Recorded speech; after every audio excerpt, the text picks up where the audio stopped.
Thank you. Someone, I guess probably advertently, not inadvertently, took the sign-up sheet for 12:36, which was scheduled for 1:10. So if you all could just re-sign up, I apologize, but someone grabbed it and ran off, so thank you.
to the flag of the United States of America, and to the republic for which it stands, one nation, under God, indivisible, with liberty and justice for all.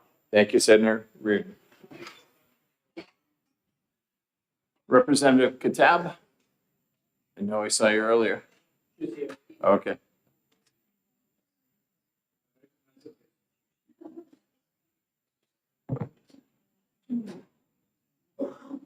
Great to see you, Representative. I was giving you a field promotion. You're going to tell us about HB 1064.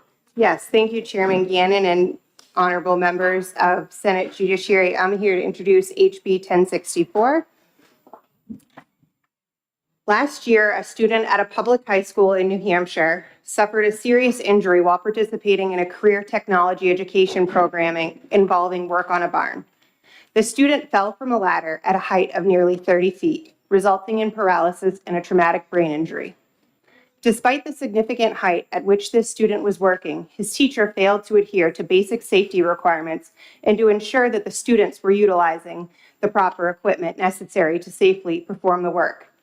As a result of those failures, this student suffered permanent life-altering injuries that will have a profound impact on him and his family for the rest of their lives.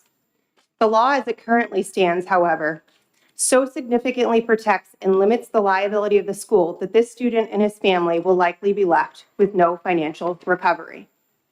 How did we get here? In 1974, the Merrill v. Manchester decision abolished the common law doctrine of municipal immunity in New Hampshire. Citizens and towns became liable for injuries negligently caused by their agents and employees in the course of their employment or official duties and could be held liable like private corporations.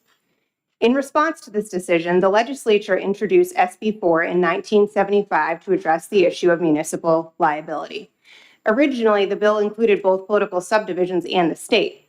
But due to the state's immunity, it was amended to only cover political subdivisions and to establish a study committee to study the state portion. As a result, the law essentially granted towns immunity from liability except in cases involving motor vehicles, limited liability related to buildings, and limited liability for hazardous conditions on sidewalks, streets, and highways with advance notice. After the state statute was so carefully studied and crafted, we never revisited the political subdivision statute to align it more closely with the state statute.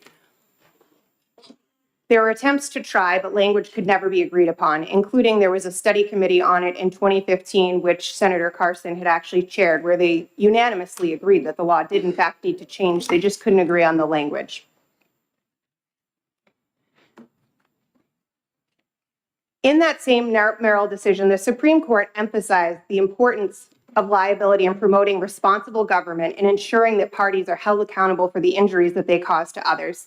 This highlights the need for liability to encourage proactive mitigation and high-risk programs. Compelling a citizen to bear the loss himself when injured by the negligence of someone else offends the basic principles of equality and burdens of elementary justice. This proposed bill aims to align political subdivision liability with that of the state, which has been in effect since 1977. It seeks to indemnify employees of political subdivisions similar to state employees from personal liability when acting within the scope of their employment office, provided their actions were not wanton or reckless, which is already established by case law. Previous attempts to address this issue were hindered by concerns about a potential effects on qualified immunity, which I want to point out, when people say qualified immunity, they really mean official immunity, because qualified immunity applies to constitutional violations such as 1983 issues, where official immunity applies in the way that they're thinking that qualified immunity does. This approach, however, since we're using the same language that was used in the state statute, there is a lot of case law already on it. So we already know how the courts will interpret this. It is word for word the same language as used in RSA 541B. There are no new terms in the bill. So this is the same language that's been in effect for nearly 50 years. And I do want to also mention that the total liability insurance premiums that were paid in the district where this student suffered the injury of it was Exeter, so there was multiple school districts in there for a 3-year period, was over $1 million. If they had paid out the cap that's in place now, they still would have profited over $700,000 on that insurance. I'm happy to take any questions. I've thoroughly reviewed everything. I have most of the case law on all of this. And I hope that the committee will rule favorably. I know most, if not all of you have children, and I think it's very hard for us to know that if, God forbid, something catastrophic happens to one of our kids at school, that there's complete immunity and that there's no responsibility for anything that should happen to them. Representative, thank you for your testimony. Thanks for being so prepared. Do we have any questions? I can email it to everybody. That'd be good. Otherwise, seeing no one, is Representative Greg's going to go up? Yes, okay. I didn't see it checked off either way, so, but it's good to see you, Representative. Good to see you too. Thanks, Oscar. Good afternoon, Chairman and members of the committee. For the record, my name is Alicia Gregg. I represent Hillsborough District 7. Thank you for the opportunity to come testify in support of House Bill 1064. I am here in strong support of this legislation today. You will hear personal testimony from a colleague of mine about what it looks like when a government program fails to protect someone in its care. I want to speak to the structural problem that made such a failure possible and why this bill is the right response. Under current New Hampshire law, governmental units operate with immunity that were last meaningfully updated decades ago.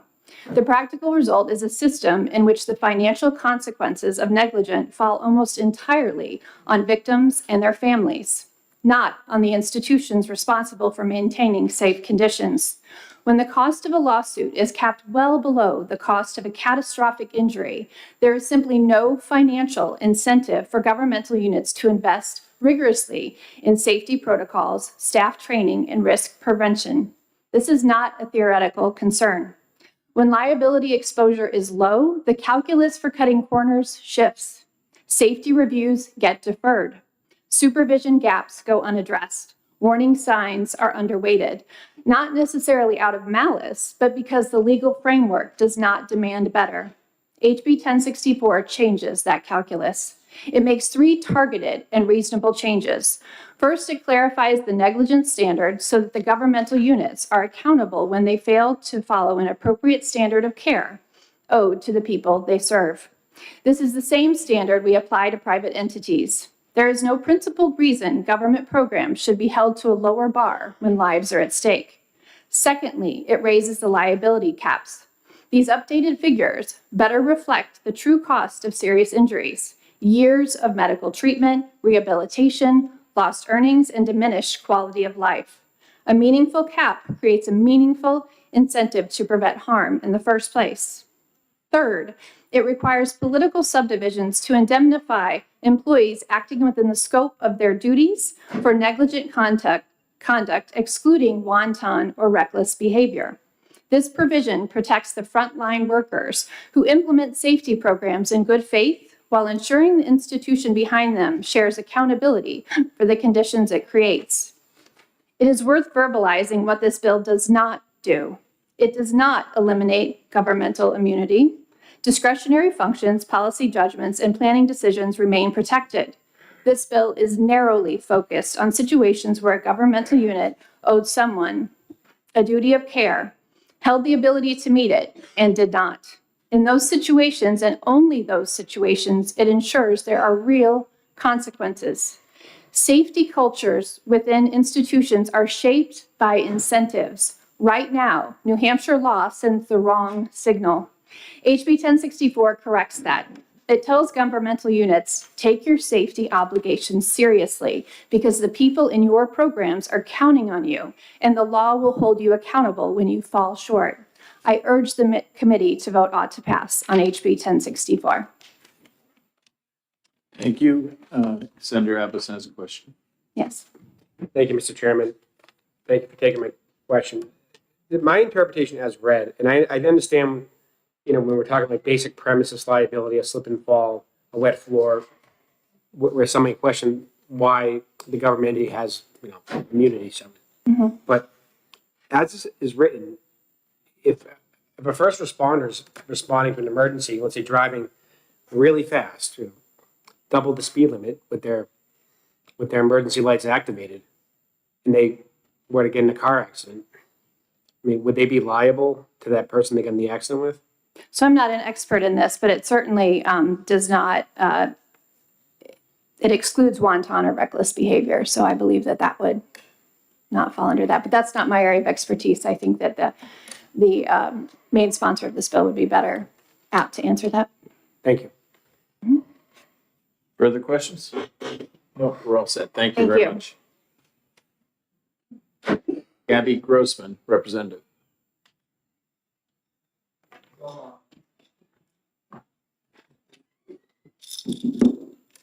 Good afternoon, ma'am. Good.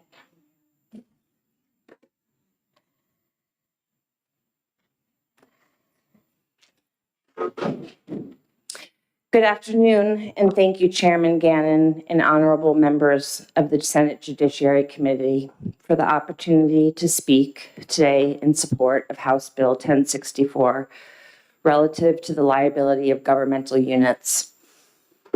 My name is Representative Gabi Grossman, and I represent the town of Exeter. I am here today as a legislator and parent to Oscar, who is here today. Sweet boy.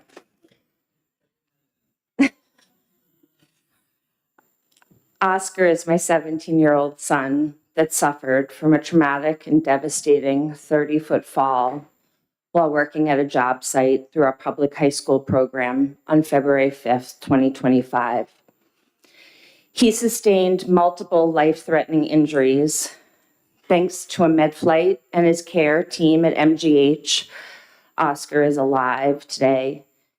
His entire skull was removed in surgery within hours to reduce the swelling of his brain, which we now know saved his life. He's still fighting so hard to walk and recover from his traumatic brain injury and spinal cord injury, which requires constant care and rehabilitation. Our lives are forever changed. Not to mention the emotional toll this has had on his twin brother, his brother with autism, and our entire family and community. It was our community and medical team that supported us through this nightmare. Oscar spent 3 months in the ICU and another 3 months at Spalding Rehabilitation for intensive neurological and physical rehabilitation, which should have been a safe and positive learning experience, became a painful and deeply traumatic event for our family and our community. Oscar loved all things HVAC and trades, dreaming of owning his own business someday. Through this horrifying experience, we saw how difficult it can be to pursue accountability because our existing statutes shield governmental entities with very limited liability and caps on damages, even in cases where negligence has clearly occurred. HB 1064 seeks to address this imbalance by ensuring that government organizations, just like private ones, are responsible when their actions or inactions lead to harm. This is not about blame or financial gain. It is about accountability, fairness, and safety. When our laws ensure that public programs are held to reasonable standards of care, everyone benefits: families, schools, and communities. The current caps on damages has a huge impact on families that love and care for individuals that are forever changed like ours. In a case of catastrophic injury like Oscar's, even the maximum recovery under the present law would cover only a fraction of the medical expenses our family has already incurred for his care, and it fails completely to account for the care and treatment he will likely require for the rest of his life. By protecting our government entities, the existing law shifts the immense financial burden from the responsible party onto individuals and families already shaken by tragedy. I urge this committee to vote ought to pass on HB 1064. It is a balanced and necessary step toward ensuring that all New Hampshire families can have confidence in the institutions that serve them. Thank you for your time, for your service, and for your consideration. Thank you.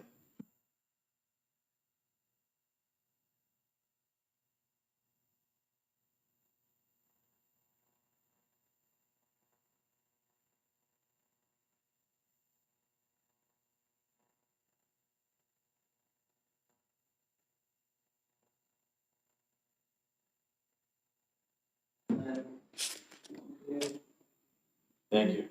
Go ahead, Sandra. Thank you, Mr. Chair. Thank you, Representative, for taking my question.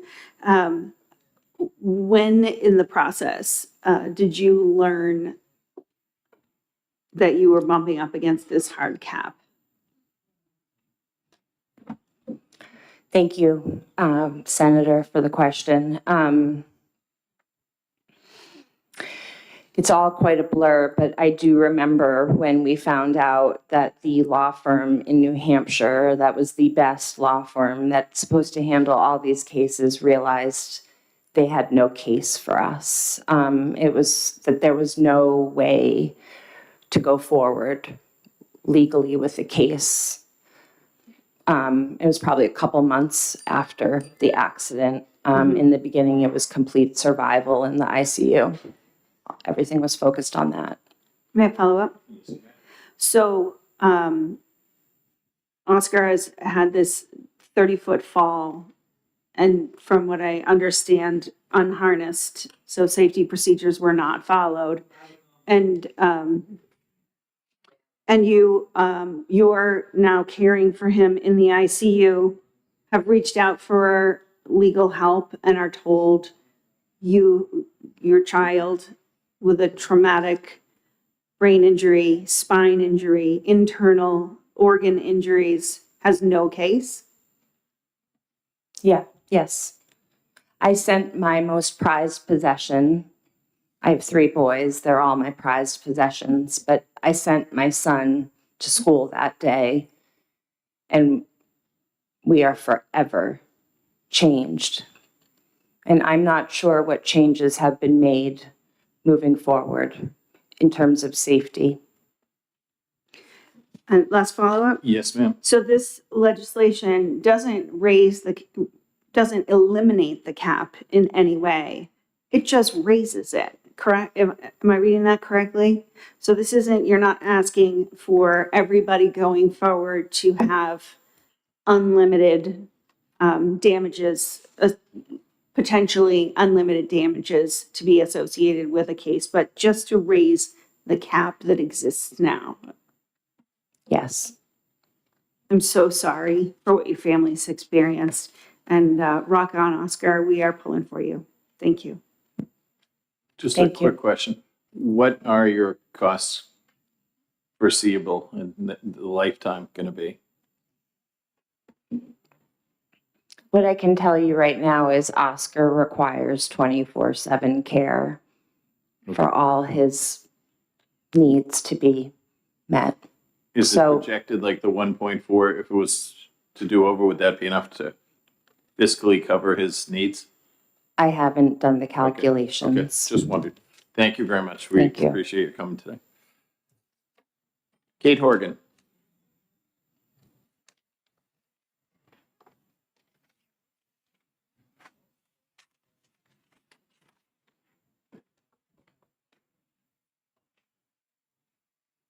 Good afternoon, Ms. Horgan. Afternoon, Mr. Chair, members of the committee. My name is Kate Horgan. I'm here on behalf of the New Hampshire Association of Counties. The Association of Counties is in opposition to this bill. While we don't ever wish anyone slip or fall at our facilities, that is the biggest payout that we have for insurance claims. Slips and falls are the largest reason that claims are brought against counties. We also have two of the industries that are most likely to be sued. We run jails and we run nursing homes. Some counties have told me recently that they have seen a dramatic uptick in litigation, more than they have seen in decades. So litigation is up, and there's a concern about mandating the indemnification. There may be a reason that a county does not want to indemnify employees.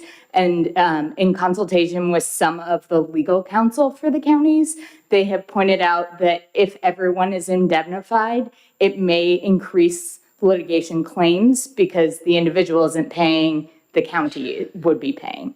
I will end it at that. And I know there are lots of people behind me, but I'm happy to try and take any questions if there are any. Any questions? Go ahead, Senator. Thank you, Mr. Chair. Thank you, Ms. Horgan, for taking my question. So this proposal is just a raise of the cap. And so is it the Association of Counties position that even a raising of the cap would instigate more lawsuits? Is that? Thank you for the question, Senator. I think the concern is that if you raise the cap and slips and falls are what we're most often brought to litigation on, that would be a larger payout for county taxpayers over the course of the lifetime of the county, which is not going anywhere anytime soon. So, Thank you. Seeing no other questions, thank you. thank you.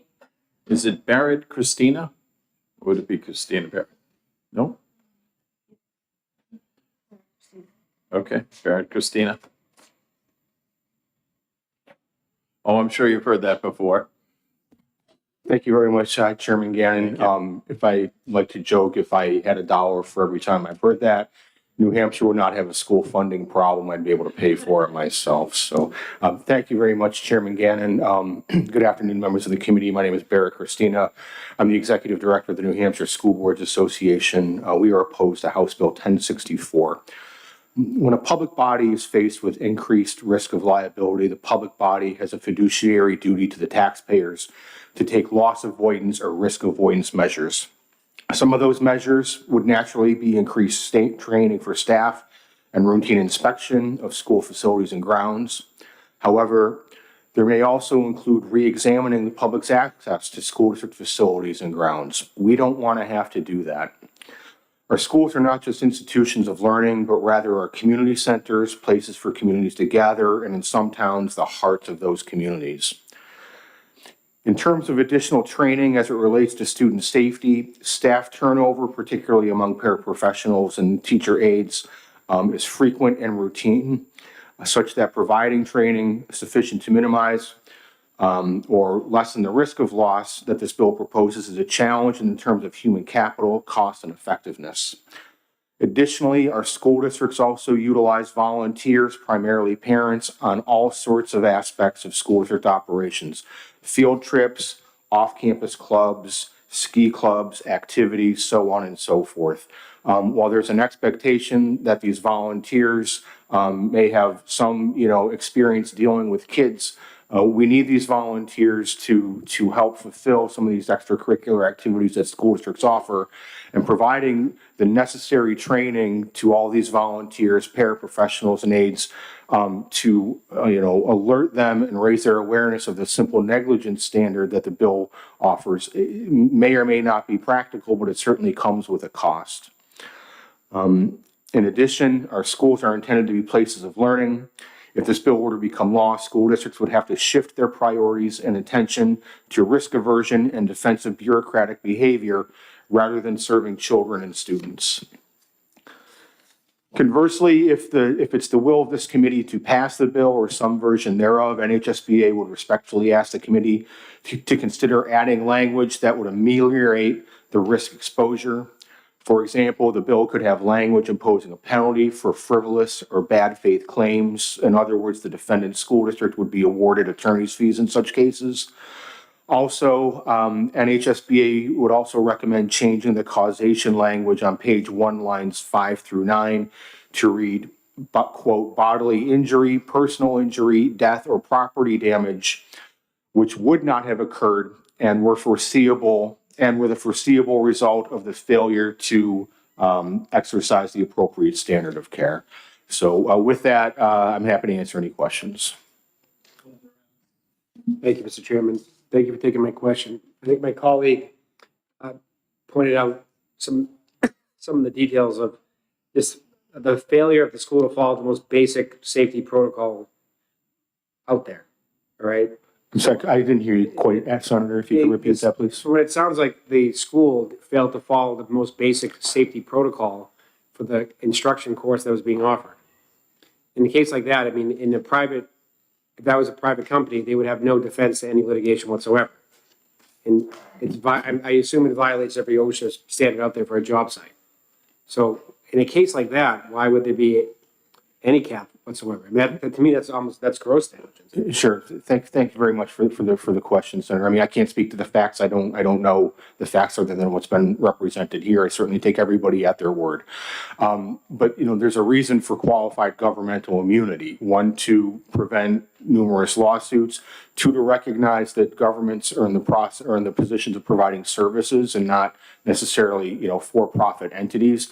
And government officials or public employees at times need to act, you know, on the spot, if you will. And, you know, as I said, many of our employees are, you know, that are handling challenging children that are engaged in behavior that could lead to loss or risk are not always necessarily prepared or have the training or background to handle those situations. I understand what you're saying about the basic safety issues or measures were not necessarily taken in that case. You know, there's a litigation aspect to this as well too, which makes things challenging when we have an injured party that, you know, an injured party that nobody necessarily wants to depose or put in a tough situation. So I'll just give you a hypothetical. You have a situation, someone's in a building trades class and they're elevated high in the air and they're not wearing a basic safety harness that, and keep in mind, you're dealing with someone who's learning the trade. So you have the instructor who's the presumed expert on teaching this. So, and they don't provide that basic safety instruction. Right. How do we address that? I mean, I have some concerns about how broad this covers, but I think with the intent of what they're trying to address here. thank you for the question, Senator. I mean, well, the bill is proposing a simple negligence standard as I'm reading it. I mean, you can certainly scale the damages. Basic simple negligence is a certain amount. Gross negligence is a higher amount. You could put any level of negligence in the bill that you wanted to. Willful and wanton misconduct, gross negligence, simple negligence we think is a little bit too low of a standard considering all the operations that every public body is engaging every single day in New Hampshire. Thank you. Thank you. Thank you, Mr. Chair. Thank you, Mr. Christina, for taking my question.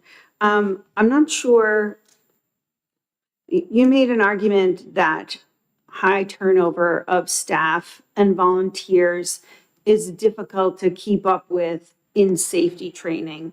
And I'm not sure, I don't know, did you mean to imply that because there is a high turnover and a lot of staff training that needs to be done, it couldn't possibly be done, and so therefore we shouldn't hold negligence accountable? I don't know that you meant to say that, but I'm going to give you an opportunity to walk it back. Sure. Thank you for the question, Senator.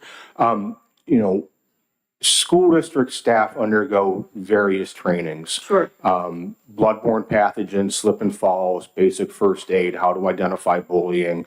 Many of those are part of the collective bargaining agreement. Many of those are just what the school district says, our property liability carriers requiring our staff members to undergo these sorts of trainings. Most of those are your professional staff, teachers, people who have a certification.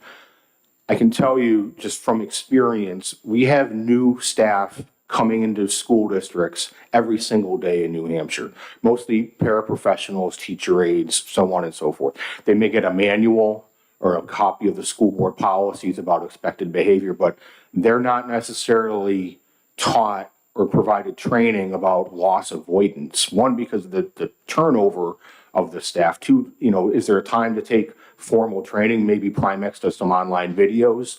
But also in the aspect too, I'm trying to say this respectfully and politely, these are often people that are working for $14 or $15 or $16 an hour. And they're working in challenging situations, and they may not just have the background experience or training to know how to address some of these situations. So is there a cost to training for school district staff? Absolutely. Should that be a factor in not doing it? Absolutely not. I'm not saying that. So I hope that clarifies somewhat, Senator. Okay. Understood. Thank you. Thank you very much for your testimony. Thank you. Sarah Burke Cohen.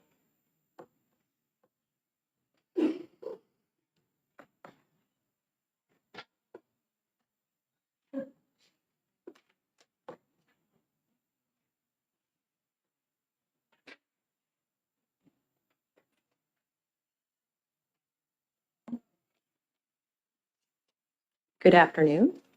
My name is Sarah Burke Cohen. I represent the New Hampshire Municipal Association. Municipalities are inherently in high-risk activity. Because they provide services to the general public, that's why the current framework is so important.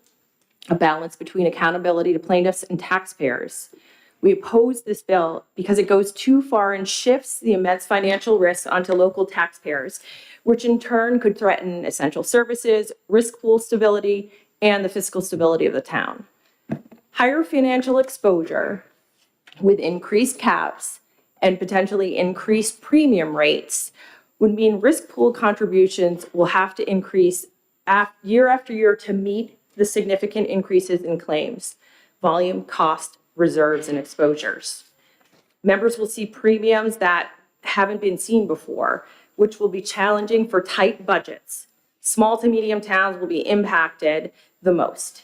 These increases could mean substantial increases to property taxes. Expanded immunity means a greater willingness to sue. This means more situations will qualify as negligence, as it will be easier to argue that municipality owed some sort of duty and it failed to meet it. Municipalities will be pressured to settle cases early to prevent higher costs, even if those cases are weak. Increased claims payouts means increased premiums and possible surprise assessments. Increased litigation costs will also be something a community will need to deal with. Increased costs being for employees to prepare for lawsuits, including depositions, legal services to prepare for those lawsuits, which could include essentially 3 lawsuits. One being the main claim, which presumably would be defended by an insurance carrier. The second being a claim relative to indemnification if there's an employee involved, and a claim to question that indemnification. And the third would be a coverage claim if the insurance carrier is trying to say that there is no coverage available for the municipality. This is going to cost money and employee time to deal with all of them. Additionally, there's going to be defensive governing that happens. Expanded liability will mean officials and staffs make decisions based on risks and not based on outcomes. That means a decision may be made not to just to close a playground, rather to update it and leave it open. It will ripple into municipalities being unwilling to have new programs put into place for fear of litigation. Services could be impacted as fees, premiums increase and budgets are constrained. Services will be impacted. Funding will be diverted from police, fire, schools, infrastructure to cover liability insurance, settlements, and defense costs. All of this means higher property taxes, and it also means reduced budget predictability. Finally, with indemnification, currently, the governing body decides indemnification. This bill would remove that indemnification and put it essentially mandating it and then requiring a municipality to go to court to determine if they believe that indemnification shouldn't be occurring. In sum, preserving the current balanced approach to governmental immunity protects taxpayers, keeps essential services running, and lets public officials make decisions without fear of constant lawsuits. Removing it would risk higher taxes, defensive governing, and fewer people willing to serve. I'm happy to take questions. Hi, Ms. Cohen. I'm going to go first. Thank you. So I often work in a dangerous profession, hanging stage curtains and lights, probably higher than here. So when I try to always have my harness on, I try to follow. I have outriggers if I'm using a lift, and I watch kids sometimes getting up on tall ladders on the top rung, following no safety protocol. So I realize that whoever's with them should be exhibiting a higher standard of care. And if they don't, I'm putting someone at huge risk of falling on a wooden floor from 30 feet. And we know what the effects of that going to be. So if I don't have a higher financial exposure, I'm not encouraging them to be safer. If they know there's higher risks, that's the only way I can see getting them to be safer. And do you disagree with me? I don't remember turning my button off, so I'm going to disagree with you. I think that municipalities work with the general public every day, and I think that they are tasked with ensuring that general public is safe. Even in extraordinary circumstances, like being up at the top of those lights, you don't see how it should be obvious to the average person. I would think that we should be really careful here and do every safety protocol. And if you don't, you've fallen short of a standard of care and injury resulting. It's hard for me not to see the school as liable. Again, I will say that I think that municipalities, they do high risk. A lot of what they do is high risk. And I think that they're dealing with the general public. It is in their best interest to protect the general public, and that is including protecting their public employees. They want their public employees to abide by standards to ensure that they don't get injured, just like those who are volunteering would want to abide by standards so that they don't get injured. So I think that municipalities, they are doing this. They are trying to ensure the safety of their staff and the public. Senator Rudin. Thank you, Mr. Chair. And Sarah, thank you for taking my question. Mhm. It seems like we have a huge gap here between not wanting to impugn towns and cause property taxes to go up with the reality of a student who was seriously injured. And I think I agree with Senator Gannon. It is beyond me that steps weren't taken. But the point I want to make about this is when municipalities or counties who are often insured by Primex, their premiums are influenced by the safety standards that they have in place. And when you take trainings and you put those things in place, Primex recognizes that and it is reflected in a lower premium. So don't we take away the incentive here for municipalities, counties, whoever, to do everything they can to meet the higher standard of safety that they can, particularly in a school when it's minors involved, to do that in order to keep their premiums low and at the same time ensure safety. I think that is a good point, Senator Reardon. I appreciate it. I think it will take that away to some extent. I also think that, there's, like I said, there's going to be some defensive governing at the same time, right? You're going to go from sort of this balance where you're trying to ensure there's outcomes in new programs, community events, to we can't do any of that because even if we're doing all of the safety steps that have been recommended by our insurance carrier, there's still this risk out there, and we're not going to move forward with that because more lawsuits equal more premium, increased premiums, increased potential surprise assessments. Senator. Thank you, Mr. Chair, and thank you for taking my question. So I can appreciate that I'm reviewed the testimony as you were reading and can appreciate a concern for increased litigation costs,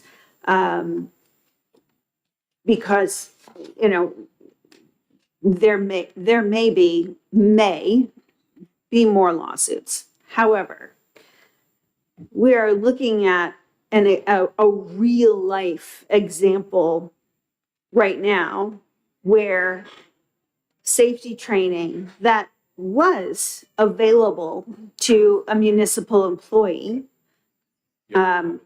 was not, that safety training was not executed. They didn't follow it. And so when there is that kind of situation, which is exactly what precipitated this legislation, why shouldn't there be some cost to the municipality for not having employees that follow the municipality's own protocols, and then therefore, in failing to do that, severely injure and forever change the life of a resident whose family is paying those property taxes. So their expense is now completely on, that expense is completely on them. And the premium, they, as my colleague said, there are incentives to putting the safety protocols in place and all the trainings, but when they fail, should there not be a raised cap, which hasn't been touched in a while, to help that resident who's paying the property taxes for that training that failed them? Should we not look at that from the view of the property tax payer? To answer your question first, I'll say I wasn't involved in this case, so I don't know the ins and outs of what happened or what the case is about. I mean, I know what it's about. I know there's injury, but I don't know exactly what happened. I wasn't there. What I will say is I'm looking at this piece of legislation not just from the cap perspective. I'm looking at it with regard to the expanded liability. And I think that, again, I think municipalities, we are looking at, we work with the general public on so many items that are high risk, that expanding liability would truly mean claims would be filed. And with indemnification, the way it is in the statute, means that claims are going to be filed out against the municipality because they are the ones with the insurance policy. They are the ones with the deeper pockets, so to speak.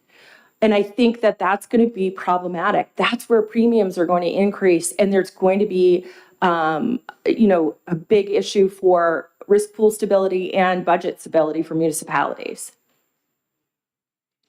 Thank you, Ms. Cohen. Good, move on. You can ask one quick question. Yes, sir. Okay, just one. Just one. Good one. I'll try to make it count, Mr. Chairman. I'd be okay with a softball too. That's fine.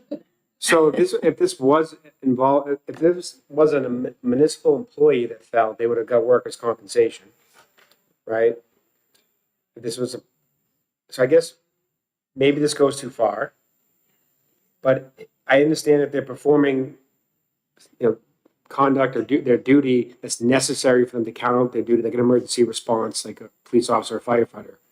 But when you're dealing with children at school and they're engaging in an activity that has a known danger and they still ignore all the safety protocols, we're talking about a situation that it's inexcusable to avoid. So you said this doesn't go far enough, or this went too far, but what would you put in here to address the situation that's being presented here today? I'm not going to present language that would impact the political subdivisions of school districts. I don't represent them. That would be language that you would have to seek from them. Most of what we're talking about is an incident that took place at a school with a minor. I don't represent, that's not who I represent. I represent municipalities. And I'm happy to work with you if you have language you'd like to present to me for NHMA to look at. We're happy to do that. But this goes too far. This is going to cause significant amount of claims to be filed against municipalities, and it's going to cause premium increases and likely surprise assessments. Thank you. Thank you, Ms. Cohen. Jonathan Melanson from the Police Association. Jonathan, since I know you, I'll be tough. Can you try to keep it to 2 minutes? Okay, because we're going a little over. Trish, she has a hook and she's going to grab you if you go over. I have no doubt she'll use it. Thank you. Thank you, Mr. Chair, members of the committee. For the record, my name is Jonathan Melanson with Demers, Praisel, and Thomas, representing the New Hampshire Police Association. I think, you heard from the municipalities, their concerns about costs. I just wanted to talk from the perspective of kind of our rank and file members in law enforcement. We do have some Article 28A concerns with this. And if these indemnification provisions were to be struck down, potentially leaves officers without clear legal protections. I think as Senator Abbas was talking about earlier, law enforcement and our officers respond to high pressure, rapidly evolving situations every day. You can ask the governor. I think she was involved in a very rapidly evolving situation yesterday. And this unclear provisions that this might create, we also think has some potential negative impacts on the state's, efforts in recruiting and retaining law enforcement. As we all know, we have quite the issue in that field as well. And with that, I'll end my remarks and try to take any questions you might have for me. Yes, Senator, go ahead. Me or? You. Thank you, Mr. Chair. Thank you, Mr. Melanson, for taking my question. You just testified that this potentially leaves officers without clear legal protections. Can you give me an example or two of how? Like what? What would be an example? So in this case, it would be if the Supreme Court were to deem a 28A issue, they would strike down potentially the entire provision that this law would modify, and it creates an uncertainty what protections they would be left with.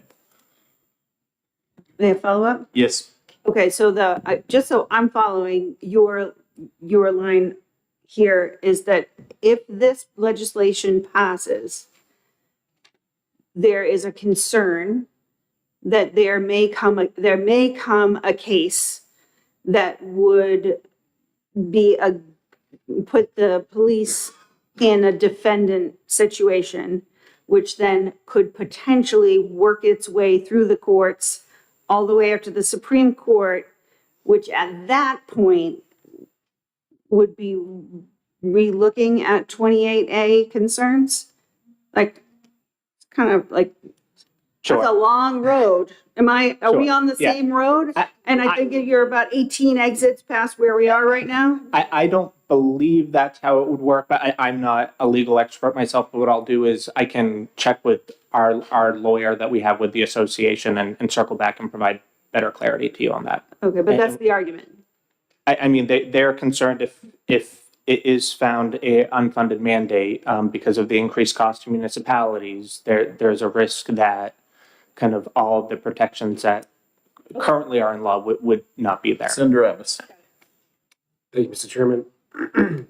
In respect to the recruitment and maintaining, keep retention, so this mandates identification. So what's the worry for the individual police officer, Sure, same argument applied to firefighter? Yeah, no, this is a concern. It's just the unclarity that it creates, the uncertainty it creates, which provides people some pause. And we've heard that from a number of our members that there's just a significant amount of unclarity as to what broader impact and unintended consequences might come of this. Well, Just for clarification, right now, the governing body would vote on whether to provide the identification. This makes it that they will provide it. So I think maybe there's other parts of this that I think some can take issue with, but mandating identification, I would think for the individual officer is a benefit. It's just the way I And yeah, they see it otherwise and, have concerns. Thank you for your testimony. I do see his as being clarity, but we'll move on. Thank you. Bob Blaisdell.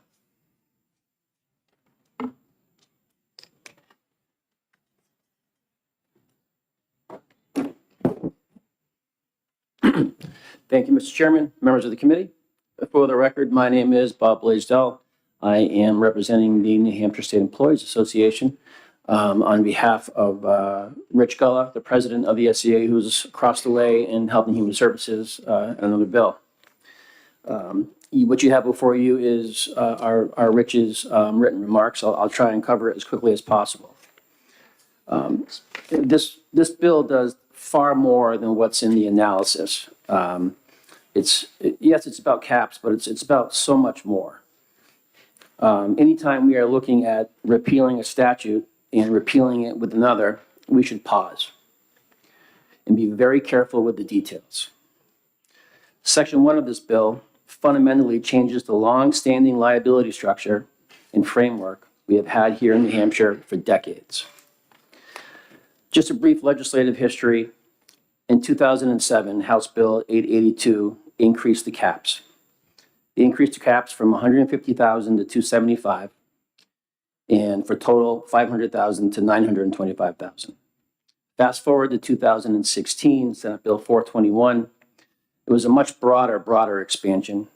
The legislature rejected that measure and sent it to interim study, which then led us to 2018 with Senate Bill 387, which brought forward a very narrow, measured update. A lot of thought put into this. In that, the caps for individual from 275 went to 325. It's an 18% increase. It went from, for the totality, 925,000 to $1 million, an 8% increase. So the pattern here is refinement without expansion. The legislature has consistently chosen balance, not expansion. The 2018 bill was certainly targeted. It clarified definitions, adjusted caps. Is that me? Oh, sorry. It adjusted caps and refined specific provisions, but it kept the core structure intact. House Bill 1064 before you today is different because it rewrites RSA 507B2, the central liability provision. That changes the entire framework, not just the edges. It changes the entire legal game. New Hampshire has made policy decisions that the government is not the same as private sector actors because it performs public functions, often with limited resources and policy constraints. So our system currently allows for recovery, but it's defined, it's limited circumstances with caps. House Bill 1064 moves the state toward full tort liability while still leaving taxpayers responsible for the cost. But in practice, when you move to a general negligence standard, far more claims get into the court before that doctrine is applied. So even if immunity ultimately applies in some cases, the volume, cost, the exposure, all increases significantly under this bill. And that's real world impact. You can wrap it up. Okay. Thanks. Real quick, you had previously heard that all this bill does is essentially take case law and put it into statute. What we have to understand here is that case law does not equal statutory framework. The courts interpret the terms within the framework that the legislature sets. That's you. They don't create the framework itself. So in the testimony, written testimony, what you have is you have a proposed amendment, which hopefully you'll let me get to in 1 second, but I will close with this. You can do this by maintaining the current structure. You can adjust the caps if needed. We have proposed language in there that we believe could help. But when I started my remarks, I asked you to pause. I guess what I'm asking now is at this point in this juncture is to do exactly what this legislature did in 2016 when a broad measure such as this came before you all and it was put on pause, a lot of work was put into it, and then a very narrowly defined solution came back. So I think given there's a lot going on here, there's a lot of people that need help. There's a lot of people that need to be addressed in terms of needs and wants. But we have to consider the totality of everything. And so I think interim study at this point would be appropriate to really get this right, to really get it right. So I'll take any questions. Thank you. Quick question for you, Bob. Did you ever buy a pizza in 2018? I'm sorry, did I ever? Buy a pizza? Senator, by the looks of me, I've eaten many pizzas in my life. Not as many as me, but so in 2018, I'm just looking at the cap numbers. It's approximately 6%. So I'm saying my pizza's one probably doubled since 18. So my cap numbers have only moved about 6% a year. So If you look the at numbers don't scare me. if you look at the caps that are proposed in this bill, you're looking at a 46% increase Over 8 years. for the individual. Okay? And you're looking for the totality, you're looking at a 42% increase. So if you look at the history of the legislature, when they took a measured approach, it was an 18% and 8% increase respectively. This bill, just doing simple math, Senator, is 46% increase and 42% increase. I'm with you. I was doing per year, 6% a year Gotcha. off the top of my head. And cost of living's been. I love pizza. We should grab one sometime. We will. All right. Pretty much it's been that much. But any other questions? I'm sorry. I hope you're buying. Yeah, I'll buy. So it's okay. There we go. Seeing No, none, thank no you. olives, though. No. Thank you. Thanks.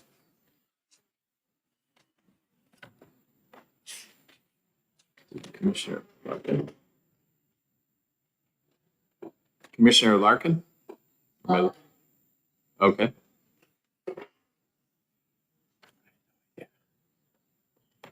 I was counting on the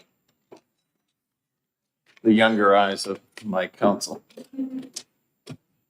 Commissioner, sorry I blew your name. Don't worry about it. Go ahead, if you can keep it as brief as you can. We're Of course. running into a later hour. Good afternoon, Mr. Chairman and honorable members of the Senate Committee, and thank you for the opportunity to testify. My name is David Loveland Jr., and I appear before all of you today as a Merrimack County Commissioner in opposition to HB 1064. I am concerned about this bill's significant and unpredictable fiscal impact on county government.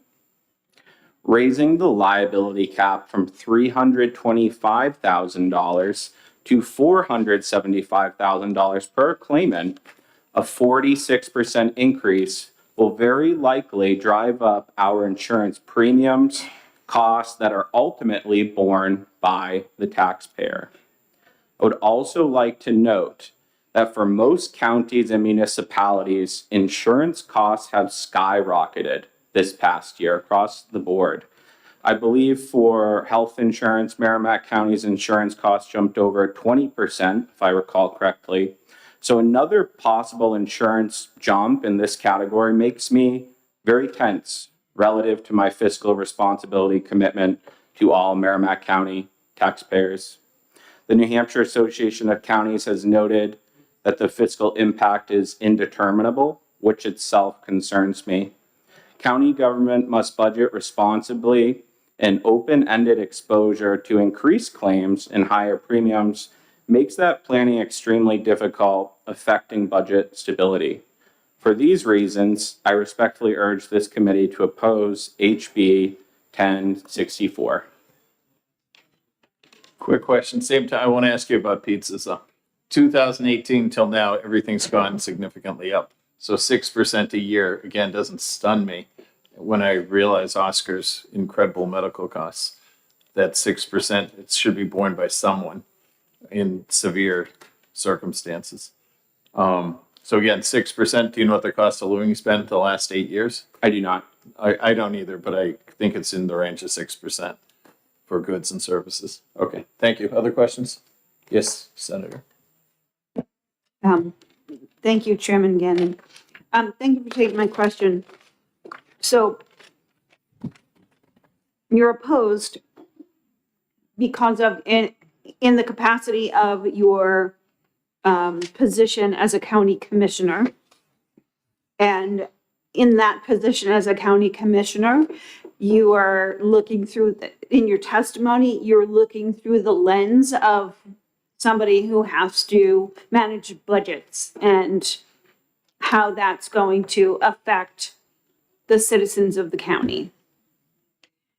In your position as a county commissioner, when one of those citizens is impacted by the gross negligence of one of the county's employees, how do you see through that lens now? Because you represent not just the employees, but the citizens of the county who could be potentially injured, like Oscar was, at the hands of a municipal or county employee. Do they not deserve the same kind of intention in protection? Thank you, Senator, for your Yeah. question. So this is all about accountability. Yes. Counties like Merrimack County are currently not escaping accountability. Counties are subject to suit, counties settle claims, and counties pay very large judgments sometimes. The cap exists to protect taxpayers from catastrophic, unpredictable liability that could devastate public budgets. In Merrimack County, there's 150,000 residents. So it would impact not just the individual who's filing the claim or the county itself, but 150,000 people. Accountability and fiscal sustainability are not mutually exclusive. Thank you. Senator Rudin? Thank you, and nice to see you again. Nice to see you too, Senator. The county routinely, as I said with Sarah Burke-Cohen a few minutes ago, trains and does everything it can to identify risks and lower risks, so that when the event happens, that you in fact have liability. And there's lots of liability that the county has faced over the last few years that aren't covered. There's been lawsuits that aren't covered by this, but in fact, the county has paid out or settled those claims. So where does the incentive for the county come to keep those premiums low if in fact you don't have an incentive to train if you have just the legislature's handing you a cap on the liability? Thank you for your question, Senator.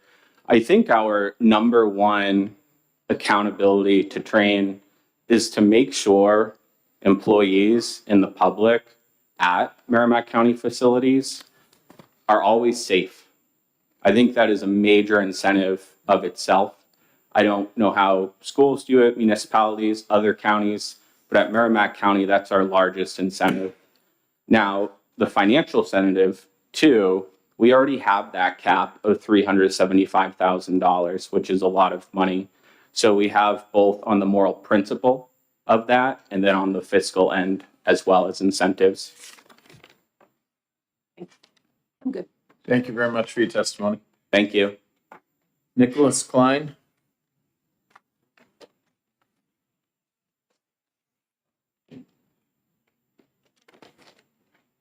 Good afternoon, Attorney Klein.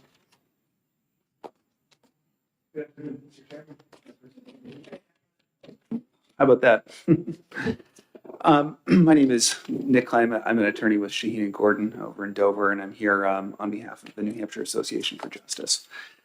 Would you come a little closer to the mic? Sure. How's that? To you. Yeah. Great.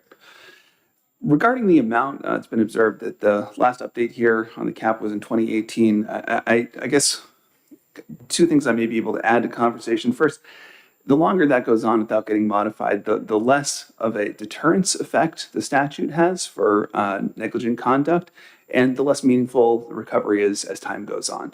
So the longer you let it sit, the less meaningful the statute is.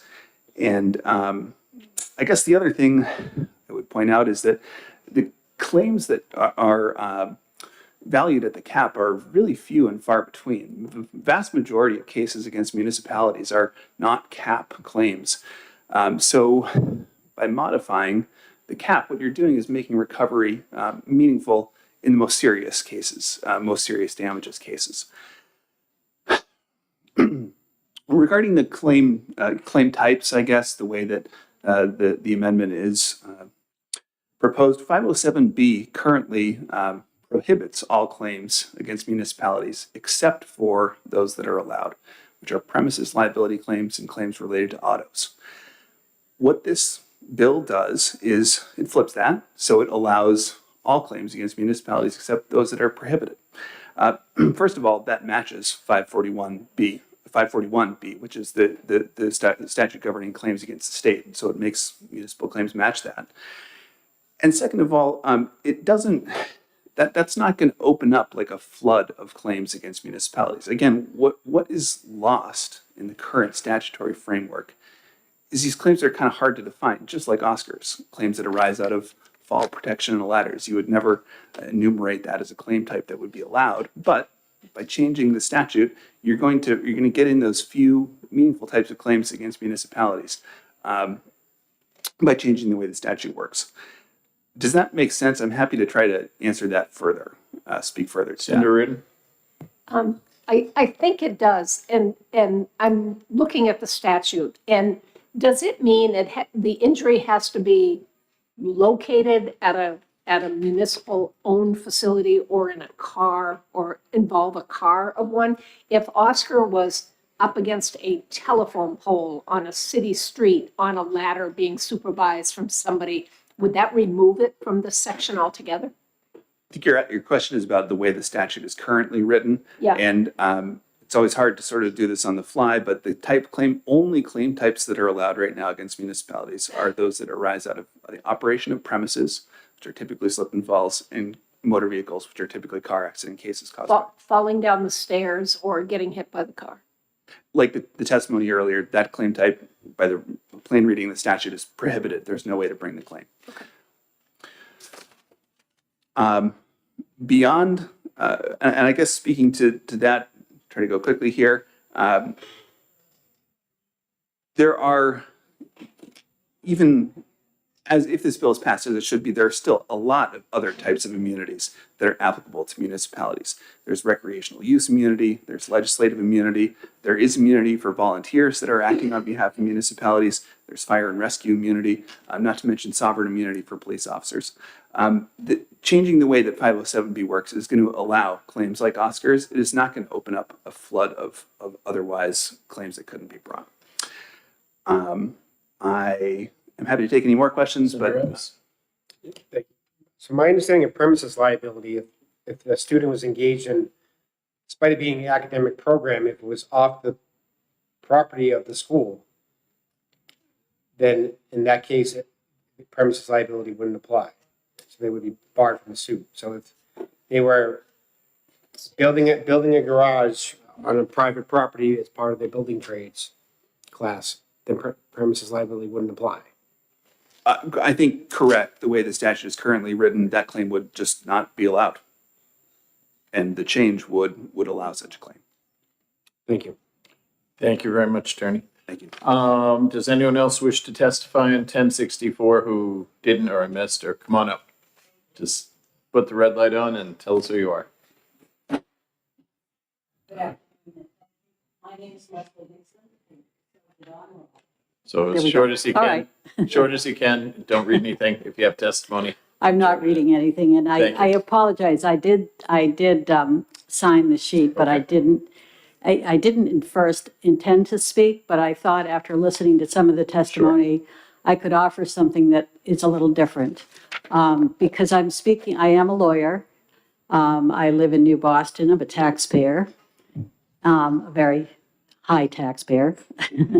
And I have actually represented my town on occasions, including, there was a question about, or there was a suggestion that the bill be amended to not apply to frivolous lawsuits, or to require in the case of frivolous lawsuits that the attorney's fees be paid. That already is the law. And in fact, I represented our town many years ago in a lawsuit which we prevailed on and got our attorney's fees. It wasn't a premises lawsuit, but it's just to point out that is already part of the law. But the reason I am speaking today is primarily as a mother. And, you know, it made me think of it because, I'm sorry, because there was talk about when you put your child in school or under the care of anyone else, you're entrusting them with something very precious. And we had the unfortunate situation of losing a child who was in private school 22 years ago. And we had the full right to bring a legal claim against that school, and we did. That same right should be available to children in public school because they are entrusting their children to the care of someone else just as much as someone who entrusts their child to a private school. And so I hope that when you look at legislation like this, you are thinking about trying to do what's best for all of our citizens, not just citizens who are able to send their children to a private school or who, for whatever reason, can take extra protections. So thank you, and I just hope you consider that. Thank you very much for your testimony. Does anyone else have a change of heart and want to speak? Seeing none, that'll end the hearing.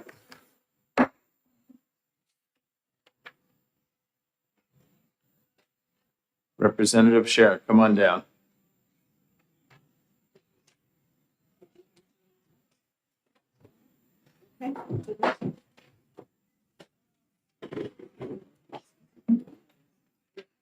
Sure. Okay, we're opening the hearing on HB 1236 FN. Welcome, Representative Scher. Thank you, Senator Gannon. First, I like cheese pizzas, just plain cheese pizzas. Wait 30 seconds, sir. When the door's closed, no one will hear you otherwise. We're almost there.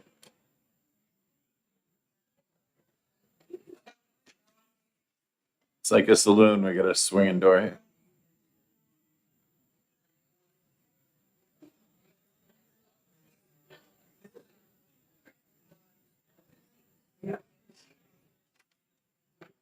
Perhaps we can discuss pizza toppings while this is. Pizza toppings, I'd go mushroom and black olives.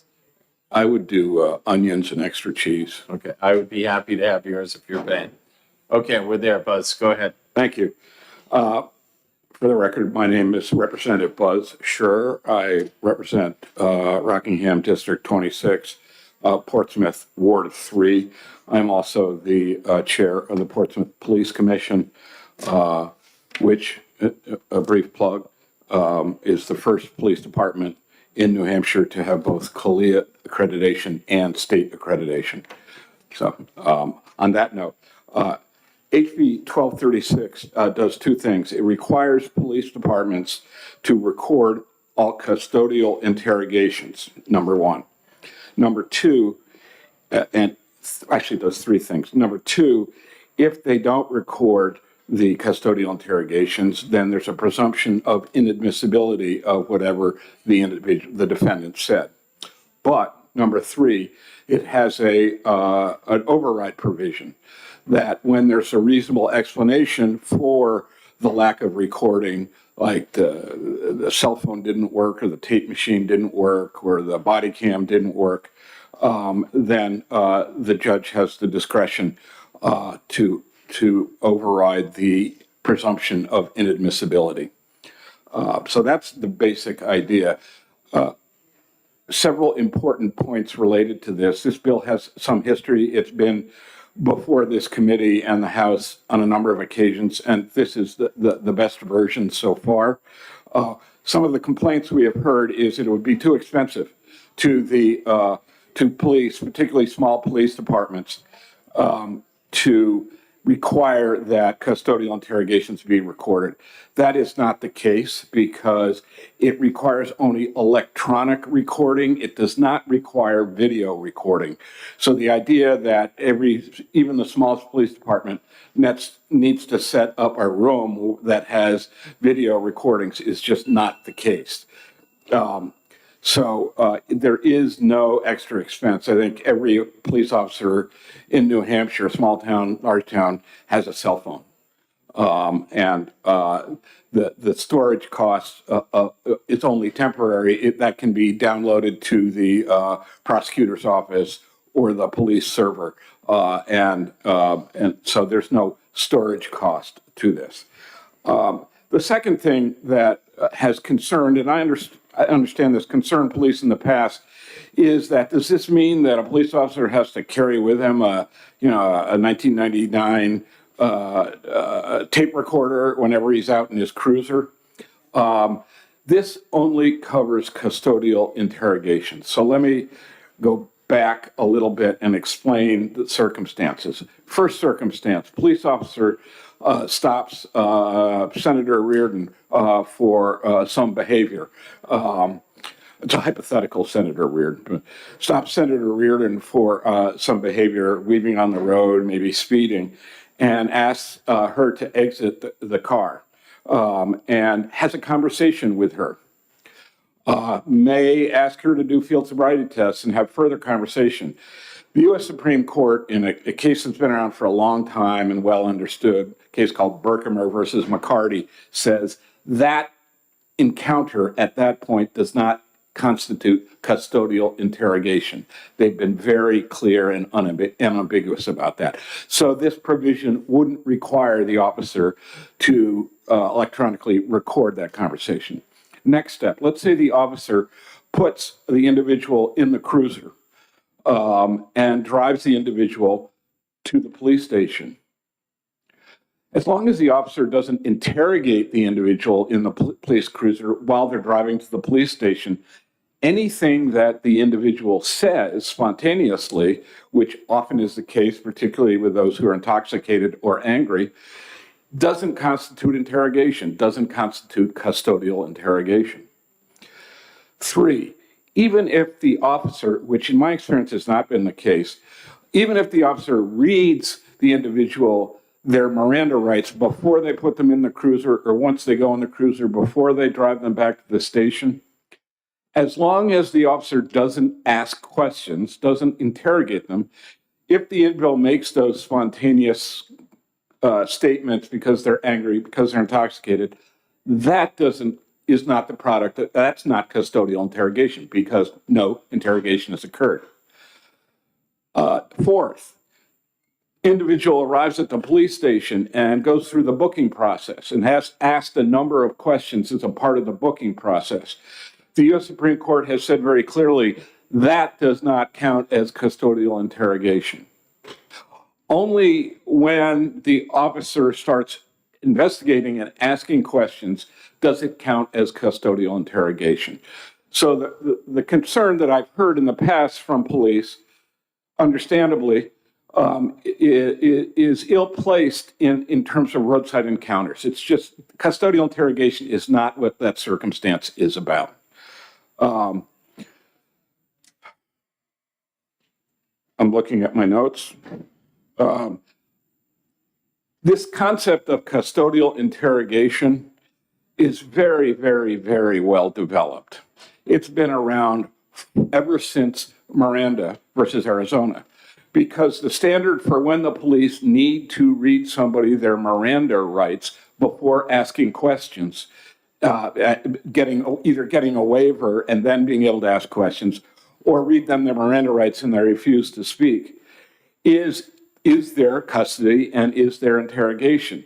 So this bill is not creating a new standard of any sort.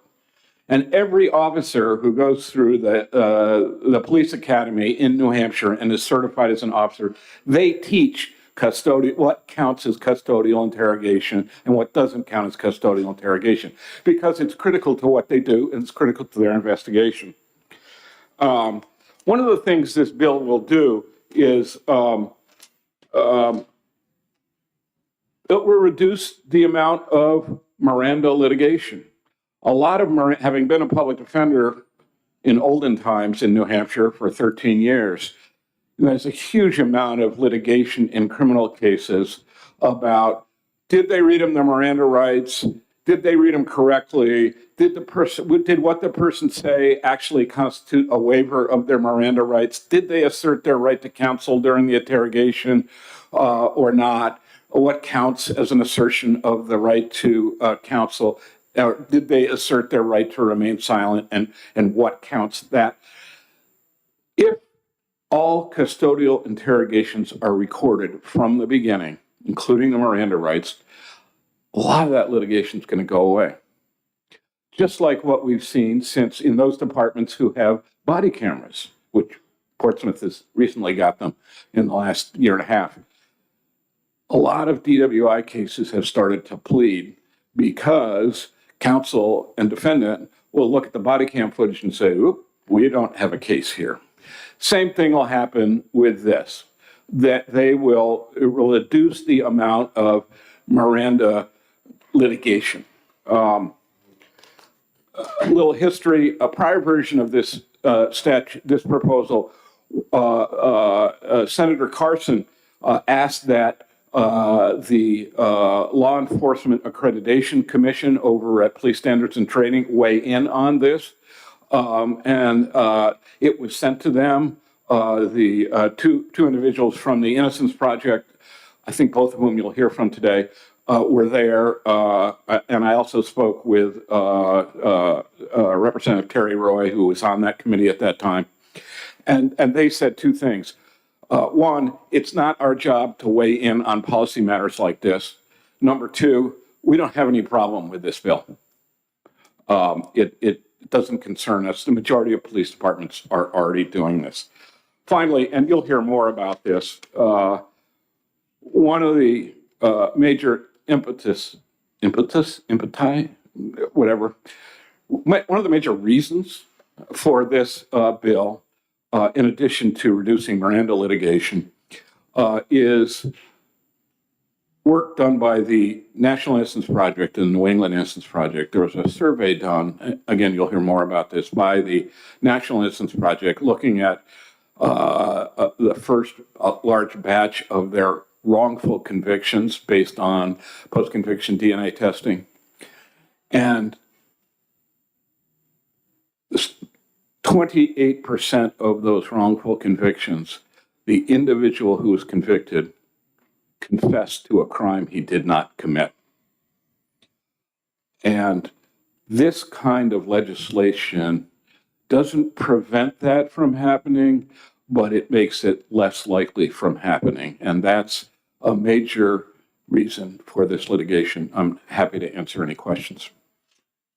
So I saw no footnote because you were saying they can just use their own recording device, their phone or something. Yeah. In the past, I believe police have said it was they didn't want to do that. They should have their own recording device. So you're maintaining we have no fiscal note with this, right? Yes. I mean, you can, yeah,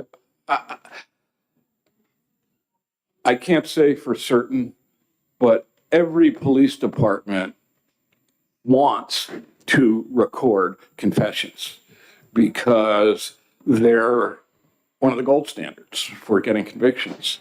So they would be remiss in not already having some mechanism for recording.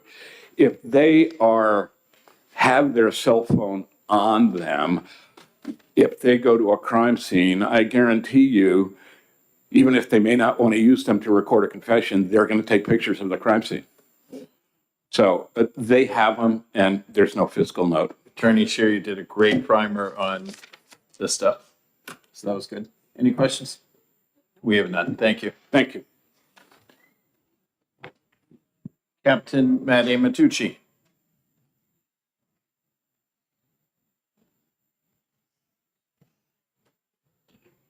Good afternoon. Good to see you, Mr. Amatucci. Good afternoon. Thank you very much. For the record, my name is Matt Amatucci. I'm a captain with the State Police. I've spoken to this committee before. Just want to provide a brief history of my law enforcement career. So I've been in law enforcement for almost 21 years, all in New Hampshire. I started with a local agency for a little over 7 years. I've been with State Police for about 14 years, 7 of which I spent in the major crime unit. And I've also been a part of the polygraph unit for the last 10 years. I think that there's a slight misconception as to what defines a custodial interrogation. Traditionally, it is thought of as an individual who's been arrested and formally interrogated at a police department in a controlled environment like we see on television. Custody exists when a person is under restraint through an arrest, detention, or confinement, and they believe that they are not free to leave. So it's how they believe that they feel. And it's the objective, reasonable person standard that is applied. It hinges on whether a hypothetical, reasonable person in the same situation would believe that they were free to leave and end an encounter and go. Interrogation is a process, formal or informal, by which law enforcement questions an individual, a suspect, or a witness during a criminal investigation, which could result in incriminating responses related to the crime. And I'd like to talk about body-worn cameras versus not having body-worn Let me cameras. ask you a quick question. Yes, sir. So Attorney Shear was saying you're not really in custody till after the booking, you're in the cell. You're now saying when a reasonable person would not feel free to leave, wouldn't that be when I'm in the cruiser in the back seat, you put me in with handcuffs on? Yes. And I will, thank you for the question. And I'll get into a couple of hypothetical scenarios. Interrupt. I apologize. As it relates to body-worn cameras, I want to address that first, and then we can get into agencies that do not have recording devices. So under RSA 105D2, the use of body-worn cameras, under Section 9, in locations where an individual has a reasonable expectation of privacy, such as a residence, a restroom, or a locker room, a citizen may decline to be recorded unless a recording is being made while executing an arrest warrant or a warrant issued by a court, or the officer is in a location where the warrantless exception applies. An officer shall inform an individual of this option. If a citizen then declines to be recorded, the officer shall deactivate the audio and video functions, and images shall, as soon as practical, be permanently distorted and obscured. Law enforcement receives calls for service daily across the state, and these calls oftentimes are residents. And it could be a disturbance call, it could be a noise complaint, it could be a report of a domestic violence. Law enforcement doesn't necessarily know what they're walking into. In the example that I'm providing, if they're wearing a body-worn camera and they arrive, they will ask, can I record? And if they are told no, they turn the body-worn cameras off. There are situations where individuals are detained, sometimes physically placed into handcuffs for officer safety reasons. They can be Mirandized in their own residence, not charged, but simply, I'm going to ask you questions, you're being detained, and a reasonable person in this moment would feel that they can't just get up and leave. I'm going to ask you questions that may incriminate you, and therefore, by definition, that is an interrogation. That scenario, responding to a residence, would fit the definition, in my opinion, of a custodial interrogation.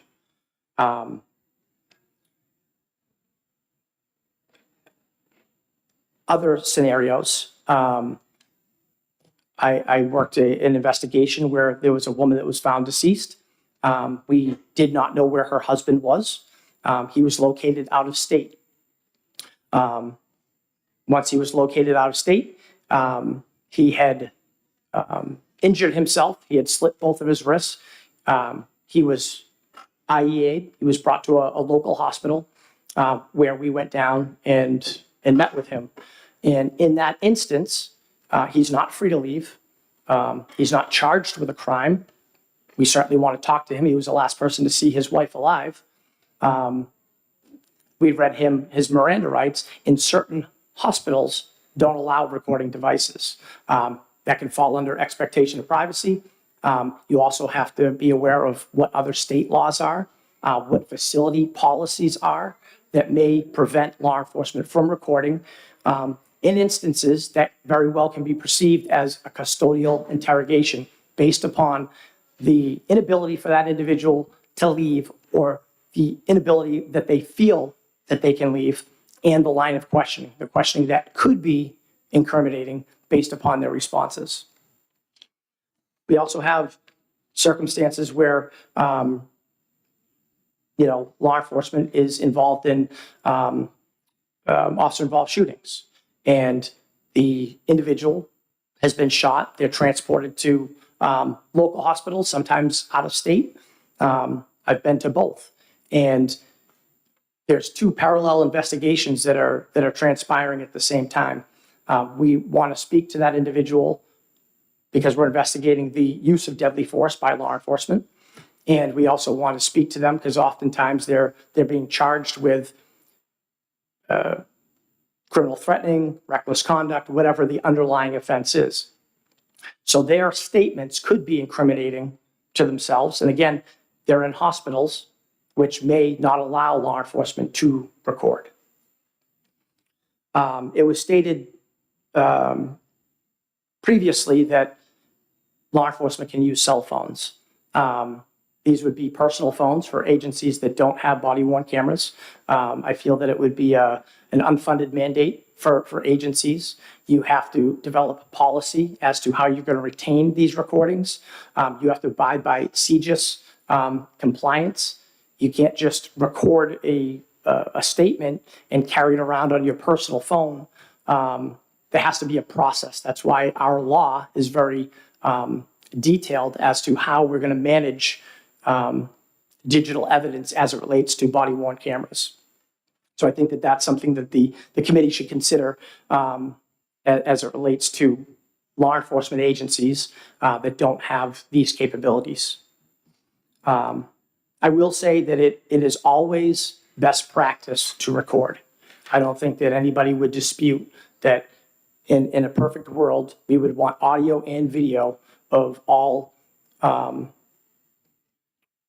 criminal interrogations that are conducted. Recording custodial interrogations is a powerful safeguard for justice, but real-world conditions sometimes necessitate reasonable expectations like emergencies, equipment issues, or suspect requests, as I had stated previously. A realistic policy framework should account for these scenarios, ensuring recordings whenever possible, while transparently documenting and justifying non-recording when needed. So with that, I'd welcome any questions that you may have. So two quick questions. You're talking the unfunded mandate. It does seem Mickey Mouse to me to expect someone to use their personal phone, then it could be brought into evidence. You talked about the statements. If you had a personal phone, then there's a procedure, I believe, to get things like that. You could get it admitted into court, but it might be harder to do so. You wouldn't have a chain of custody. You could have a lot of issues, but it could possibly be used. I believe it is used sometimes, right? Yes, sir. You can certainly try to get into evidence a litany of different things. I mean, private citizens, if they have evidence, that can be introduced. One other point that I would make is if an individual who has committed a crime speaks with, it could be a spouse, it could be a friend, it could be a former spouse, an ex-friend, if you will, and that testimony would be admissible in court. They could get up and testify as to their conversation that they had with this individual.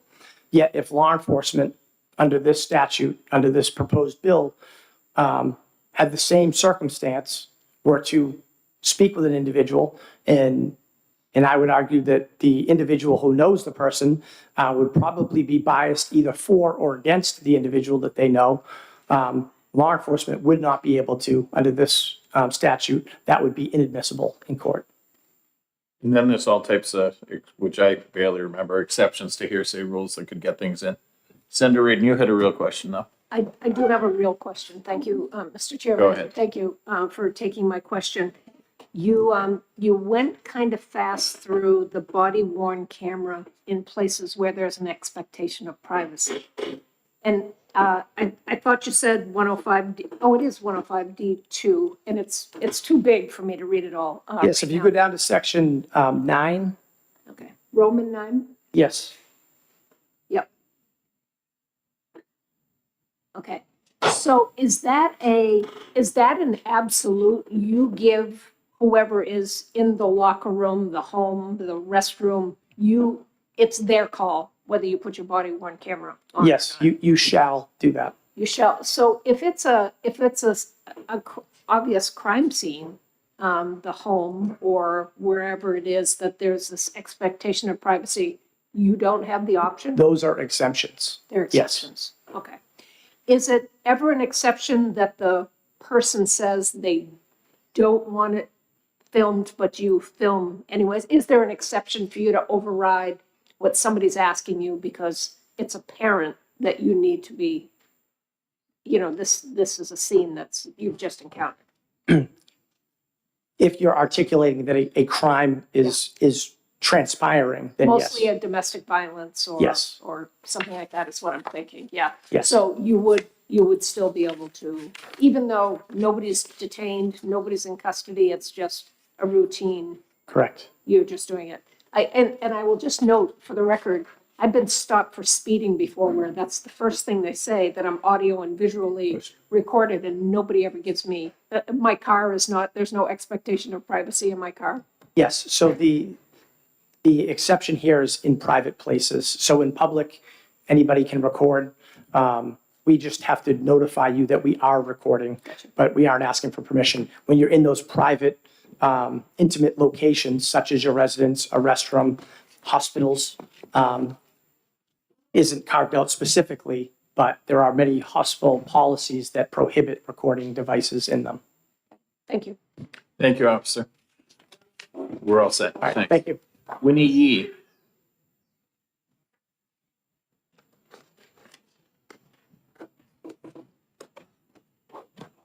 Good afternoon. Good afternoon, Chair Gannon, and members of the committee. Thank you so much for the opportunity to speak with you today. My name is Winnie Yee. I'm with the Innocence Project, and we are in support of HB 1236. I want to start by noting that wrongful convictions cost innocent people their liberty. It costs the state millions in dollars, and it denies victims true justice as the real culprit evades accountability and goes on to commit other crimes. Since 1989, there have been over 4,000 wrongful convictions that have been revealed. And looking at that data, we know that false confessions are one of the leading contributing factors to that.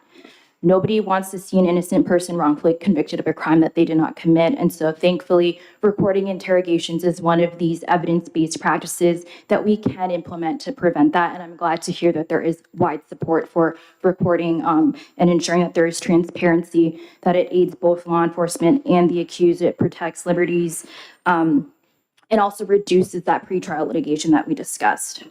I also want to note that today, 31 states and the District of Columbia already require custodial interrogations to be recorded. So this is something that we are seeing all across the country. And many individual jurisdictions are also voluntarily recording. We did a survey in New Hampshire. We found in the jurisdictions that got back to us that at least 16 jurisdictions that cover half the state's population, over 1 million people, are already recording. They already have policies on the books that say that they are recording interrogations, and they have the audio and visual equipment in their interrogation rooms to do that. So this bill is really about ensuring there's consistency. Your liberty doesn't change based on where you live.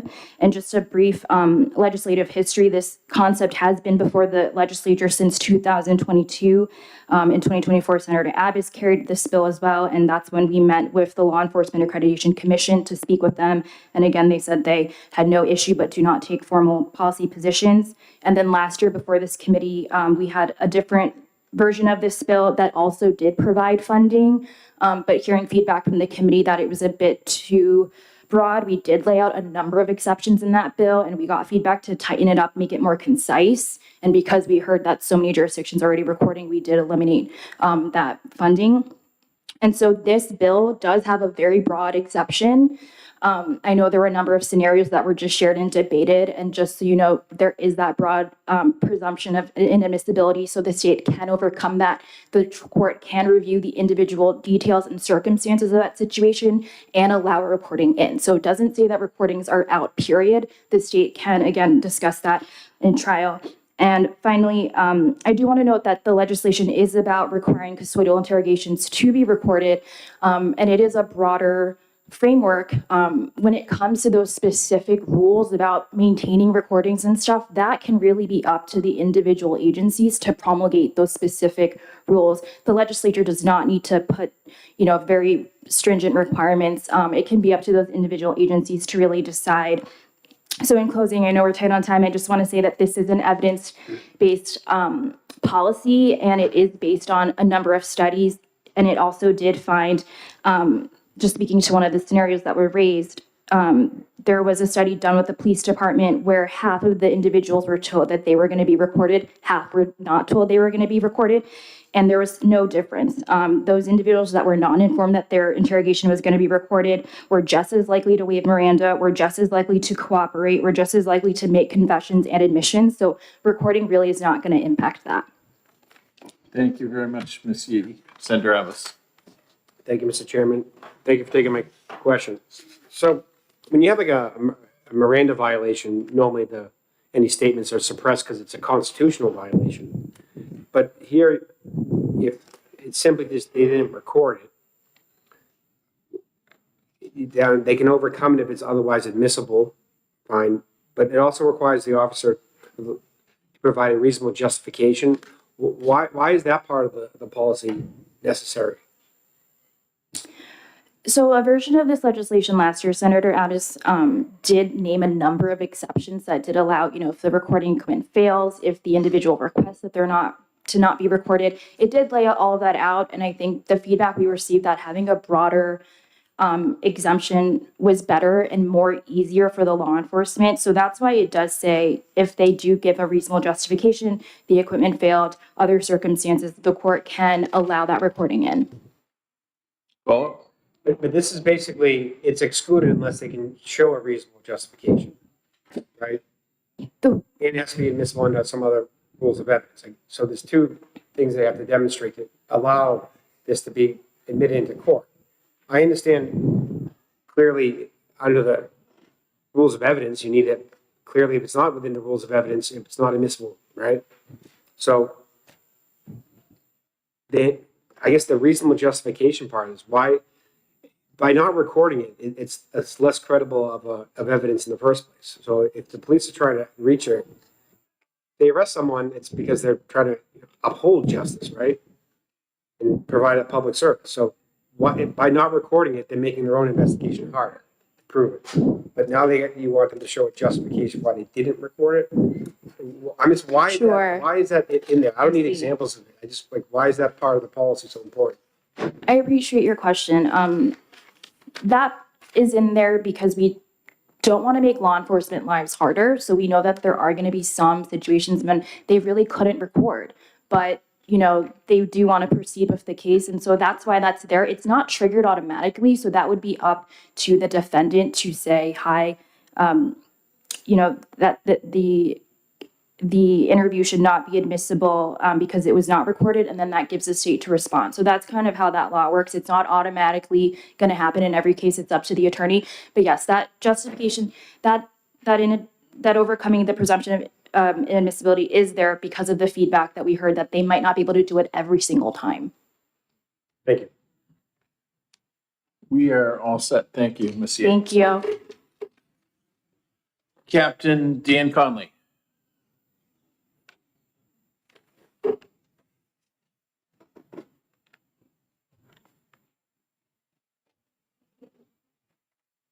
Afternoon. Good afternoon. Thanks for having me. Captain Dan Conley with the Goffstown Police Department. Been a police officer for almost 19 years. And I've been a licensed attorney in New Hampshire for just over 10 years. I'll keep this brief and I won't repeat a lot of what Captain Amatucci said. What I will focus on is the effect that this will have on police departments, especially smaller police departments. The financial burden will be a lot.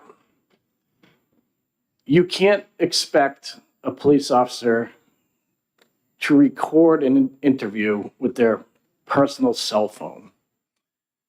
There's a host of issues with that. It opens the officer's cell phone to 91A. He's using his personal device to make a official state document. You get into the evidence part of this, then where does that go? Does it get deleted from his phone so it's not mixed in with his or her pictures and videos of their children, their wife, their husbands, their family stuff, and that criminal investigation is mixed in there. So you can't do that. You can't, and then if we're requiring them to use their personal phone, we're gonna end up paying their bill.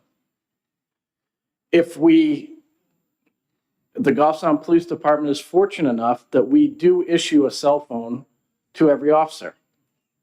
That come at a big price tag. We do have body-worn cameras for every officer, which comes with a huge price tag. On top of that, we have cloud storage for our evidence from the body-worn cameras, from their department cell phones, and we pay a lot of money every year for that cloud storage, and it's only going up. Goffstown's in a default budget this year. All our costs are going up.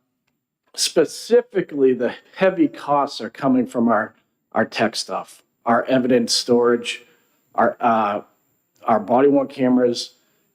The cell phones were a huge, huge item. So we are now in a default budget. Prices have gone up, but we're still operating under the same budget we were.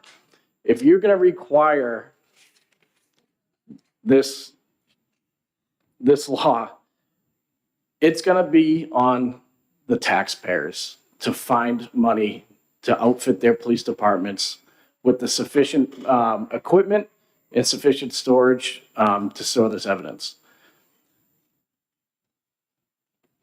You have any questions? No, we're good. Thank you. Have a great day. She's one of my favorites, Assistant Attorney General Alexandra Morel. Come on down.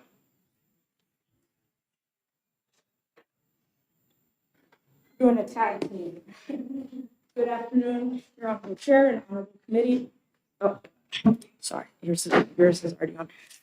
I'm Alexandria Morel. As the committee is probably aware, I'm the Traffic Safety Resource Prosecutor at the DOJ. This is Senior Assistant Attorney General Benjamin Agati. He's the current chief of our homicide unit. At Department of Justice, we receive calls from law enforcement and prosecutors statewide asking for guidance and information to make sure that they are following the laws in the letter of the law. I also personally represent the state on Supreme Court cases that deal with motor vehicle offenses. So at times that does include whether there was an custodial interrogation or whether Miranda was necessary or not. Today we're going to present testimony. It might be a little bit unique, where we're going to actually go back and forth. When we received individual calls about this bill, we decided to sit down. We had a conversation and we realized that the flow of our conversation points out some issues that might exist with this bill that we just want to highlight so that the committee can think about those and possibly send this to an interim study. So our testimony really begins with the question of it's unclear why. And for that, again, my name is Ben Agati. I'm a Senior Assistant Attorney General at the New Hampshire Department of Justice. A part of the uncertainty and the unclearness with regards to this particular bill, partial is that it seems to be seeking to try to solve a problem that doesn't exist. Some of the issues that we've heard about, certainly with regards to past cases in other jurisdictions decades ago, is not something that we've been dealing with in New Hampshire. And one of the key reasons to have legislation is because we have a geographical and a primacy and a rationale that says we have an issue that we need to address. I haven't heard that yet in multiple hearings that have occurred before and coming up to this day. But more importantly, one of the most unclear things is, again, what you've heard about is this whole custodial interrogation. What is custodial interrogation? And I think that the Department of Justice would second what Captain Amatucci's testimony was about what that is. You were provided with 3 scenarios today, for example, by the sponsor. 3 scenarios where an individual is spoken to just outside of a cruiser, eventually put into the back of a cruiser, and then maybe speaking to or having been spoken to at a department. And the question that really, especially those first couple of scenarios, would not be custodial interrogation. I'd like to give you a third scenario. We'll have a scenario, let's say, where an individual is coming down the front steps with a very large stick. An officer tells him to drop the stick at the time, and he starts getting into a physical fight with the officer. He has the officer grabbed by the neck and says, "If you don't let me go, I will kill you." The officer sees that the person has an empty holster that is on them, and they say, "Where's the gun?" for the concern of safety while they're trying to get this person in handcuffs. And then later on, an argument gets made that that question in that moment, when the officer does not have this individual in handcuffs or at a station or even in the back of their cruiser, again, not even in handcuffs yet, the argument's made that that is custodial interrogation there. The sponsor would know this. This is his case, State versus Lopez, 139, New Hampshire 309, arguing that that moment when the officer has a hand on his throat and is trying to get somebody in handcuffs was supposedly him committing a custodial interrogation of the individual he was trying to arrest. So the idea that this simply means what has been put forward as custody just happens back at the station, that is not the argument that's been presented before in front of the New Hampshire Supreme Court. That is not the argument that would get presented moving forward from here. The terminology here is very unclear, and that is a very large concern for the New Hampshire Department of Justice. Some of the other uncertainties that we have are with regards to the exceptions that have been listed, apparently now grouped together in this one large section. And so it's unclear what qualifies as a reasonable justification whenever there's this exception for the absence of a recording. We heard testimony that this bill has been presented before, and the idea was to make the language more concise, but now it's so broad. So what is this custodial interrogation, and what happens when an officer says, "I'm going to record you," and the person says no?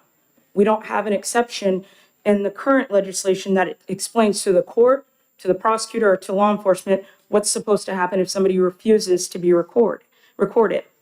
There's also no guidance for situations when a witness turns into a suspect. Maybe while investigating a domestic violence situation, an officer realizes that this person was actually the initial aggressor, and so all these statements that they're then making in that conversation, at what point did recording need to stop? At what point was the officer supposed to record if the person said, "You can't record me inside my home, even though I'm letting you in"? This also applies as a traffic safety resource prosecutor. I've received this call. The sponsor mentioned that initial DWI investigation wouldn't be custodial. That's challenged in courts all the time. But the question is, once you've been put into cuffs, put in the back of the cruiser, read your Miranda rights, and then let's say that the officer reads you the ALS form for refusing. Your response to refusing is evidence. It'll be used at a jury trial, and there's an instruction about it. So if the officer didn't record the initial testing on the roadside and doesn't record you at the back of the vehicle, at what point, which statements and what observations get to come in and which ones are left out because of the unclarity and uncertainty of what is the exceptions. And kind of the last point, and I think Attorney Agati can speak to this as well, is under this reasonable justification, what about if a small police department submits in writing, so they're following the law, we just lack the funding and resources? We're hearing that 16 out of 22 towns or jurisdictions have the capabilities, but there are small towns everywhere. as representatives and senators and DOJ, we represent everyone in New Hampshire. So we have to be mindful of what are the costs and burdens and what is reasonable in light of a statewide policy, not one for just one agency.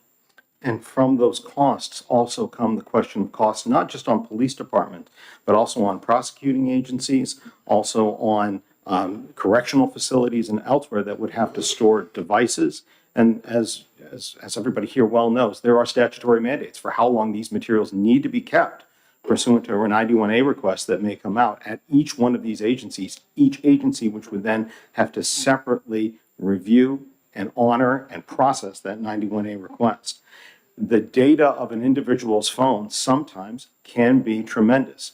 There was recently a case, and when I mean recently, I mean a conviction that occurred just yesterday here in the state of New Hampshire, where one of the key details was the fact that the defendant had falsified documents and then submitted those to the Attorney Discipline Office. That falsification was only proven through the metadata that was found on those particular files, showing that the individual had obtained software to then modify those files and submit those false documents. If that is captured, or in this case, a recording is captured on a personal cell phone or another device there that is not one that we've already talked about before with regards to body-worn cameras, the storage of that is going to be not just on the department, it's also going to be on the prosecuting agency, it will also be on the court once those materials and that data gets entered into as an exhibit of evidence. And so it's unclear if the legislation kind of accounts for modern technological issues and then also privacy issues. Recently, there was a county attorney, or county government offices, so multiple offices, including local law enforcement and a county attorney's office, that fell victim to a cybersecurity event, also known as hacking. This caused a network outage and prevented access to data. And so the idea that law enforcement just hand it to prosecutors, and so law enforcement don't have this burden of storage costs, that's not actually going to change anything. We also aren't factoring in the idea that we have to keep this data until the finality of the case. There are statutes, so it's not this temporary small period of time. And so finality is after somebody has exhausted all their appeals. So in a case where there are cyber attacks and we're seeing this increase against government agencies, if at some point this recording is lost, stolen, destroyed, or modified, how do we account for that?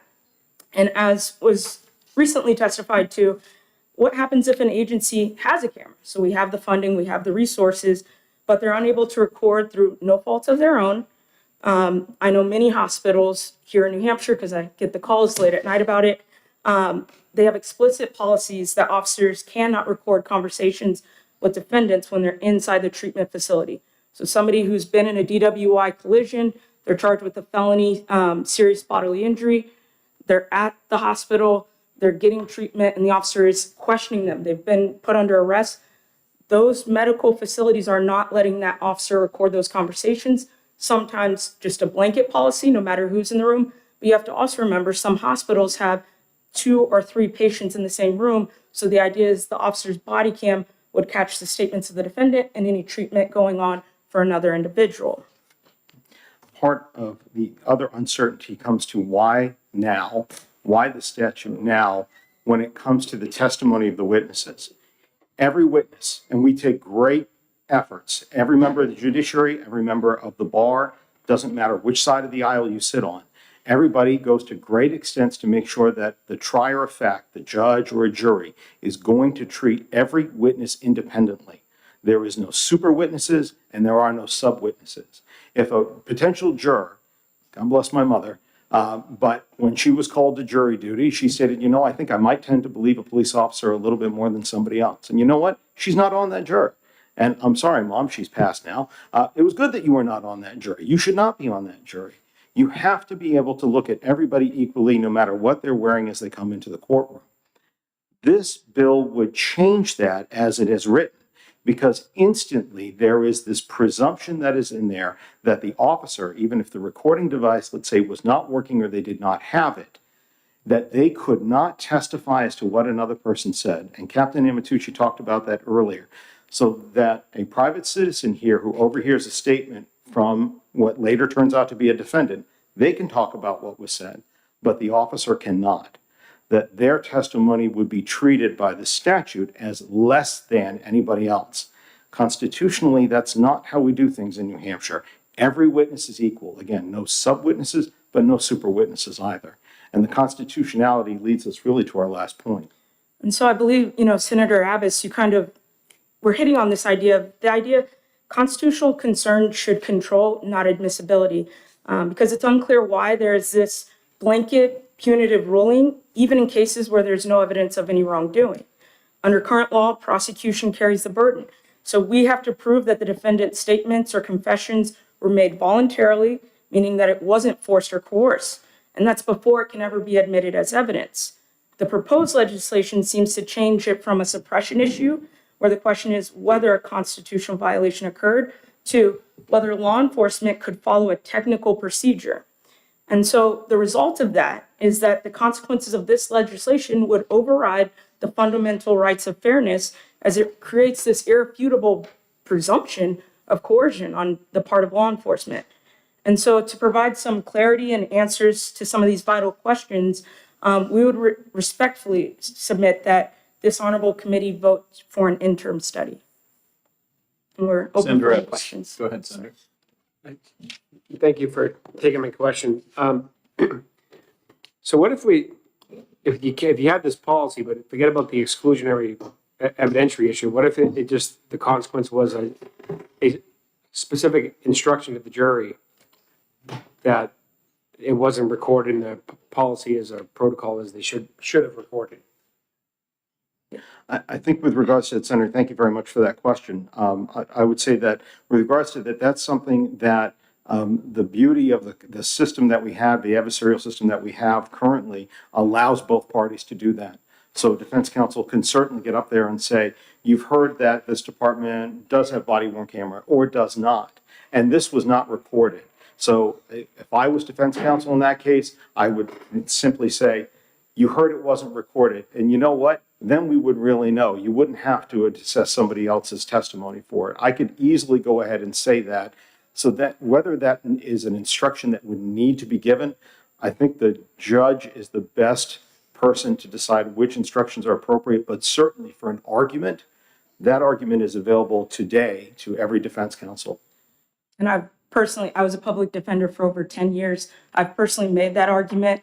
And part of the instructions that any judge would give would go to the weight of the evidence and credibility. And so that would be an argument about the weight of the evidence. Thank you. Thank you. We're all set. Thank you very much. Thank you so much. Appreciate it. Cynthia Mousseau.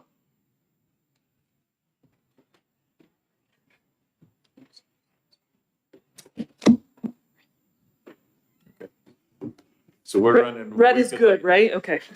Yeah, red is good. Okay. As quick as you can. Yes, I just want to address some things that were said today. I'm not even going to read my prepared written testimony. I want to talk about, first of all, the different levels of holding somebody. There's detention, which is one level, and then there's custody, which is the second level. This provision is not triggered by detention, which is why Representative Scher represented that these roadside stops would not be triggered.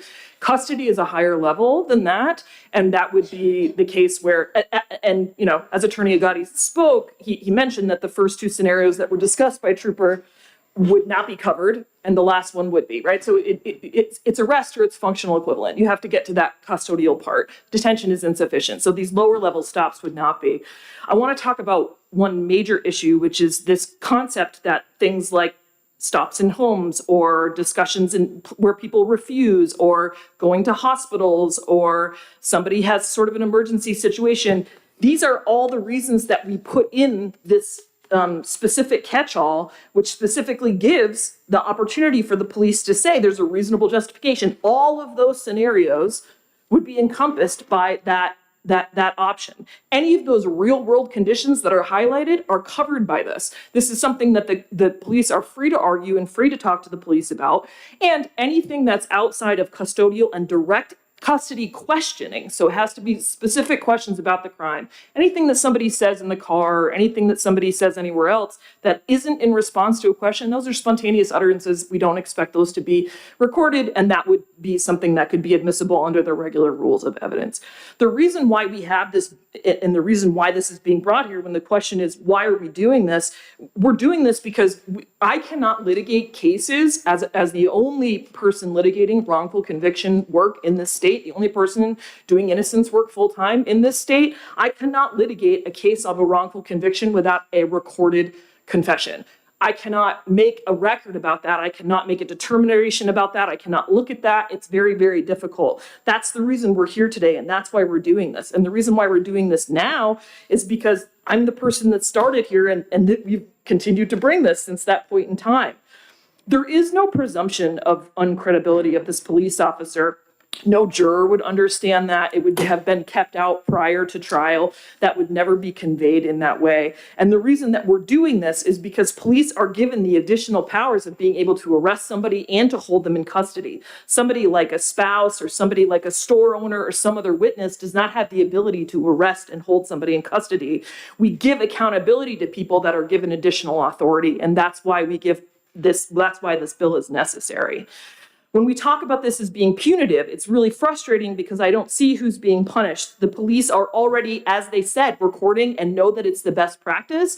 And in fact, the consensus across the country is that these bills that require recording have benefited the police because it has reduced the number of motions to suppress. It has reduced the litigation. It has reduced the issues and questions that have been raised.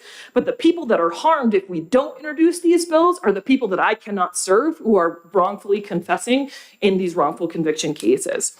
In terms of the jury instruction question, I do want to point out that that is a rule that's been adopted in Massachusetts. That, in fact, has an explicit, this is a, makes the officer less credible if they didn't record the confession. That doesn't even exist under our statute. That's the jury instruction that's being given in Massachusetts when things are not recorded. And this is also inefficient. And the other point that I would make about jury instructions is they do not, they're not often adhered to. The other point I want to make is that when we take recordings into evidence, we don't put the camera into evidence. The only thing that goes into evidence is the recording. Nobody's asking for the cell phones to be put into evidence. We're asking for the recordings to be put in the evidence. As the police have spoken about today, most department issued cell phones, not personal cell phones. And I'm not asking for anybody's photos of their wife or photos of their children or any of that personal thing. I'm asking for the recordings to be put into evidence, which is exactly what happens in police departments. I don't ask for the camera in the recording room. I ask for the recording that comes off the camera. Nobody would ever be submitting their cell phones for a full cell phone dump. You would just send the recording over of the interrogation, and that's the end of it. There doesn't have to be any other submissions. In conclusion, I would just point out that this is a bill that, again, we've spoken about to law enforcement, the Training and Accreditation Committee. Nobody has expressed any concerns with it. And this is the thing. We've done this over and over. We've asked over and over for feedback. And I just think that overall the country consensus and the feedback we're getting is that this is best practice, that we should be doing it, and we're not. I'm happy to take any questions. Seeing none, thank you very much. Thank you. Does anyone else wish to testify on 1336? Seeing none, that'll end the hearing.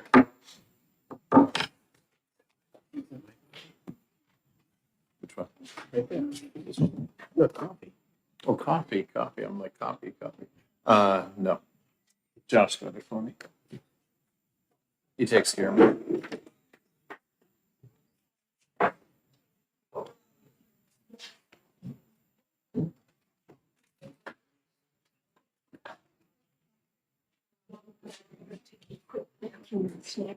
Okay.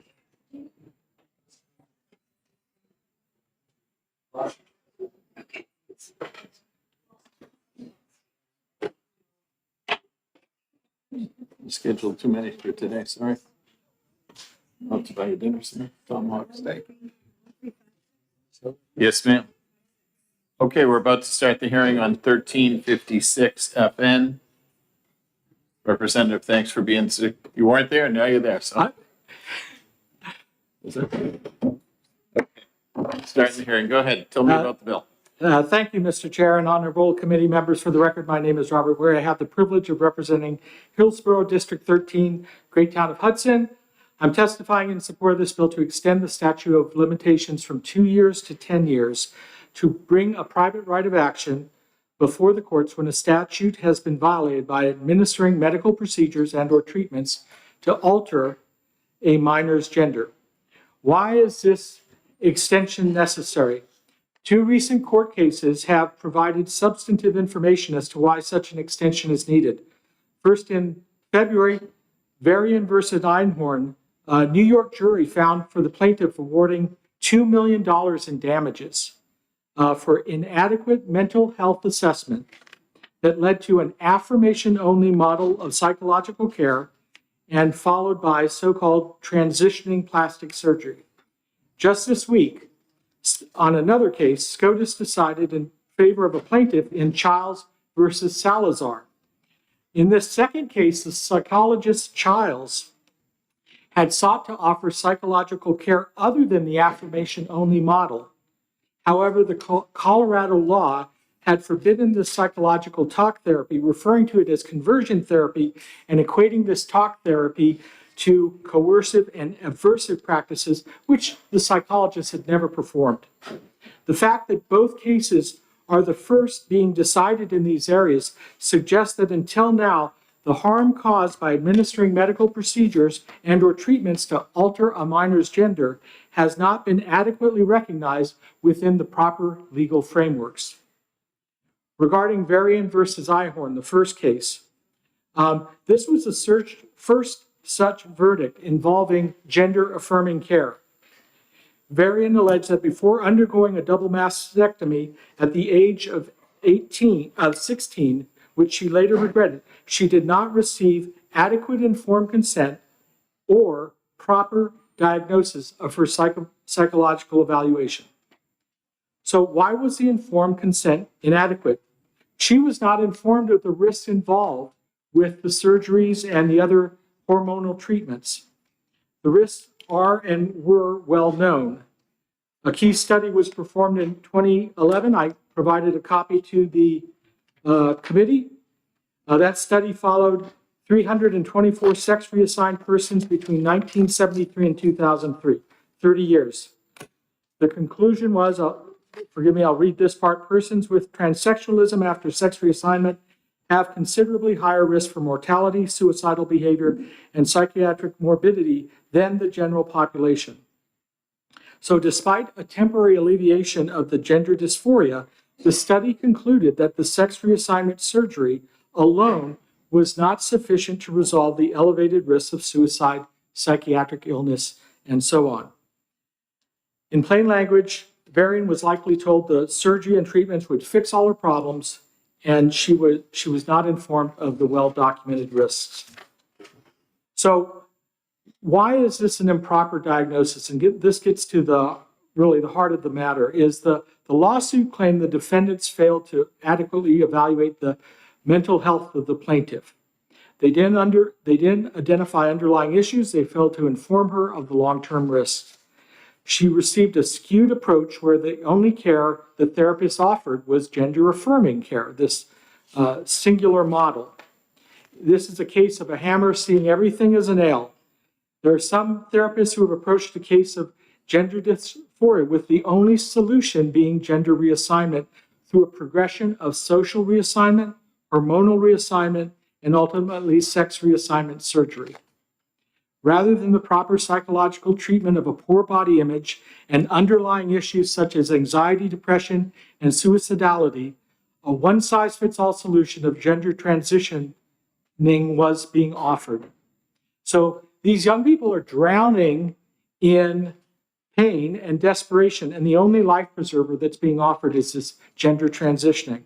It is not good psychology, it's not good psychiatry, it is unethical practices of medicine. It's immoral to do harm when the power to do good is possible. And this leads us to the second case, which is relevant, Childs versus Salazar.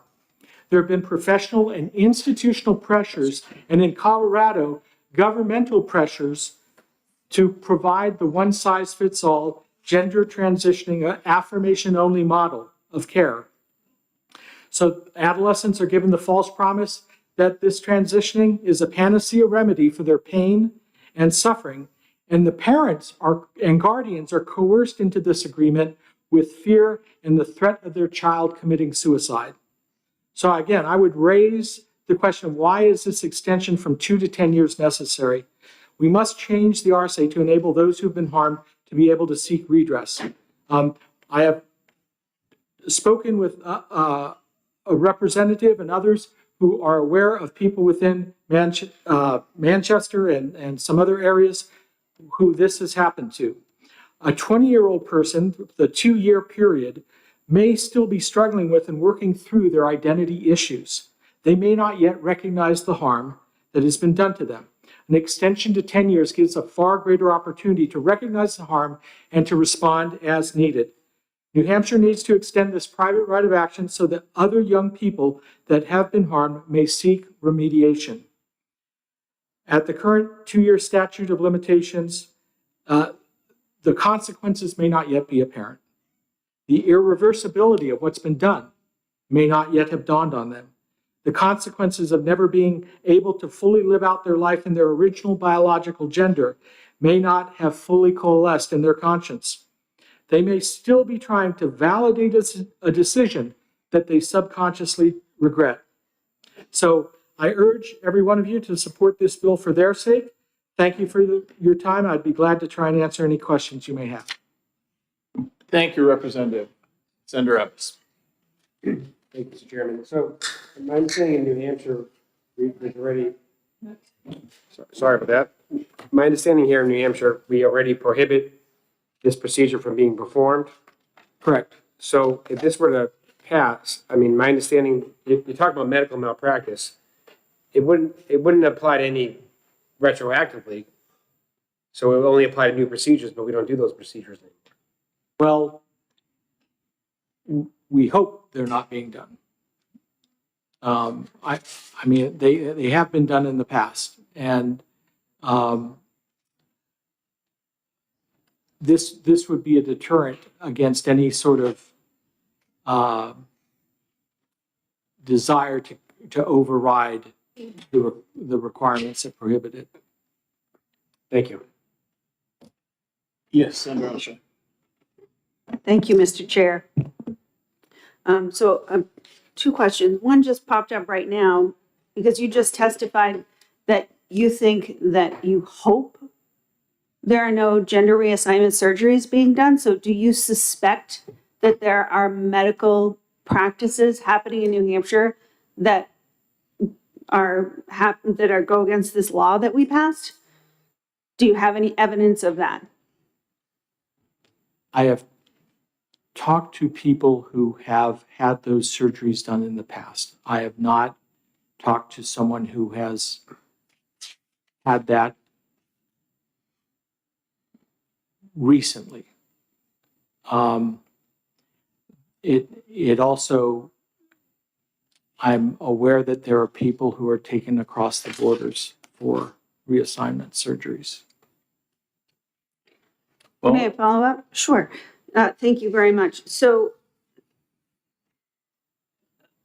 I was here on this committee when we passed the law that you're looking for a look back on from 2 years to 10 years. And we didn't get any testimony that gender reassignment surgeries are being performed here in New Hampshire. So if we didn't have any if we didn't have anything happening prior to us passing the law, and this law would only apply going forward, what's there to look back on if we don't have any? And it only applies to things that happen in New Hampshire. We can't affect what happens across another border, as you just suggested. So this is, what would this actually, what are we looking at? Since we don't have any, we have no testimony that we've had any, and this only goes forward. In talking with the people who have tried to examine a detransitioning, they've noted that there are no healthcare codes to cover this. There are no aspects to assist with their detransitioning, if you will. So what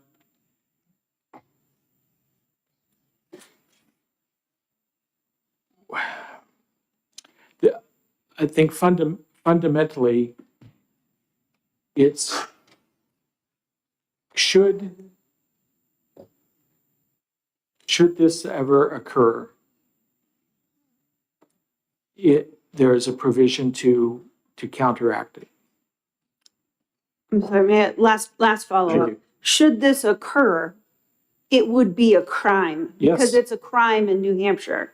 Yes, So I would agree.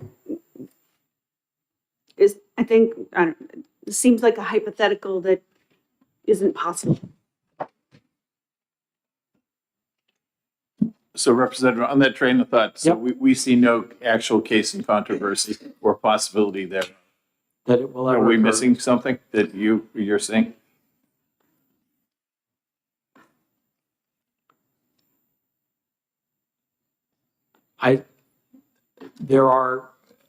We've had people come to some of the representatives asking for these sorts of things. So, Okay, maybe they'll testify later. yeah. Okay, thank you. So, We're all set. Thank Okay, you very thank much. you. Appreciate your testimony. Representative Catherine O'Brien, I don't see you, but you could be behind someone. She left. Okay, that's understandable. Stephen Scara, probably said it wrong. I apologize.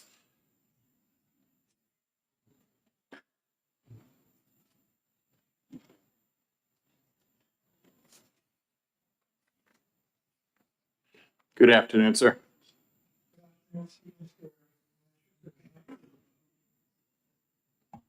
Good afternoon, Stephen Scare, Nashua, New Hampshire. Thank you for this opportunity to speak, Chairman and honorable committee members. Please vote ought to pass. A physician who chemically castrates a boy or destroys a girl's healthy reproduction system with massive amounts of testosterone should at the very least be held financially responsible.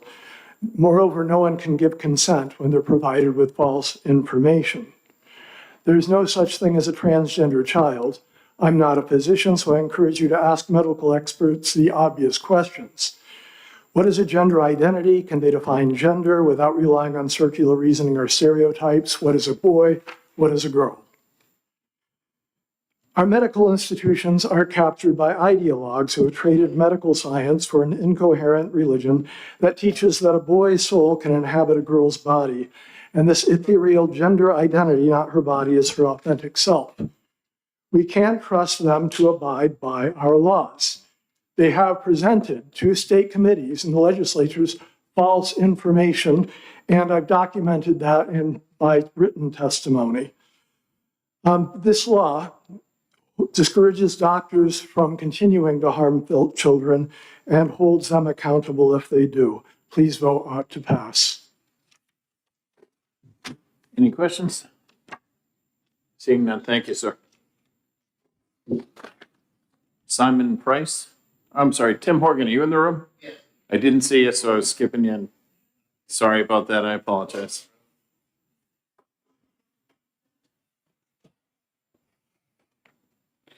So if you can keep it short as you can. Oh, yes, I know, we're way Awesome. behind. I'm Thank Timothy you. Horgan from Stratford County District 10, and so I'm opposed to this bill. I was also opposed to the underlying bill, which I think was HB 377, which we passed. Well, I didn't vote for it, but it passed just last year, largely on party lines, and just took effect on January 1st. So I think this, and the minority of the House Judiciary Committee, I think my colleague Representative Marjorie Smith, if I recall correctly, wrote the majority opinion. We all agree with it. We basically just stated, in terms of the debate on the floor, that this bill merely changes look-back period from 2 to 10, and 2 is probably adequate, especially given that there's no evidence that this law has been used at all. And just in general, I'm a strong supporter of transgender rights. I think this issue applies. It's very important to a small number of people, but if you're one of them or somebody you know is one of them, which is the case for me, I know several people who are trans. It's the most important. It's like extraordinarily important, most important thing in your life. And I think the trans community, to some extent, it becomes sort of a scapegoat, a distraction from other issues. So anyway, I think this bill, this is another one of those bills I think should never have gone to your side of the wall. It was just totally unnecessary, and so I see no reason. I see no reason to waste your time passing it. So that's. Thank you very much, Representative. Any questions? Seeing that, Thanks. appreciate your time. Thank you. Simon Price?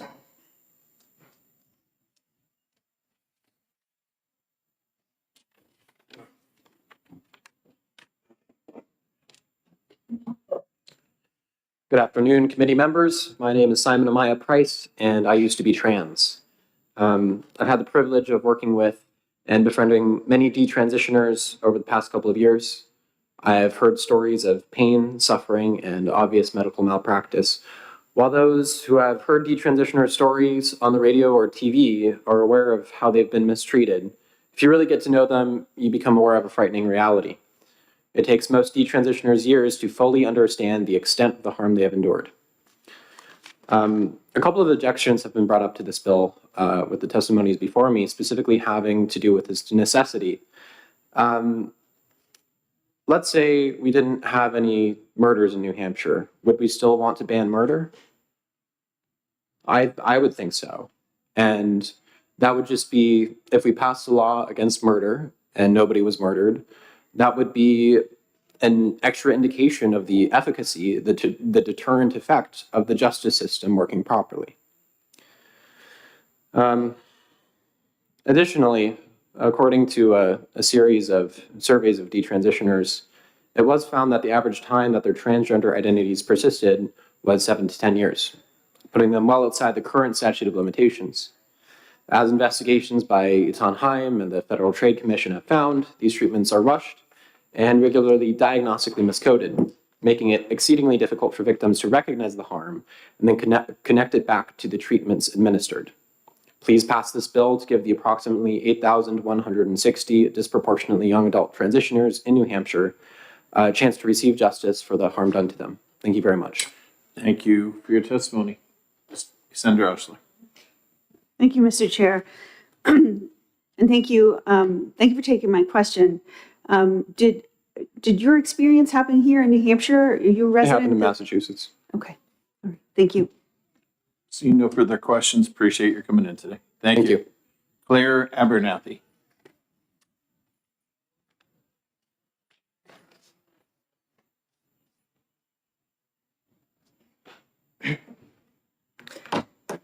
Hello, committee members, and thank you for allowing me to speak today. My name is Claire Abernathy, and I'm a 21-year-old detransitioner. And despite what has been alleged and what you may have heard, I am not being paid for my testimony today, nor was I paid for my testimony on the version of this bill which passed through the House. I live about an hour south of here, and I drove up for this hearing because this is an issue that is very important to me. I was put on testosterone a week after my 14th birthday, and I underwent a double mastectomy at 14 and a half. I've suffered severe and irreversible harm as a result of these decisions which were made for me when I was a middle schooler. I've been permanently barred from important adult experiences, including the defining feature of the class of species we belong to. These are harms I did not yet understand by the time it was too late for me to seek damage from the credentialed medical providers who inflicted them on me, and likely still do not fully understand how they will impact the rest of my life. My understanding of what was done to me continues to evolve, and I learn new things about how it may impact my future quite frequently. Medical researchers have understood since the 90s that decisional regret and realization of harm takes an average of 8 to 10 years to surface, and the existing laws here in New Hampshire, like in many states across the nation, have yet to accommodate this reality. As was seen in my home state of Texas, banning these practices is not necessarily enough to prevent these interventions from being performed. The endocrinologist who put me on testosterone at 14, May Lau, is currently the subject of a lawsuit by the state of Texas for allegedly continuing to prescribe these interventions after the ban was passed in 2023. Another endocrinologist in El Paso has been alleged to have done similar, though I'm not sure of the status of that case. If the law is truly being followed, then there is really no reason not to pass this law. And if it isn't, this law would allow financial recourse to the victims of such crimes. This is not completely hypothetical, as it has played out in other states. Detransitioners are real, the harms we've suffered are real, and we deserve our days in court. I ask that you allow this by voting yes on this bill. Thank you for your time, and I'm happy to answer any questions you may have. Seeing no questions, appreciate you coming in. Sorry for the ride. Does anyone else wish to testify on this bill? Seeing no others, that'll end the hearing.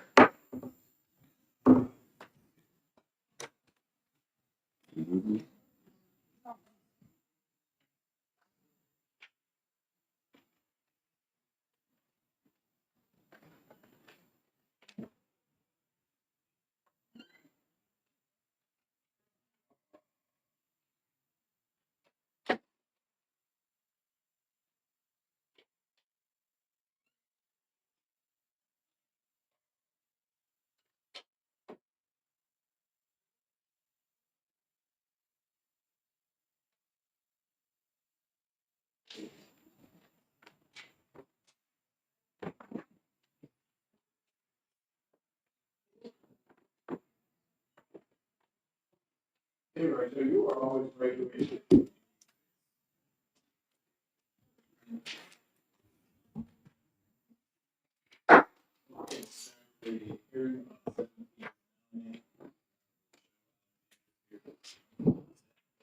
Thank you, Senator Gannon, members of the Senate Judiciary Committee. For the record, my name is Joe Alexander. I represent the town of Goffstown.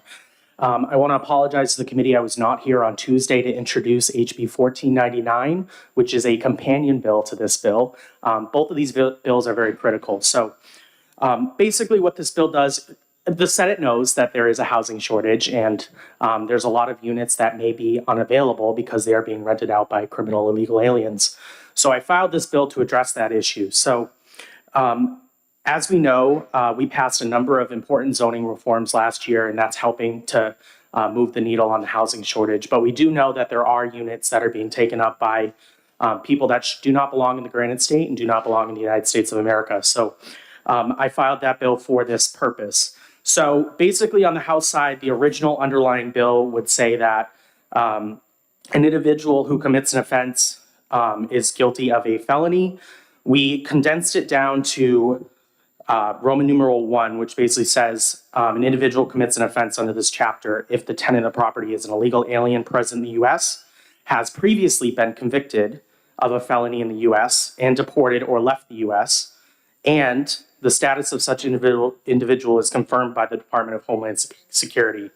So basically what this bill does is says that the sheriff, to the extent safely, their ability and safely do so, arrest any individual who is guilty of a violation of Section 8 United States Code, Section 1252C. That will make sure that our sheriffs are following the law and we're enforcing our federal immigration laws to the extent possible, and that these illegal felons that are in this country committing heinous crimes, crimes against children, crimes against others, they are not allowed to live in the Granite State. And, this goes along with Senator Gannon. We passed sanctuary cities to protect individuals from certain illegal aliens and protect our communities. This is one of these bills that will help reinforce that by saying that we're not going to allow these people to live in our communities and in our housing. And hopefully that will free up some of the units for Granite State citizens that need that housing. So thank you for your time. And it isn't that I don't like your bill, but Senator Reardon pointed out last time we met, I think it was on your other bill, that technically the presence of when you commit the infraction of coming into our country, much though I might think it's a felony, it's really categorized as a misdemeanor, is it not? Yes. So then, is it going to be problematic then to arrest them as a felon when they've committed a misdemeanor? Well, this is, Senator, thank you for the question. This is for prosecuted people that are guilty of a felony. So it is a misdemeanor to cross the border and violate our immigration laws. But these are the most violent criminals on our streets. These are the people, like, originally I had any illegal alien whatsoever, and then I condensed it down to violent illegal alien felons. So the House did some work on the bill. Originally it was all illegal aliens. Now it's just the most egregious. Thank you for clearing that up for me. Other questions? Senator Reardon. Thank you, Mr. Chair. Thank you, Representative, for taking my question. what kind of numbers do you have and where did you get the numbers from that we have a lot of felony committing, not otherwise lawfully occupants of the? Well, if I had the numbers of the exact amount of illegal aliens in the state, I think we'd be enforcing our immigration laws as they are. But I mean, these people don't follow the laws, so how are they going to register that they're an illegal alien? We're not going to know. But you said, thank you, Mr. Chair. But you said in your testimony it was going to free up a lot of units. I'm just curious why you think we have a lot of aliens. Any units it frees up to help granite staters that are homeless on the street, homeless veterans on the street, that units are being taken up by violent illegal aliens, I think is a step in the right direction. Gotcha. Thanks. Any other questions? Seeing none, thank you. Thank you very much, Senator. Have a great day. Tim Horgan, you still here? Yes, you are. Come on down. I swear I'm going to be the announcer on Price is Right. Yeah, come on down. Come on down. Hasn't happened for me yet.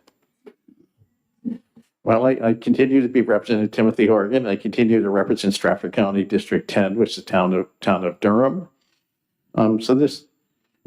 This bill on the one hand, it's very broad, occupant or tenant of real estate, so real property. So it's not just somebody who's the prime tenant of residential property. It also includes somebody who's merely living in someone else's property. Even the way I understand it, at least I'm not a lawyer, it applies to somebody who's maybe has a business, is renting a commercial property, or even somebody's merely staying in a hotel or a campsite. But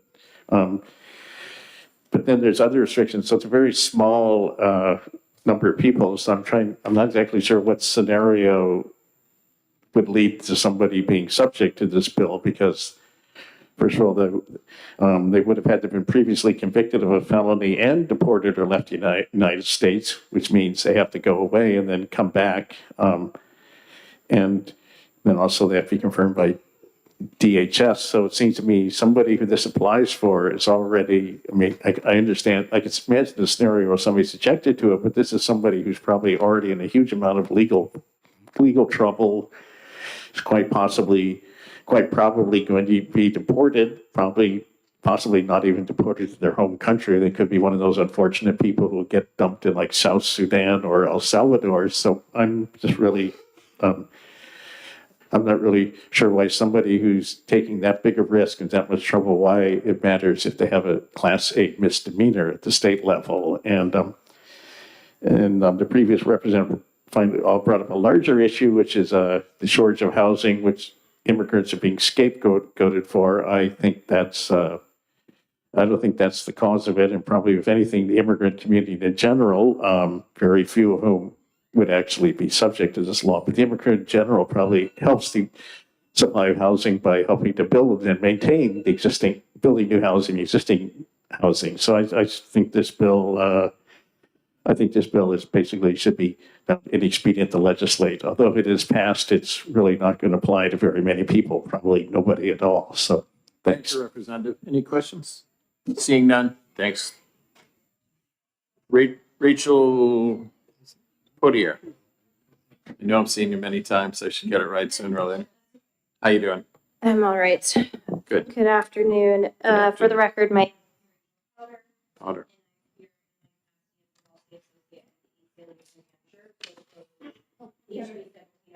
Oh, I'm sorry. There you are.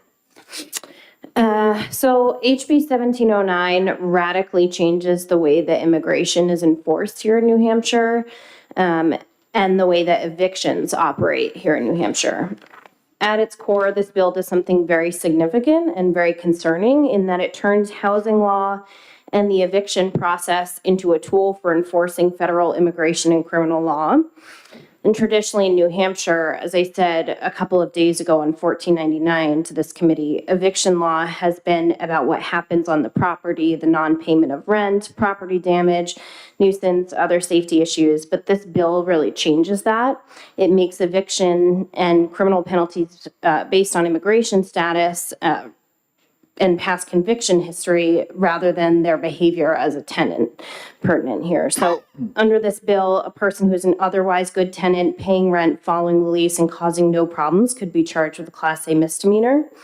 And I want to address that obviously reentry after deportation is already a federal crime. The question before this committee is not whether federal law should be enforced. It is whether New Hampshire's eviction process and county sheriffs should be turned into immigration enforcement tools. And this bill doesn't create any new federal penalties. It shifts the federal enforcement responsibilities onto New Hampshire's landlords, to the courts, and to county law enforcement. And that comes with significant cost, liability, and mission creep. And it does require, it mandates that sheriffs arrest individuals during the service of a writ of possession if they believe that person falls into this category. So that effectively turns eviction proceedings into immigration enforcement operations. And that's what we're really concerned about. And it also raises serious concerns for liability for counties, local law enforcement costs, and ultimately, only 4 sheriff's offices in the state are currently involved in assisting ICE with immigration, and this legislation would force every single sheriff's office in the state to now do immigration enforcement. So we're very concerned about that.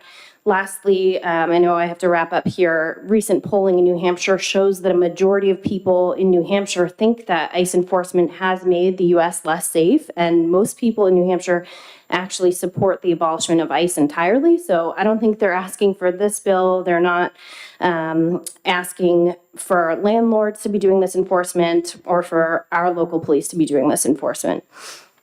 Thank you very much. Senator Appus. Thank you, Mr. Chairman.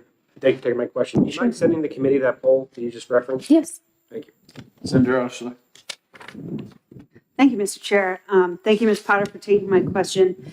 If I understood your testimony correctly, and I know that we did get written testimony, have not had an opportunity to review, so maybe my answer is in here, but effectively, are you testifying that right now, we know that counties, state police, and municipal law enforcement have the option to engage in 287G agreements with the federal government, and that is being exercised at the local level and at the county level. And the state police have also entered an agreement and have a limited number of officers who have gone through the training. Does this effectively mean that every county is effectively part of the 287G and will then have to do that training and engage in all other manners of 287G MOUs?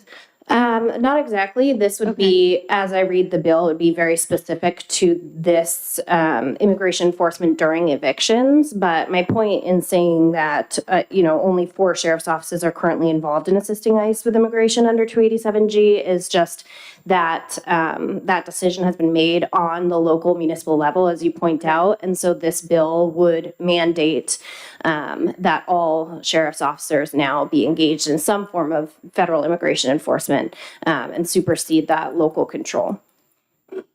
Follow up? Yes. Even if they were in a county that did not choose to engage in 287G? Yes. So for Rockingham County, we have one, but Coas does not. Right. Okay. Thank you. Yeah.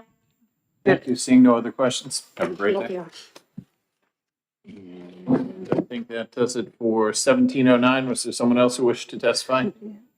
Seeing none, that'll hold the hearing.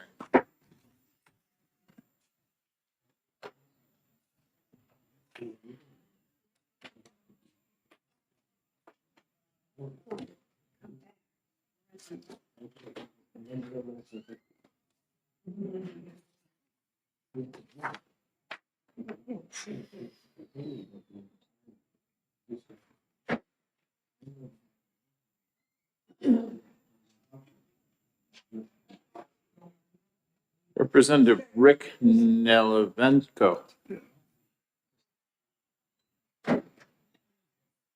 Representative, how you doing? Hold on 1 second. Good. So far, so good. Good. That's always an easy start here. Good afternoon, Chair Gannon, Okay. Vice Chair Abbas, and esteemed members of the Senate Judiciary Committee. Thank you for your time today.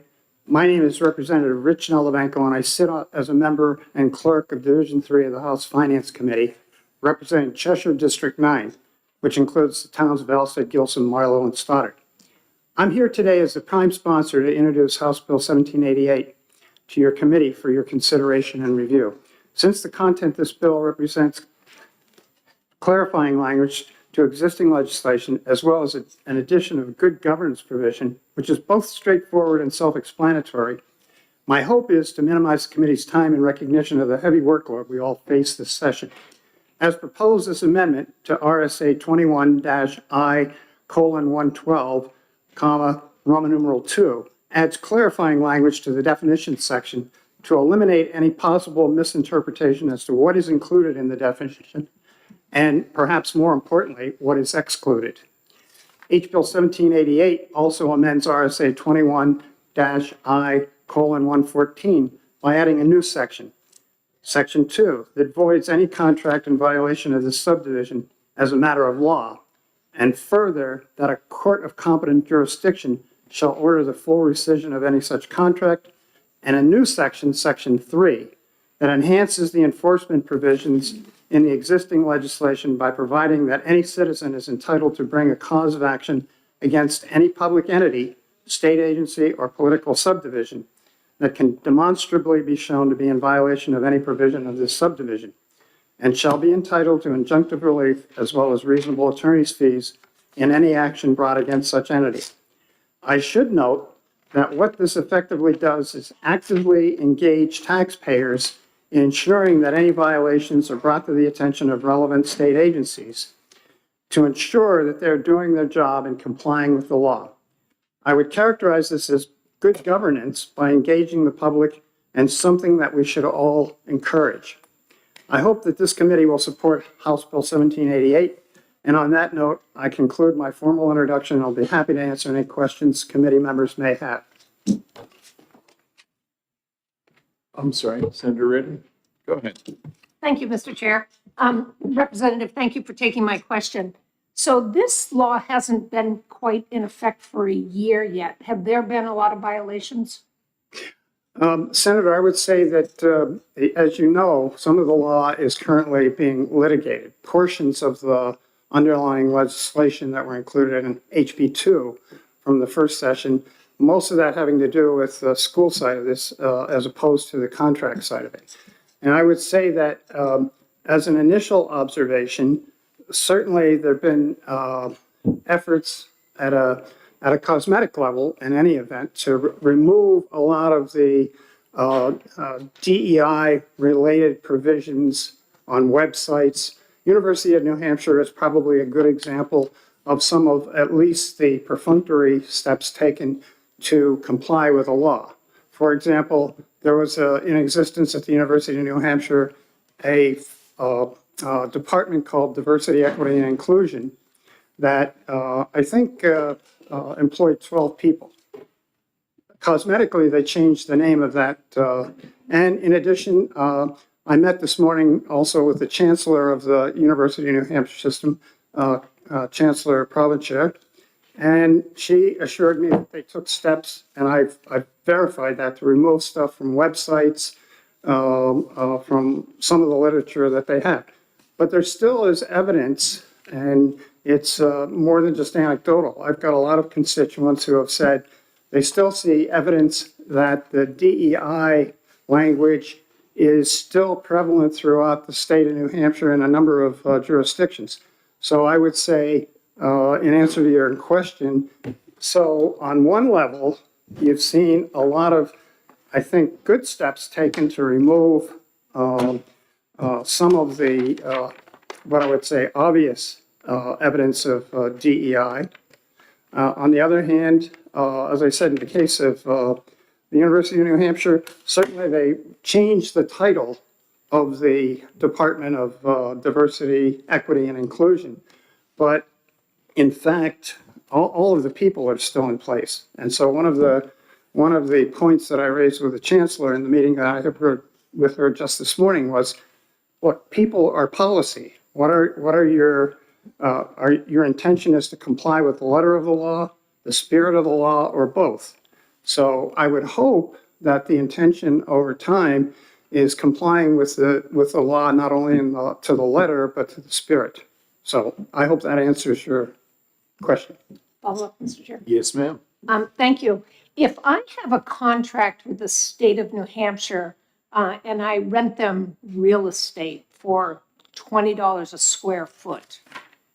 And the going rate for that real estate is $100 a square foot right now. It's a 5-year contract. Doesn't it behoove me to void that contract so I can charge the state of New Hampshire, or some other vendor can charge state of New Hampshire the market rate, the going rate now, instead of sticking with the contract they Do you have had? a real example of that, or is that hypothetical, Senator? If you- I think either a real or a hypothetical counts, because the state of New Hampshire has contracts right now that may have DEI provisions, that it would be a great opportunity to renegotiate that contract. Well, I think they have the opportunity certainly to change the language in the contract as a first measure of compliance. And that's really a matter of changing some language. Follow up? Yes. I'm glad you brought that up, because lots of contracts have a provision that says if one part of that contract, The severability clause. Exactly. Right, But this doesn't say that. This says the contract's void. could be void. Yeah, correct. Great opportunity.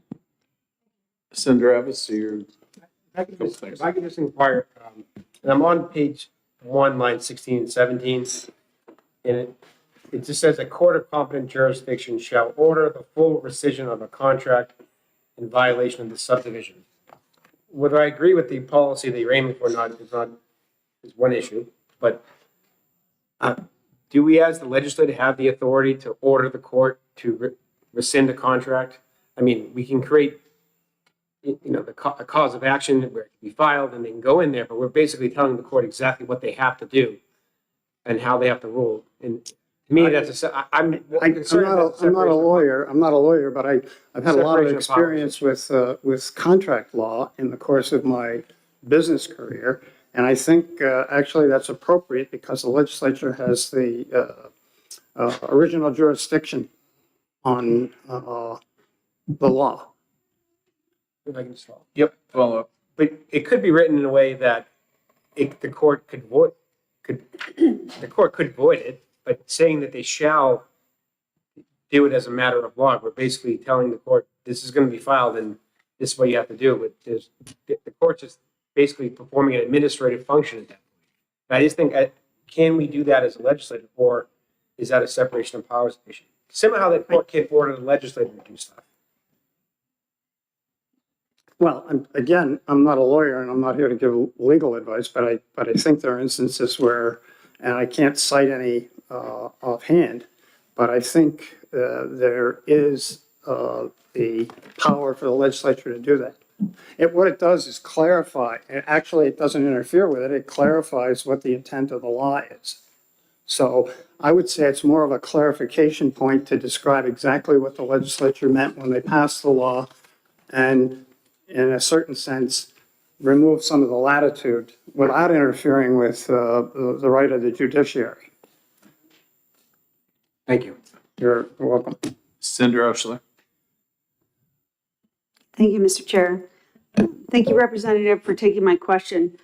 So in 2021, we addressed this through banned concepts, which was ruled unconstitutional. In HB 2, same thing with anti-DEI provisions, also unconstitutional. So are you asserting that the courts that decided that were not competent?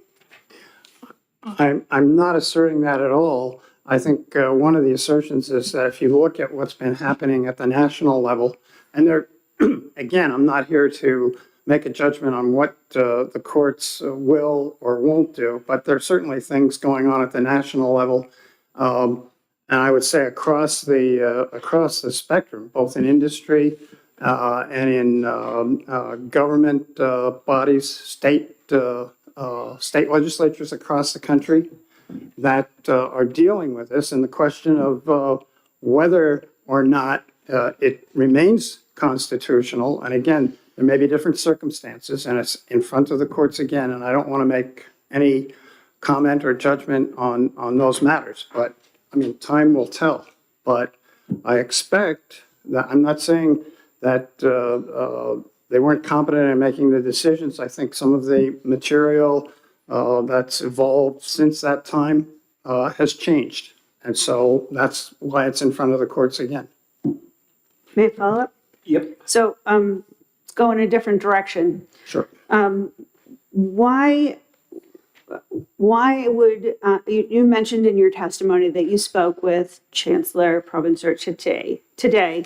And so this would apply to the university system. And why would they be looped into this? Like, what's the intention?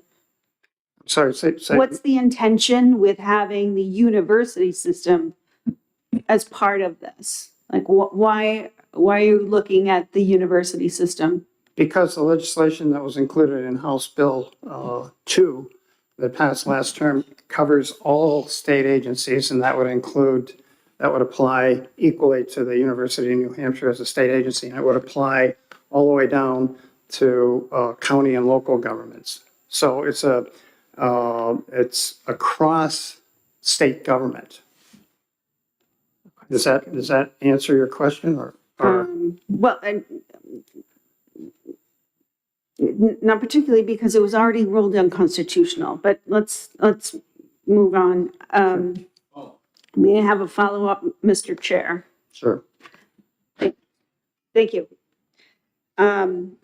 So we have also heard in previous litigation where this concept has already been ruled unconstitutional, that there's contradictions in proposals like House Bill 1788, previous proposals in House Bill 2, previous proposals in 2021 for the banned concepts, that we have contradictions with federal disability rights laws.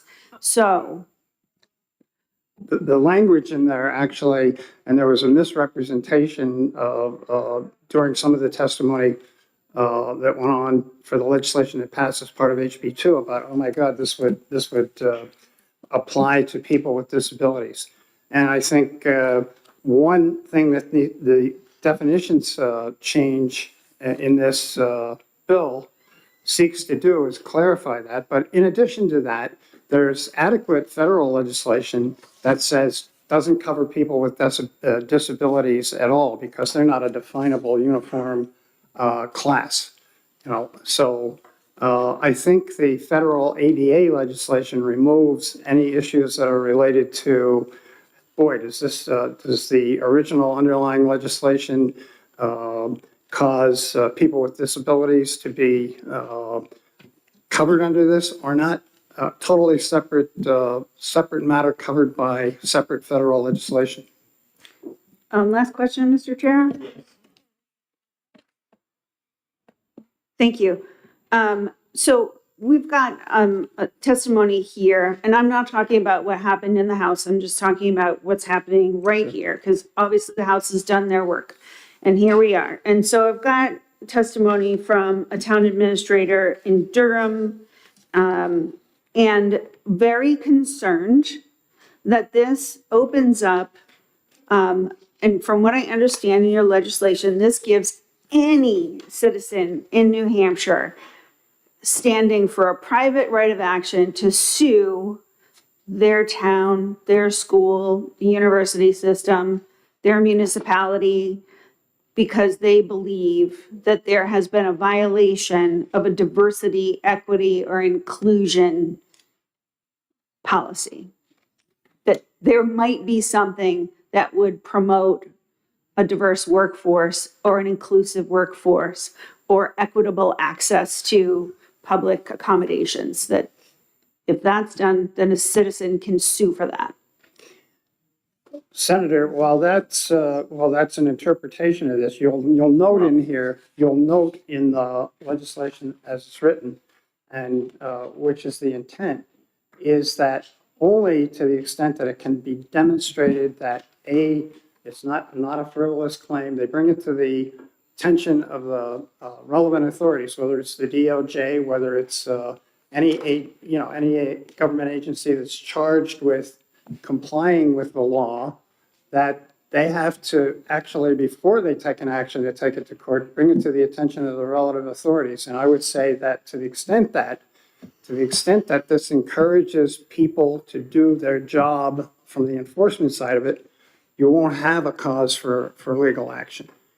You know, you'll have a situation where you'll have an engaged citizenry that points out to the relevant authorities who may not be in the first instance aware of it. Hey, I think this is a violation. They have the ability then at that level, without resorting to court, to make their case, provide the evidence, and have it investigated. If they then come to the point where the relevant agency that they're dealing with says, yeah, just ignores it, because we have a lot of issues, not only at the local level, the state level, but the federal level, where laws aren't enforced. It's under the provision of prosecutorial discretion or discretion of the enforcement agency. And that frustrates a lot of my constituents and people who see things and they say, boy, first thing's going to happen to me. I raise it, I get blown off, and I try to I want to take a legal action, but the first thing that happens to you in the court without something like this is they say, you don't really have standing. You don't really have standing as a citizen. And what this provision in here does is give people standing as individual citizens. And I think empowering citizens to help with the legitimate carrying out of state laws is an important plus. You want an engaged citizenry, and you want them to be able to take action where they think it's warranted. So I think that is the guts of what this bill is about. It's empowering citizens. Thank you. Senator, you good? I'm great. Awesome. I'm super. Thank you very much for your testimony. Thank you. Okay, long list. Did Kate Horgan go home and cook a nice dinner? No? Your poor sister's waiting for her dinner. She is. Yes. Should like some Angelinas. Thank you, Mr. Chair and members of the committee. My name is Kate Horgan. I'm here on behalf of the New Hampshire Association of Counties. I will be extremely brief, hopefully less than 2 minutes. I will do just a couple bullet points. One, this bill says any citizen. There's nothing in this bill that restricts it just to New Hampshire citizens. Someone from California could see this and say, yep, no, I want to do that. I'm going to cause litigation just because I can. It says any citizen. Point two, nursing homes have requirements that they must complete to get paid Medicaid, particularly around people's religion. We then have to get training to make sure that we are correctly providing appropriate care for people who are in our county nursing homes. I think you put the counties in a difficult situation where the federal government says you have to do these things, and we go out and get a contract to do it, but somebody sees that contract to get training to provide religious care for our residents, and they say, oh, nope, that's DEI. You can't do that anymore. So then the counties are between a rock and a hard place at that point, right? I will end it there because I know there are a lot of other people behind me, but I'm happy to take any questions if the counties are concerned. Just a quick comment. I think they define citizen fairly well, saying in the school district or administrate, a lot of places who. I must have missed that because at the beginning it says any citizen Okay, and does but I not don't want to restrict dwell on that. that. We'll move beyond. Other questions? Seeing none. Thank you. Ms. Horgan. Get home to dinner. Nancy Brennan. Nope, you were not. Okay, I'm sorry. Sarah Burke Cohen. You probably have to put dinner on the table. I know. I actually, Not your night? there's a fundraiser tonight at Uno's, so we'll be going to that for the music department. So, Good. My name is Sarah Burke Cohen. I represent the New Hampshire Municipal Association. We oppose HB 1788. To your point of the definition of citizen, it is under the school district section. However, it is not under the municipal section. And as you know, citizen is not defined in the statutory scheme. So it could be any citizen, may not be able to bring it towards the school district, but could bring a suit against a municipality, which of course would mean legal fees for municipalities. The other thing that is concerning is contracting and procurement disruption. I think Senator Reardon brought that up, so I won't go too deep in it, but this does call for avoidance of contracts. What does that look like if an entire contract is void? Is it renegotiation of the contract? Does the vendor choose not to contract any further with the municipality? And if it's a contractor that is specialized in a certain field, that can become very problematic and very expensive for municipalities. The other thing is there will be lawsuits for breach of contract. If the contract is voided automatically by this, there are likely other contractual issues that will come along with that, including litigation. And certainly the state has seen some litigation recently with contract avoidance or rescission that we are attempting. The administrative burden on municipalities to continually review contracts, policies, and training certainly will be problematic. But the biggest, I think, is the contracting procurement disruption and litigation exposure. It's going to cost municipalities financially. It's going to cost municipalities in resource and possibly in vendors that they utilize for different programs. Happy to take any questions. Seeing none. Perfect. You're golden. Thank you. Hope they feed you well. Commissioner Dave, was it Loveland? He had to go home. Gotcha.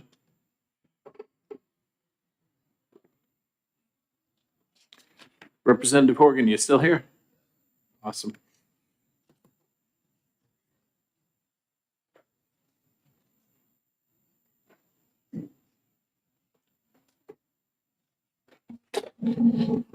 Thank you very much. I'm Representative Timothy Horrigan from Stratford County District, the town of Durham. And as far as I know, I'm not related to the woman whose name is spelled slightly differently, who spoke a few minutes ago.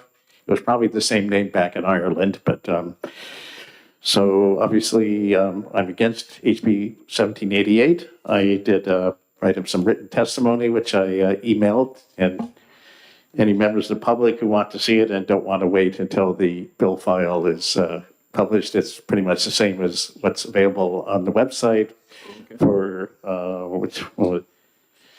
House ED&A. I believe that's who it is. Let me get that.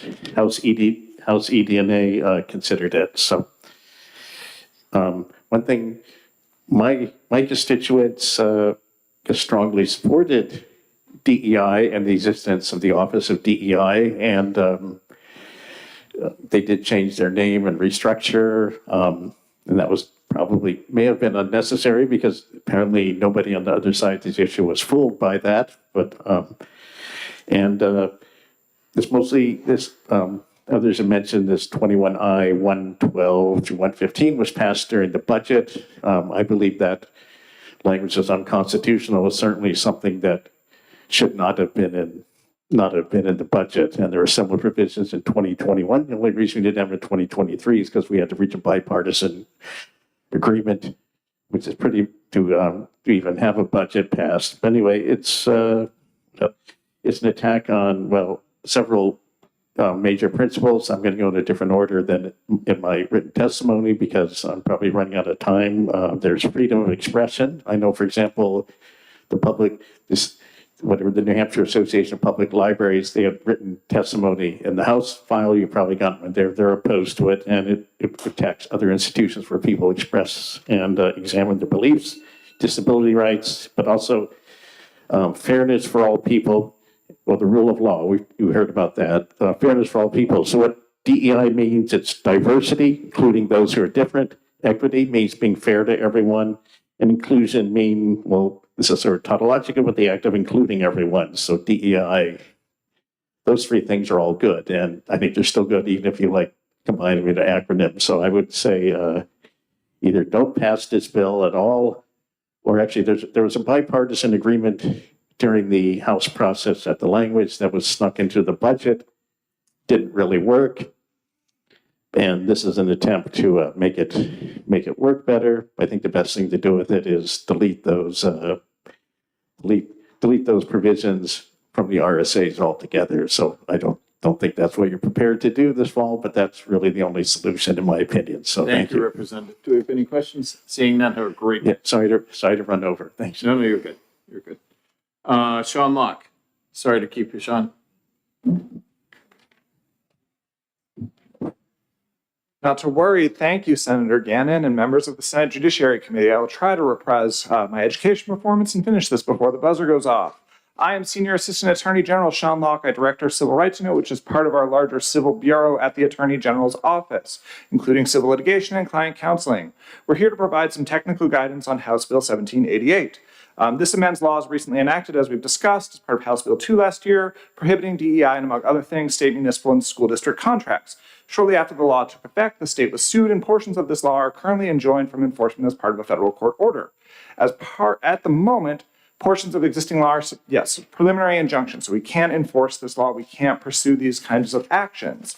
The department, through our civil litigation unit, remains committed to defending our state laws from legal challenges. But the department has concerns that this proposed legislation will interfere with the ongoing litigation in a few ways. First, the proposed legislation allows any citizen, and it does mean any citizen, to file to challenge any contract that they believe includes DEI or otherwise violates the law enacted last year. So it creates a second front that we have to now defend against, because the state now be getting sued while also trying to defend the existence of this law. And it increases the complexity of both sets of litigation. So for example, let's say there's a contract where maybe the state agrees it violates this existing law. But the injunction is preventing us from taking any further action with it. We now have to kind of either negotiate or create a situation where we're dealing with a constituent who may be trying to sue the state over a law we're prohibited from enforcing. As a corollary to this, the state, along with cities, towns, and counties and school districts, may find themselves in the middle of proxy fights between a citizen and a contractor. So the citizen is suing the state or the municipality over a contract because they don't like a particular contractor. The contractor is now countersuing that municipality about keeping that contract in effect, and the municipality or the state just ends up stuck in the middle. Second, and this relates a little bit to that first point, the proposed legislation awards attorneys' fees and costs. Missed the alarm. But to the citizens, should they prevail? So it raises questions where if there's an injunction in effect, someone goes to court because the state is saying, no, we can't void that contract because we're enjoined from doing so. They sue, and maybe we ultimately prevail in our litigation, or the court that they sue and says, actually, you can. We're now paying attorneys' fees and costs to members of the public, where we're in these very complex kind of legal situations. The third issue here is that second front of litigation, it doesn't just affect the state. So now we have hundreds of cities, towns, counties, and school districts that are all subject to these different types of lawsuits, who may be making independent decisions that affect both the main lawsuit that we have that we're currently defending, but affect the whole operation of how this law would be put in effect and enforced. So it creates kind of further questions on how that may disrupt our existing efforts to defend this law.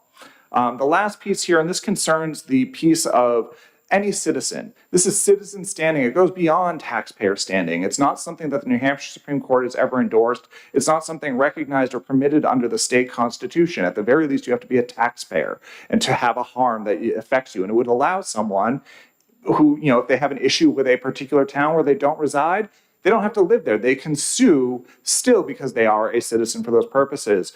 And before I open it up for questions, I just want to go to one comment I heard where this legislation doesn't require someone to go to the state or the municipality or the school district first. They can go to court first. Generally I would recommend that as a practice, but that's not required. Happy to take questions. Thank you. Do we have any questions? Senator Abbas. Thank you, Mr. Chairman. Thank you for taking my question. I asked earlier, I raised the issue of a separation of powers issue. It's in here twice. It's also in here on the second page involving school districts, but same concern. Do you have any comment on that? So I think, I recognize the concern. I think it's a significant one because there's tools available to courts if there's an issue with a contract to address, this. It doesn't require voiding the entire contract. So I think, ordering a court, you must do this, really kind of hems in their remedies available to them. Same thing with the Department of Education, which I know the colleague will talk more about that here. In terms of ordering, the Department of Education must do certain things, or else it itself becomes subject to liability for failing to do so, even when these other avenues to enforce the law still exist. Thank you. Senator Osterler. Thank you, Mr. Chair. Thank you, Attorney Locke, for answering my question. If I understood your testimony correctly,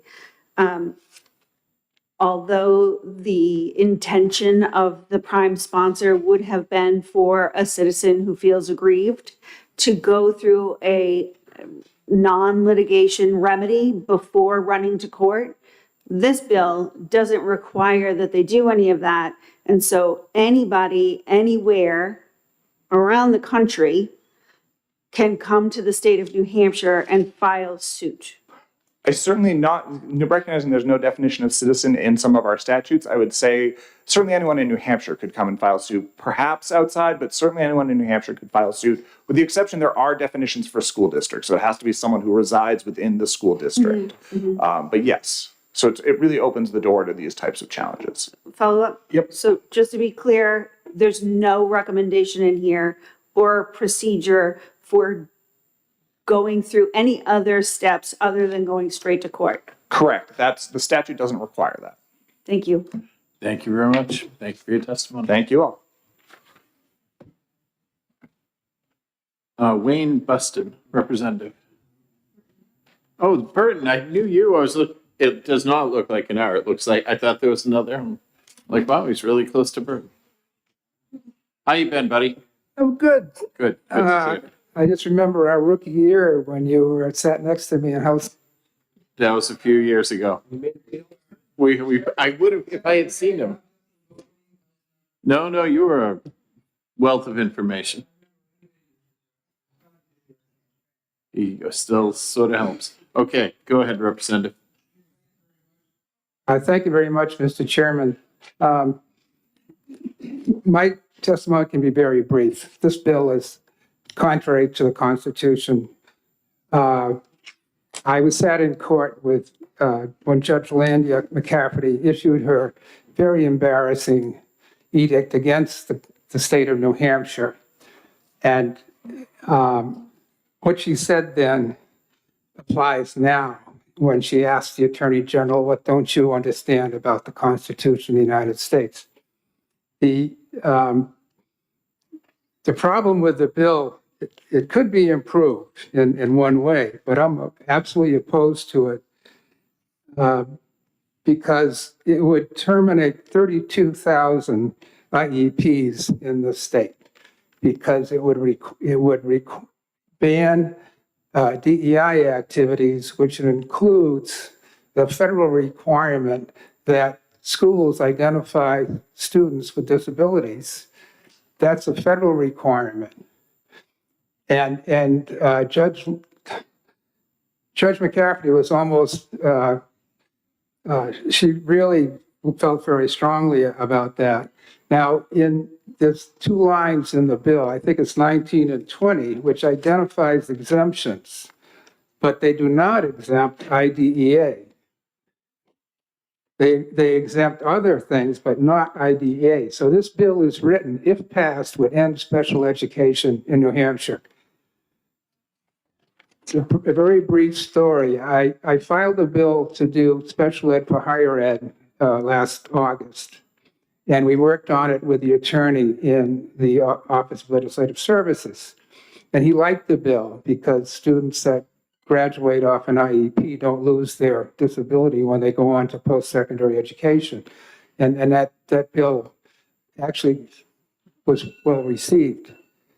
The problem was he sent me an email back saying that this bill can only be done if the state loses the court case because this bill is a special education bill.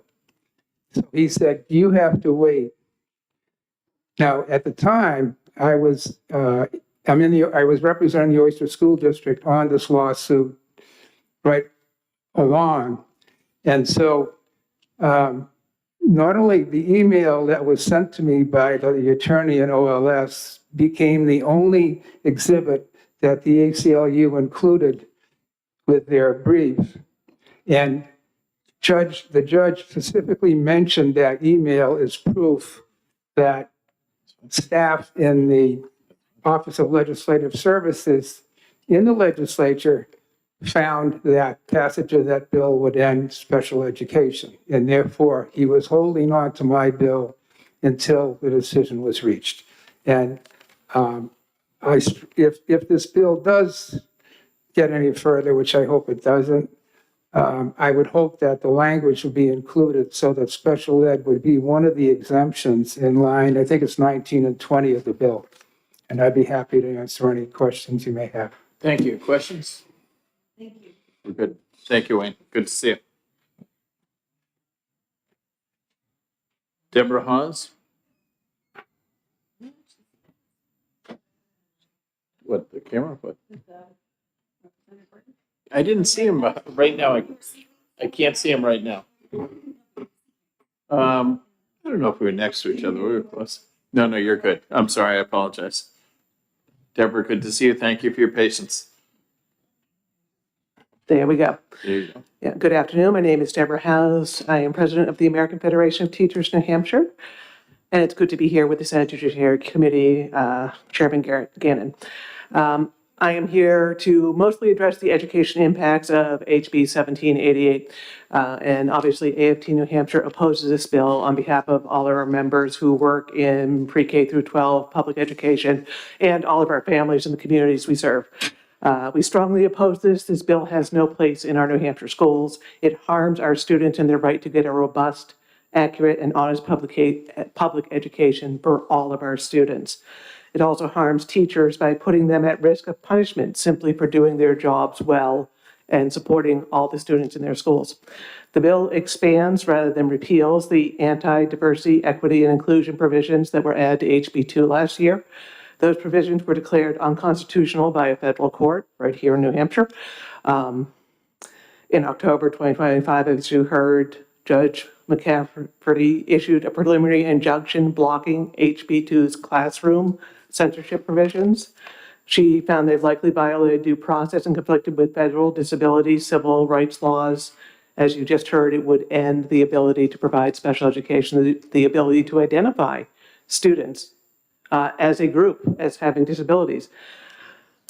And it also follows on the 2024 court case that found the previous divisive concepts ban unconstitutional.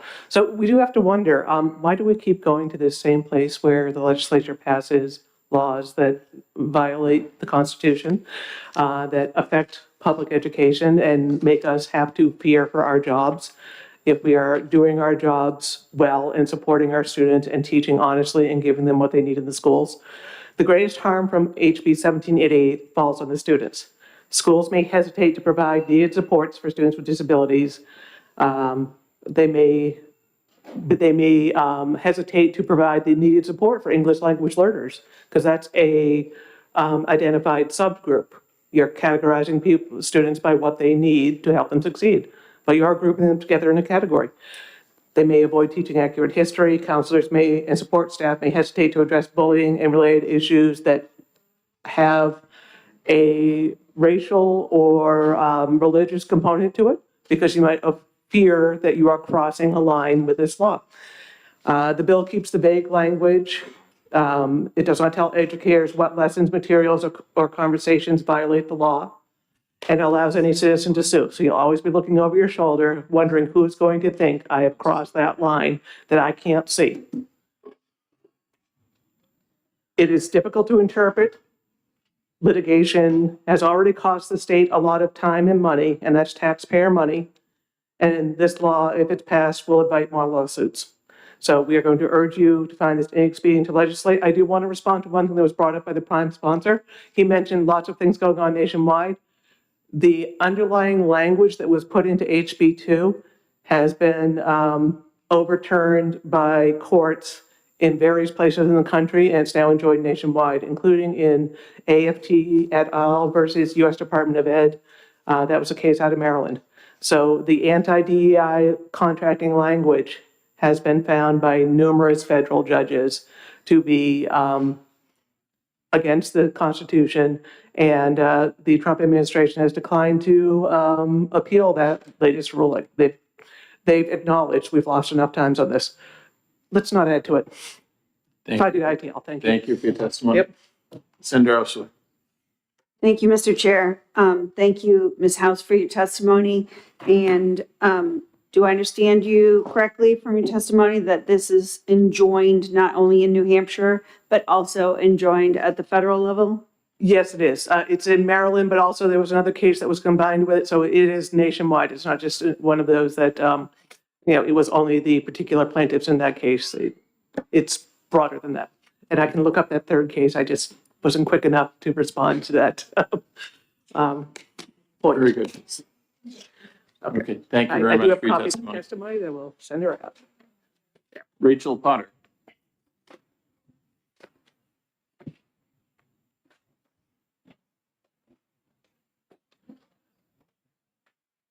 Thank you. I'm going to be really brief and not take questions because I do have to run out. For the record, my name is Rachel Potter, a policy associate at the ACLU of New Hampshire. As others have said, there are many reasons to reject this bill, but one really stands out above the others in that this bill expands upon rather than repeals the anti-DEI provisions that were inserted into HB2 last year, provisions that a federal court has already declared unconstitutional, as others have mentioned. The courts have been clear, yet this bill shows absolutely no respect for those judicial decisions. On October 2nd, 2025, Judge McCafferty of the U.S. District Court for the District of New Hampshire issued a preliminary injunction blocking HB2's anti-DEI classroom censorship law for nearly all public school districts in the state. The court said that it was hard to fully imagine how schools could continue operating at even a basic level if this law were enforced fully. The court also found that the law was already being enforced arbitrarily, noting that the state enforced the law against some schools but not against others, which shows that the law permits or encourages arbitrary enforcement based on subjective preferences. And this was not the first time that New Hampshire was warned. In May 2024, another federal judge struck down the state's 2021 banned concepts law as unconstitutionally vague. And after 2 federal court decisions, we should be learning from these rulings, not doubling down, but that's exactly what this bill does. It does nothing to fix the constitutional problems that the courts have identified. The language remains vague and confusing for school districts and educators. And instead of fixing the problem, it makes the penalties even more punitive, allowing any citizen to sue and turning any violation into a violation of the educator code of conduct. And that clearly targets educators and administrators and will only create more fear, confusion, and litigation. So HB2's classroom censorship provisions are unsalvageable, and this body should reject HB 1788 and stop doubling down on a law that federal courts have already said is unconstitutional. Thank you so much. Okay, thank you very much for your testimony. Good to see you. Brian Hawkins.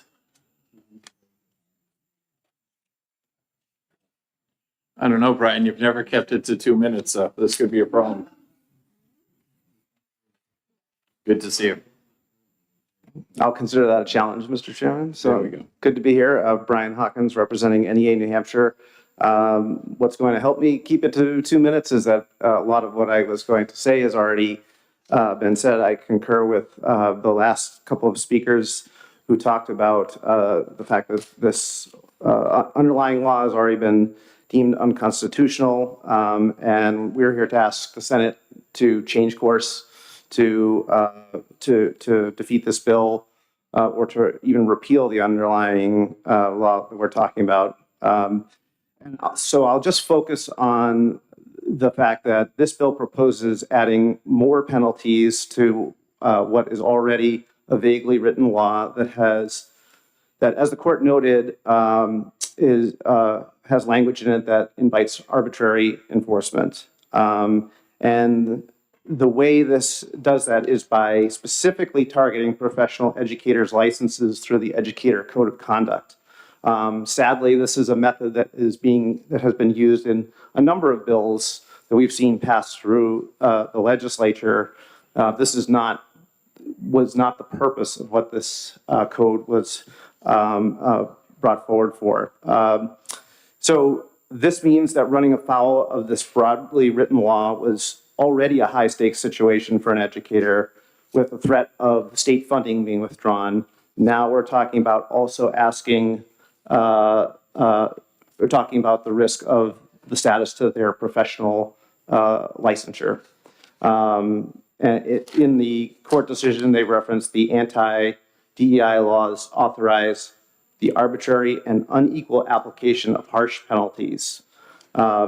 So as with similar laws passed in the last several years, this approach of targeting educators has previously been pointed out by the legislature and summarized by a teacher shortage committee in a bipartisan report that stated the committee has heard testimony that fear in the teaching of controversial topics and critical thinking skills due to the passage of House Bill 2 in 2021 has placed an unhealthy pall over teaching and consequently influencing attrition and retention of teachers.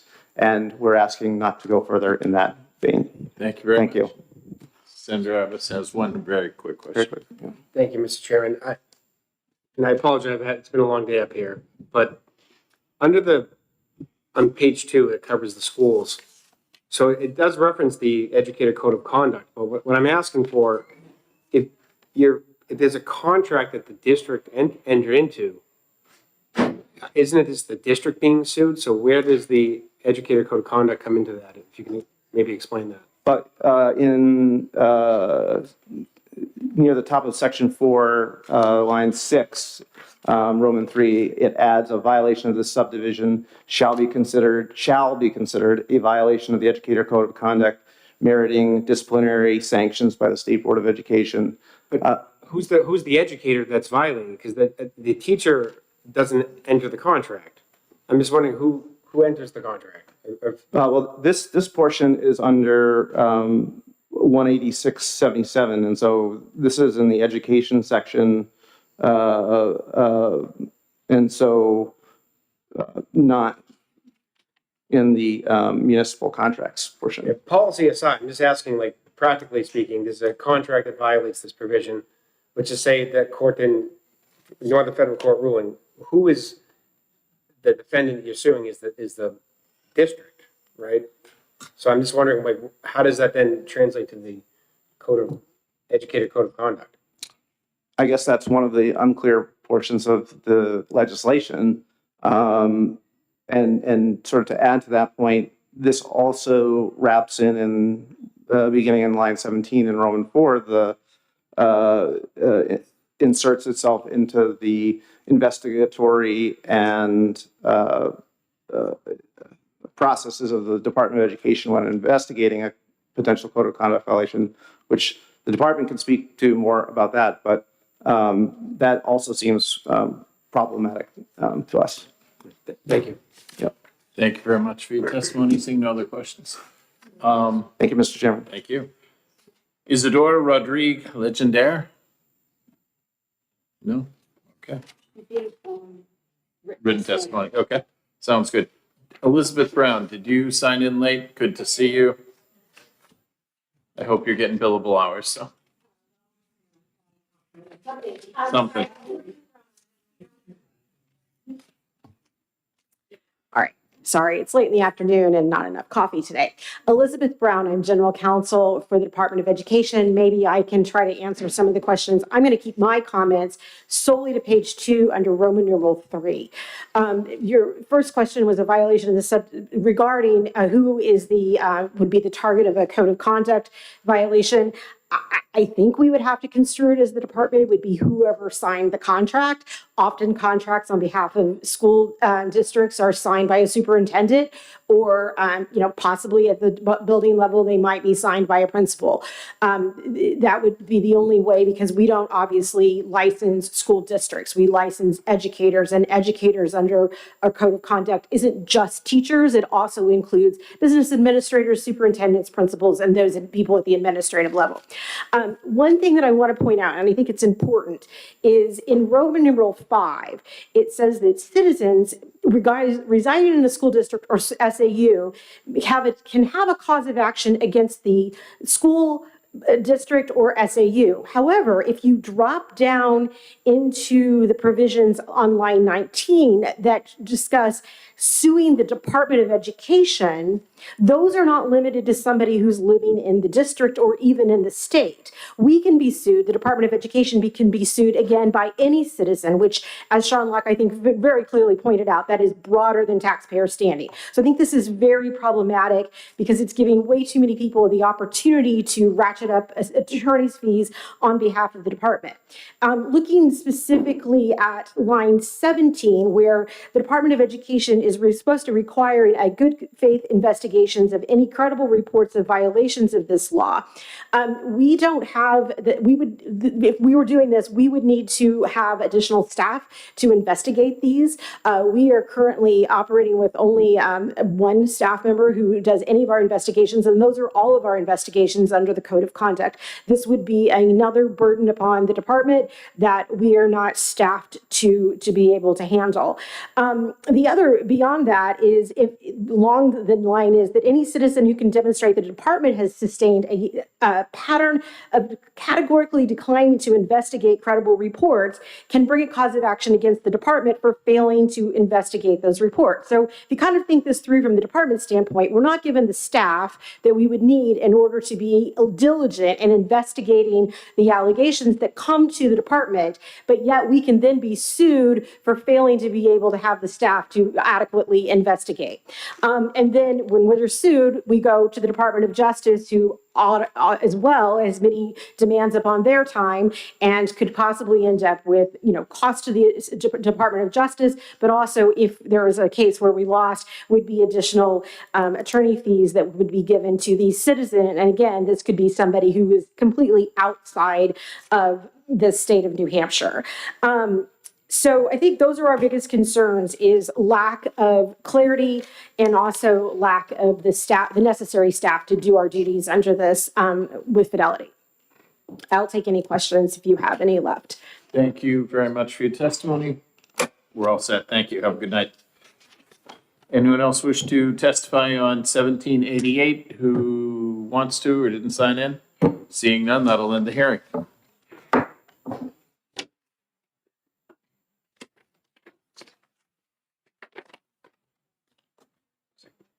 Page 2. I'm sorry. Yeah, I get the next one. I do.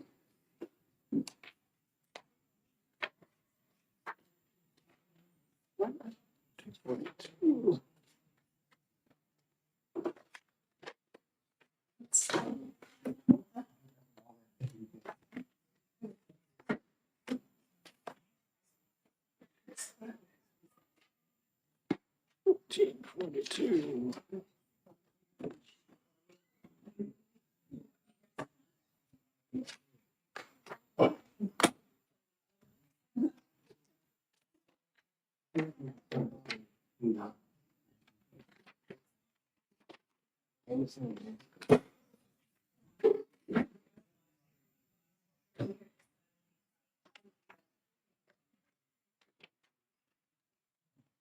Which one?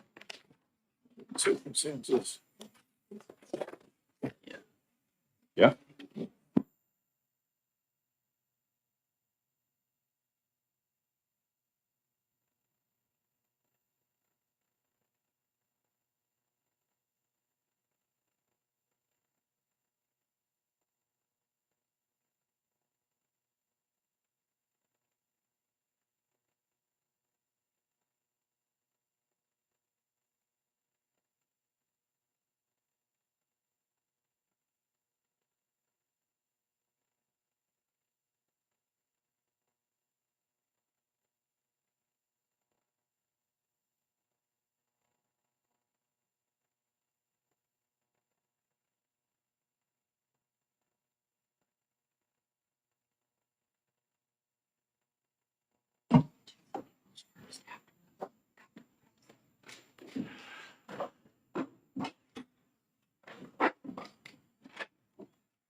Okay, House Judiciary is now going to hear HB 1422. Representative Leon, I feel like I saw you 8 hours ago, and you're still here, I which is a am. good thing.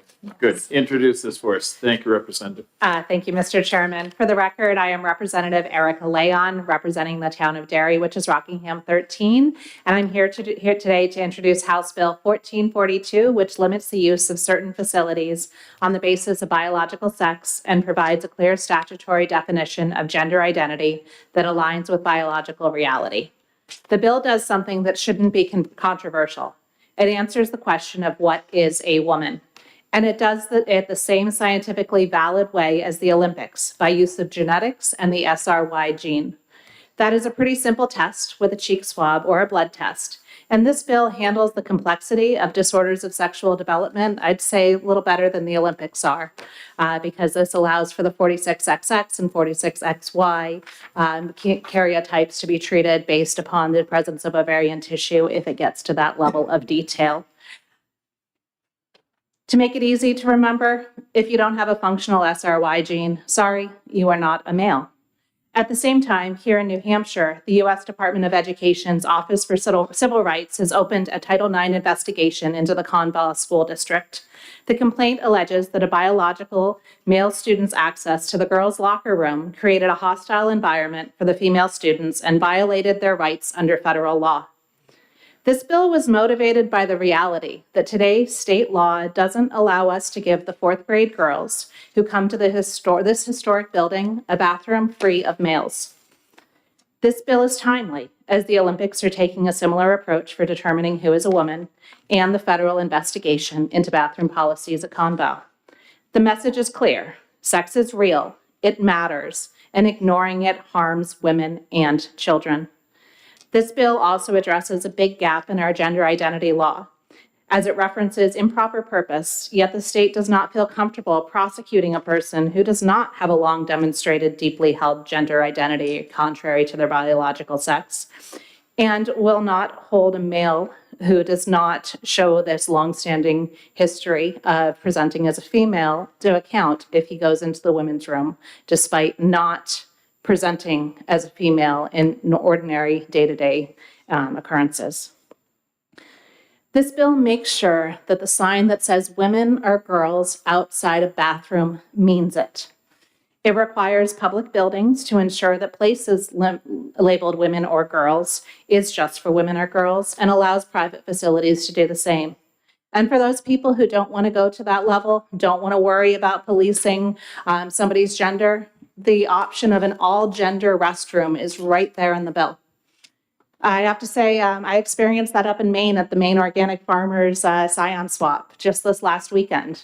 And I actually chose the all-gender restroom that had the little urinal sign on it. It was an experience, probably not one I'm going to repeat, but it was one where it is a possibility, because in some areas, if women and girls on the bathroom door sign does not mean just women and girls, it makes more sense to say all gender. So this is not about exclusion. It is about protecting fairness, privacy, and safety. I respectfully ask for your support of House Bill 1442 so that New Hampshire leads with clarity and common sense. And I'd be happy to walk through any details of the bill that you would like, and I'd be happy to take questions. Thank you. Just a quick question for me. I think you know where I am on the bill, but as far as a standard of review by a court, would it be strict scrutiny? Because this, or is it a compelling state interest? Is there no less burdensome? What level are they going to look at it in a court? So we're getting into the statutory definitions. Okay. So we're looking at the statutory definition of female, and it actually clears up something that we have, because right now in the current language, male and female are interchangeable, man and woman are interchangeable. So any protections we have for women or nursing women or programs for pregnant women are actually truly open to everybody, because even in those cases, woman means man as well. So this cleans that up. So by going into the statutory construction, I think it's sort of striking the root of the definition. So hopefully that should be a lot clearer than everybody who's trying to layer something onto the statutes. I think we know what a man is, and I think we know what a woman is. So I am all set. Other questions? Senator? Thank you, Mr. Chair. Thank you, Representative Leon, for taking my question. So in your testimony, You talked about our fourth graders who come here to the State House to start their civics education, as we have here in New Hampshire, and you're concerned that they share a restroom with our transgendered representatives of the House of Representatives? Thank you for the question, Senator. I think it's a lot less of an issue right now than it was 3 terms ago when we had a transgender representative who's currently serving a 30-year sentence for exploitation of children. May I follow up? Yes, you may. So I'm curious why the same kind of fervor isn't applied to people who abuse children and are members of the House of Representatives or are accused of sexual assault, not in the bathroom here. So you're invoking a crime that happened outside of the State House as representative of an entire community where we could possibly, if you want to put that same kind of application, then all people who have outside of this State House who serve in this legislative body who are accused of crimes and convicted of crimes should also not have access. Do we want to do that like across the board? I would be interested in hearing that proposal. Well, Senator, if you haven't had the experience that some of my colleagues had that were very uncomfortable with that same former representative when they got when they were very, very close in their personal space, and it was a demonstrated pattern where people felt very uncomfortable in that representative's presence, you're fortunate if you haven't had that experience. I would say that the way that I would do this, if this law passed in the State House, I would have all of the first floor bathrooms be all gender bathrooms. And then I would have other areas where you could have some that were restricted by gender. Because quite frankly, there's a lot of people that wouldn't mind going into an all-gender bathroom. I actually voted my freshman year in college in my co-ed dorm to have my floor's bathrooms, including our showers, be co-ed. Because those women who wanted a single-sex environment, most of them either chose the women's only dorm, which you can't actually have without passing this law, because the women's only dorm isn't women's only without changing the statutes. And some of the floors in my dorm did choose to have single sex with the men's room on one end and the women's room on the other. There are ways to respect people's willingness to be open and share spaces with others while also respecting that there are some people who really do want to have a space that they may need to walk further to, where they can be sure that they are not potentially re-traumatized from some of the things that have happened. And I also recognize that by having the all-gender bathrooms, that avoids the problem too, because there is I recognize that there's the issue of looking at people and some people making judgments about people on the way that they present. May I follow up? You may. If only all women's rooms were no judgment zones. Apparently, we didn't go to the same middle school. Oh, I went to the one where they write all of the terrible scripts. Let's get back to your cheek swabs. Talk to me about why only girls and women would be subject to the cheek swabs. Well, there'd be no reason to be subject to the cheek swab unless there was a reason why you needed to prove your identity. A male also would, if you were looking at that identity. This bill actually says that if you're not definitely female, the law will just treat you as male. So that we can deal with the ambiguity that way. When a fetus is developing, if the SRY gene is expressed and if it is functional, because that is one of the issues, if the SRY gene is functional, then you will develop into either a standard traditional stereotypical male with the XY chromosomes or the disorders of sexual development that are more male. This is basic science, basic genetics.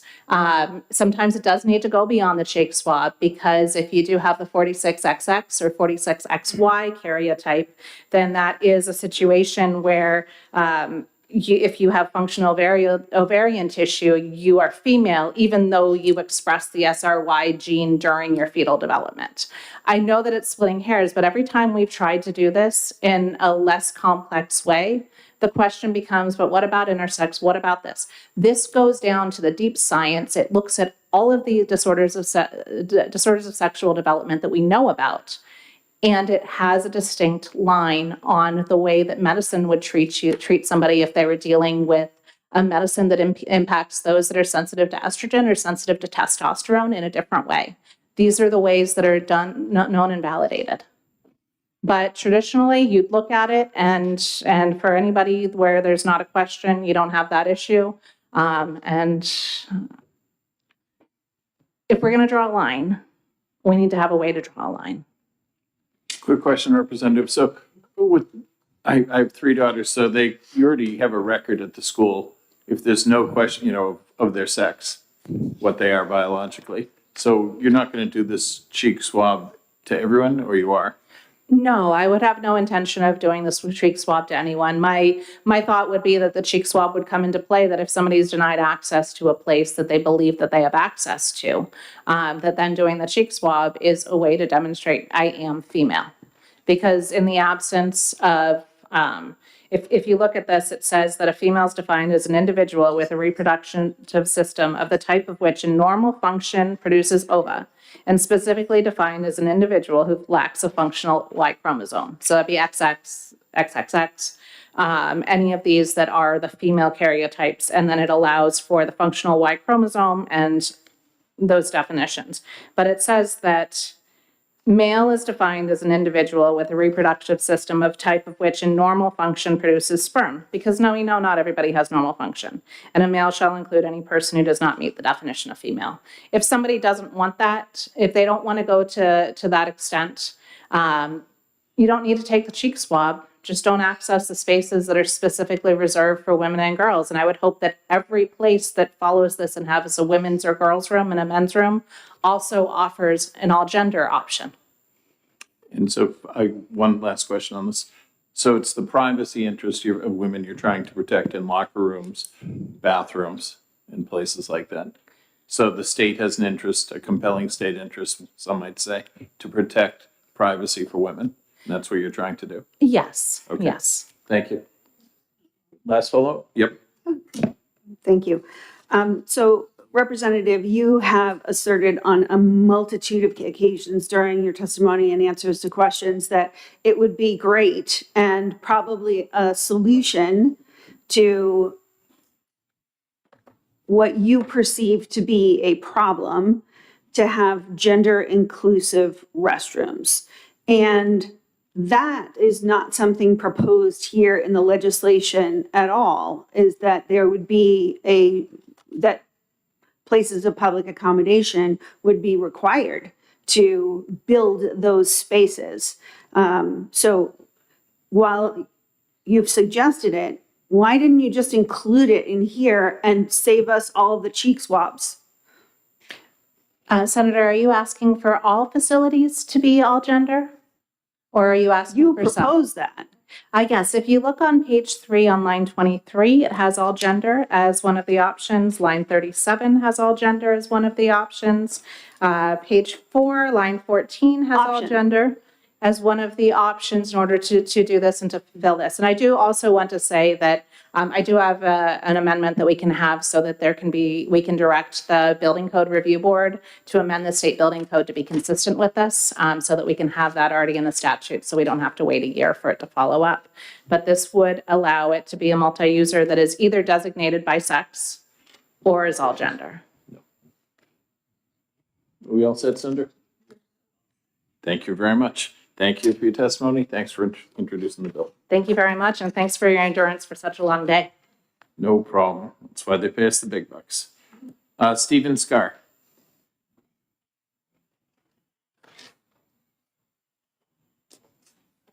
Good afternoon. Thanks for your patience and endurance, sir. Good afternoon. Thank you for this opportunity to speak, Chairman and honorable members of the committee. Stephen Scar, Nashua, New Hampshire. I'm here to speak in favor of this bill because women and girls deserve their own private spaces in prisons. I also appreciate that this bill recognized that sex isn't assigned at birth, like a seat in the classroom. Sex is determined at conception. If a man insists that he's a woman and deserves the same protections, it's incumbent on legislators to ask the obvious questions. What is a woman? What makes him one? And expect an answer that isn't founded on circular reasoning or stereotypes. When you reach the inevitable conclusion that transgender women are men, and that if they have the same access to men's facilities as other men, they aren't being discriminated against, there's no separate but equal policy. Regarding enforcement, the fact that some people are going to cheat isn't a good reason not to have a law. Most of our laws require involuntary compliance. That said, often men will tell you that they're actually men, that is to say transgender women. And if a man's walking around a woman's locker room, it may become very obvious that he's a man. As for the threat of suicide that's used to blackmail lawmakers, there's no sound evidence that these treatments, these access to spaces reduce the suicide rate. This information comes from polls that are conducted by public advocacy groups, not on actual suicide rates. I've heard Representative Wade lead risks of trans-identifying people who have died of suicide. Suicide is complex, not attributed to just one cause. And you could even make the case that these suicides took place in spite of the affirmation. Activists have pointed out that there's been no attacks on women by trans-identifying men in bathrooms. It's also true that back in 2018, no one could provide an example of a transvestite being attacked in a woman's bathroom. Regarding existing, trans-identified people will continue to exist if we don't buy into their delusions. They won't disappear into a puff of smoke. So thank you very much. I hope you'll support this bill. Thank you. Any questions? Seeing none, thank you. Tim, I got you while you're still up and down there. Come on up, Representative Horgan.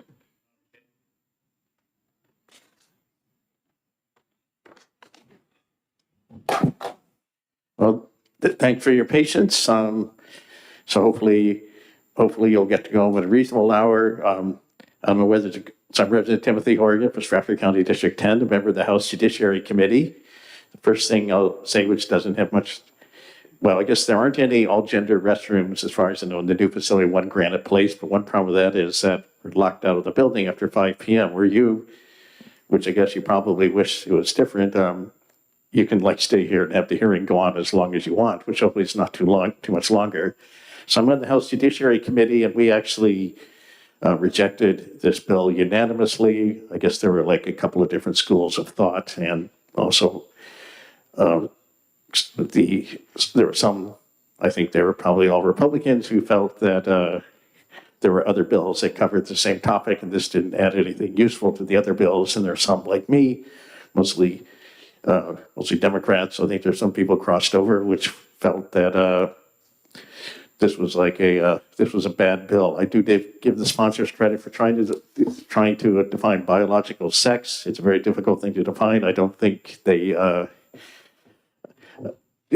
tried. I think they still haven't come up with a good definition. And one thing in particular, and I think Representative Abbas heard this little anecdote earlier today, because you're also in children and family law, if I recall, which was the part about the functioning ovarian tissue. They inadvertently left out any females who have had hysterectomies, which many people who are unequivocally female and have had done to them, because they no longer have the functioning ovarian tissue. And then I think one of my colleagues actually said, well, I'm going to have to go use the men's room from now on. I think she actually and then we had a brief opportunity to use the men's room, and she actually lined up with the guys for a while. I don't really know if she went in there or not. It wouldn't have been a big deal if she did. Men usually, but we don't usually freak out if there's women in the, it's sort of embarrassing, but we don't freak out if there's women in the men's rooms, and so I could go on. There's a whole bunch of things wrong with it, but I think probably, this is another bill which should never have been sent over to your side of the wall. Our leadership, I'm not even in the minority leadership. Our leadership apparently made a decision to flood the zone and take all these bills and pass them all on a party line vote and send them all over here. And I think the appropriate thing for you to do is to find this bill ITL and be done with it. So Thank you very much, Representative. Appreciate your patience. Take any questions if you have them, but. I'm sorry. Oh, sure, good, thanks. So, thank you, Yeah. Mr. Chair. Thank you, Representative. I'm just looking at the docket. Yeah. And your committee, I think you said unanimously Yeah. referred for interim study. Okay, well, that's the same thing as, yeah, Yeah, that's, referred for interim study, and it was on the consent calendar. yes, exactly. But removed from the consent calendar in the 11th hour. Yeah. Okay, thank you. I just wanted to clarify that. Yes, and we probably would have had an interim study hearing, not so in the summer when we had a chance, but yeah, that's exactly how I remember it, and I looked at that same docket too to refresh my memory, so. I wish it had stayed that way, but thanks. Thank you very much, Representative. Nancy Brennan.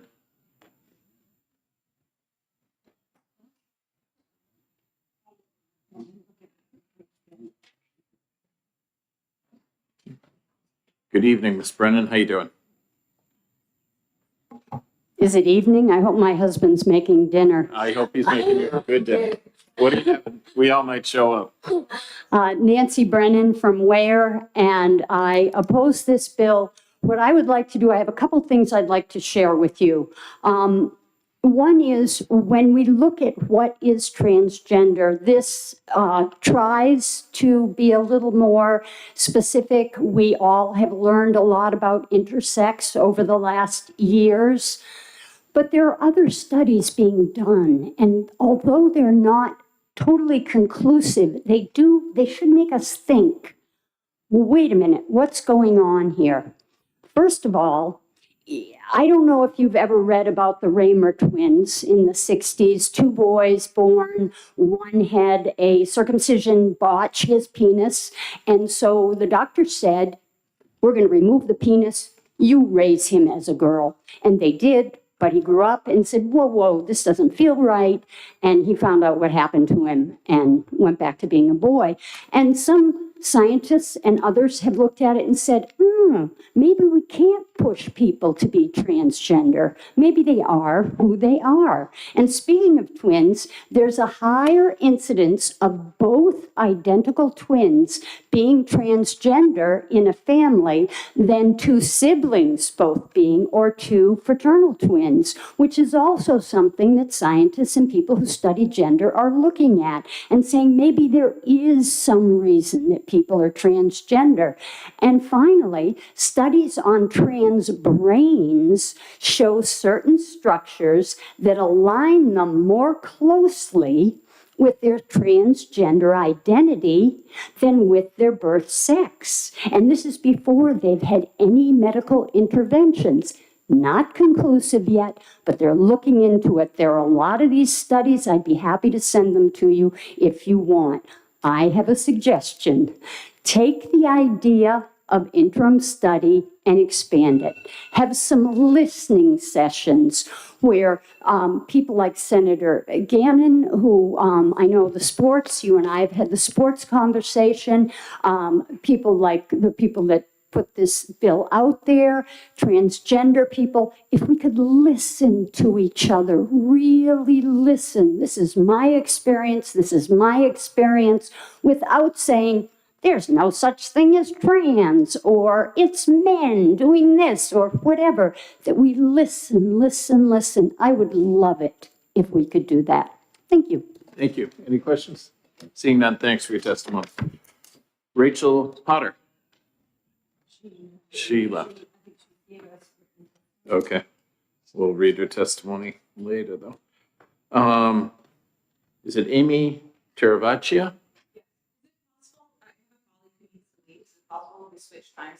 Sure, with who? Sure. Thank you so much. You can go next, and I'm sorry, your name? Just. Pasha Roberts. Oh, okay, Pasha. Yeah, I'm in there too, so. We're good. Thank you. Yeah, Go so ahead, thank you sir. so much. I really appreciate the flexibility. And so I am Pasha Roberts. I live in Wilmot, New Hampshire, and I'm on the board of 603 Equality, and I'm here to speak in opposition of HB 1442. So thank you for your attention. And I appreciate your attention to intersex people. I am one of those intersex people that everybody's talking about. You have to know that there are over 80 genes, not just one, but 80 genes, many other factors that determine sexual differentiation. there's no silver bullet. There's no single factor. SRY is definitely not that one. I'm going to give you articles that walk through the science, but for today, I will present to you a supermodel, Gabby, Hannah Gabby Odiel. This is a picture of her on a cover of Vogue. With no modifications, she was born with everything you would expect in a woman externally, including in the pants. But she's XY. She has an SRY gene on that Y chromosome. There's something really wrong with this law. If you need this woman to be in the bathroom, it is a problem. The Olympics did use the SRY test from 1992 to 96, and they stopped it 30 years ago due to many problems. They've been recently forced to bring it back, and these problems have come back. It mainly served to identify intersex people who didn't know they were intersex, and they have exceptions that this law does not have. The geneticist who discovered SRY, Andrew Sinclair, has repeatedly urged that SRY never be used for sex categorization. I'll give you that documentation. Its use will bring inaccuracy and invites lawsuits. There's a significant loophole in this bill because it is a test just for young people. As XY men age, most of us lose our Y chromosomes. 40% of men over 60 are missing their Y, rising to 57% at age 90.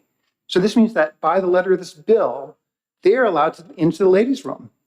It's to say that more than half of the entire legislature, of the presumably male legislature, would be legal in the women's room in this. It's a huge oversight. This test is not made for this. This will invalidate your enforcement capacity. The bill also introduces significant financial obligation. My microarray test costs $1,000. Is there a provision to pay for these tests? Who pays for it? I'll stop there, but I urge you to mark this bill as inexpedient to legislate. I'm happy to answer any questions. Thank you. Senator Oshler. Thank you. Thank you, Mr. Chair. Thank you, Pasha, for answering my question. You mentioned in your testimony that Andrew Sinclair, who actually discovered and studied the SRY, has said very publicly that the Olympic Committee, the IOC, should not be using that test as a determinant for who is a woman and who should be able to compete in the Olympics, and that his development of the SRY test was not reliable for the determining of biological sex. So is it your testimony that the state of New Hampshire should listen to the person who developed this test and also not use this? Right. There's so many reasons. I mean, I'll give you this article. The SRY gene test for women athletes is misguided. I should know. I discovered the gene in 1990. One of the problems, first off, there are 80 genes that determine what happens with sex. I'm not going to name the others because you're going to look for them. But, a fleck of skin or hair from a male lab tech will make the test look like it's male and send somebody to be a criminal in New Hampshire or ruin their Olympics career. And that's why they stopped it. So May I follow up? we're teed up. And according to your testimony and what we know about the SRI test, as reported very recently, is that it's not effective in an older generation. Right. And so at a certain point in time, which would be applicable to this entire legislature for the most part, save maybe half a dozen people, it wouldn't be conclusive. It actually could give a false positive. Right. Yeah, the Y chromosome is weak, it's low in information, it's very fragile, it basically falls off and doesn't replicate. It's not needed very much after, the sexual differentiation happens at 2 months in the womb. And after that, there's not a lot of new information there. So you could just put women's room pretty much here in the House and you'd be good by the letter of the law. And last follow-up, Mr. Chair. When we hear assertions that we should listen to the science being asserted in this bill is actually inconclusive and has been dissuaded from use by the person who discovered it and developed the test. Yeah, and I mean, for the House, I actually brought a professor, a high-level medical professor from medical school in Boston. They gave her 2 minutes and didn't ask any questions, so we didn't repeat that exercise here, but this is her whole thing. So, and, you know, and she's outraged at this kind of thing. She was just shaking her head all the way through the testimony. Thank you very Any much. questions? Okay. We're good. I'll Thank give you you. some pictures of supermodels here. Amy, you want to go now?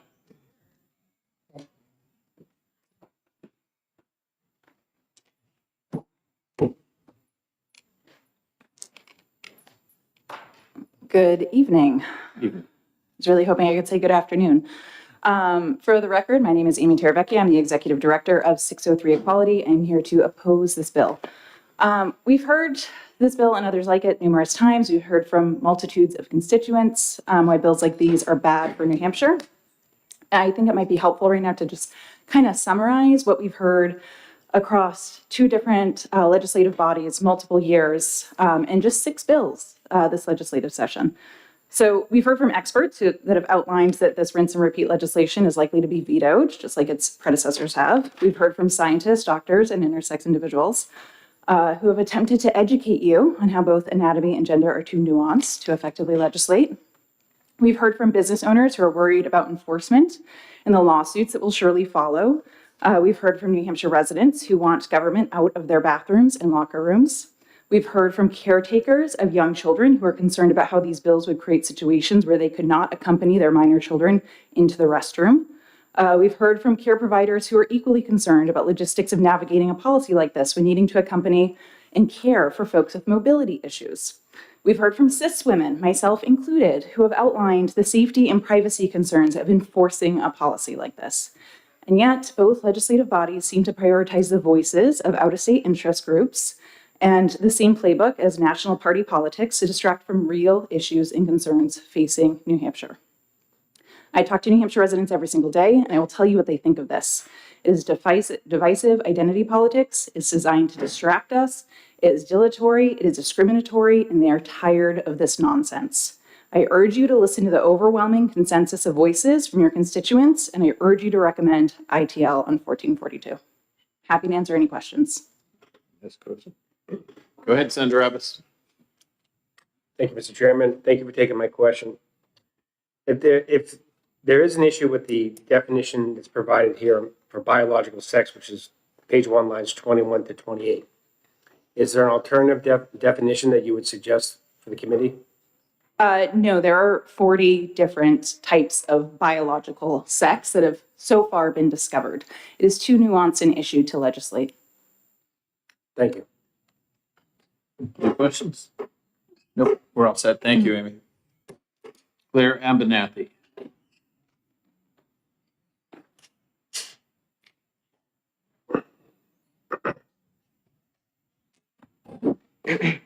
Sorry to hold you up all afternoon. No worries. Hello again. Thank you for allowing me to speak today. My name is Claire Abernathy, and I'm a 21-year-old detransitioner here to support HB 1442. Others have spoken and will speak again later about the risks of allowing boys into girls' spaces, but I want to offer a different perspective. When I was in the 8th grade, I underwent medical interventions to appear more like a boy, including testosterone injections and a double mastectomy, because I believed that I was a boy. I transferred to a new school where no one knew about my past, and I was placed in a boys' gym class and used the boys' restroom and locker rooms. Despite everything, people immediately could tell that I was female. Testosterone deepened my voice and it gave me facial hair, but it did not change my height or my physical vulnerability. I didn't realize it at first, but I was in danger. After about a month at this new school, a group of boys attacked me in the restroom. I was beaten and had my face smashed into a mirror where I broke a tooth. When I reported it, the school gave all of us, me and the boys, a detention and told me that boys will be boys. After that, I avoided drinking liquids in the morning to avoid having to use the restroom, but it didn't protect me. A boy waited for me in the locker room and sexually assaulted me.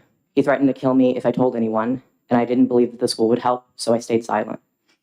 I was not protected by being placed in a boys' locker room or restroom. I was put at risk. A bill like this would have protected me. Testosterone did not eliminate the physical differences between me and the boys around me. Sex-based differences in strength and aggression are real, and they're not defined by hormones, and they matter for children's safety. I urge you to protect all children, regardless of their identity, by passing this bill. Thank you, and I'm happy to answer any questions you may have. Nope, we're good. Thank you. Have a great night. You too. Simon Price.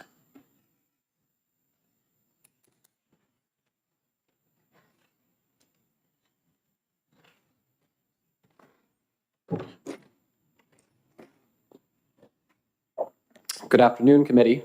Long time no see. Thanks for letting me speak. My name is Simon Amaya Price, and I am in strong support of this bill. I have been on a strange journey. I used to be transgender. Now I'm not, and now I talk about it. It came to my attention a couple weeks ago that a certain representative accused me of being flown in from out of state and paid to testify here.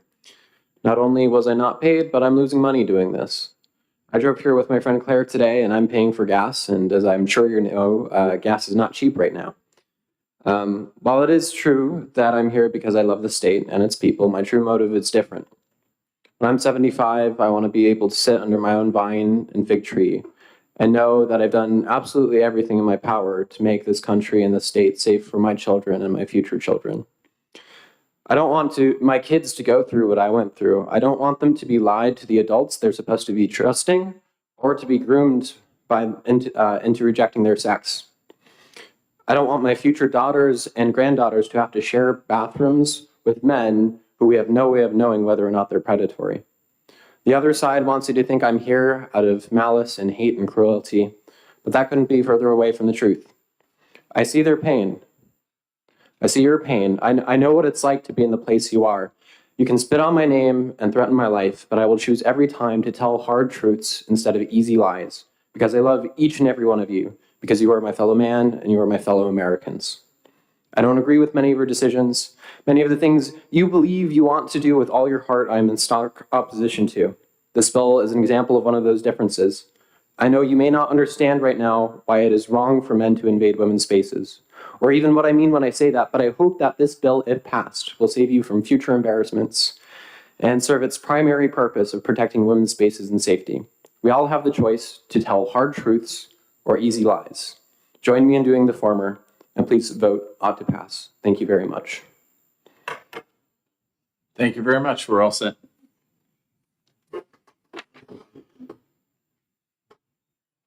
I'm going to not do well with this name. Browen? I don't know. Browen, something like Browen? I can't make out the other letters. Look at this. Deb. Bronwyn? Bronwyn? Just show it to Deb one sec. She might notice it. She's gone. Okay. Gone. Okay. Thank you. This is easy. Philip Sherman. He left. Okay. Understand. Rebecca Hoskins? Something close to that. Hi, Rebecca.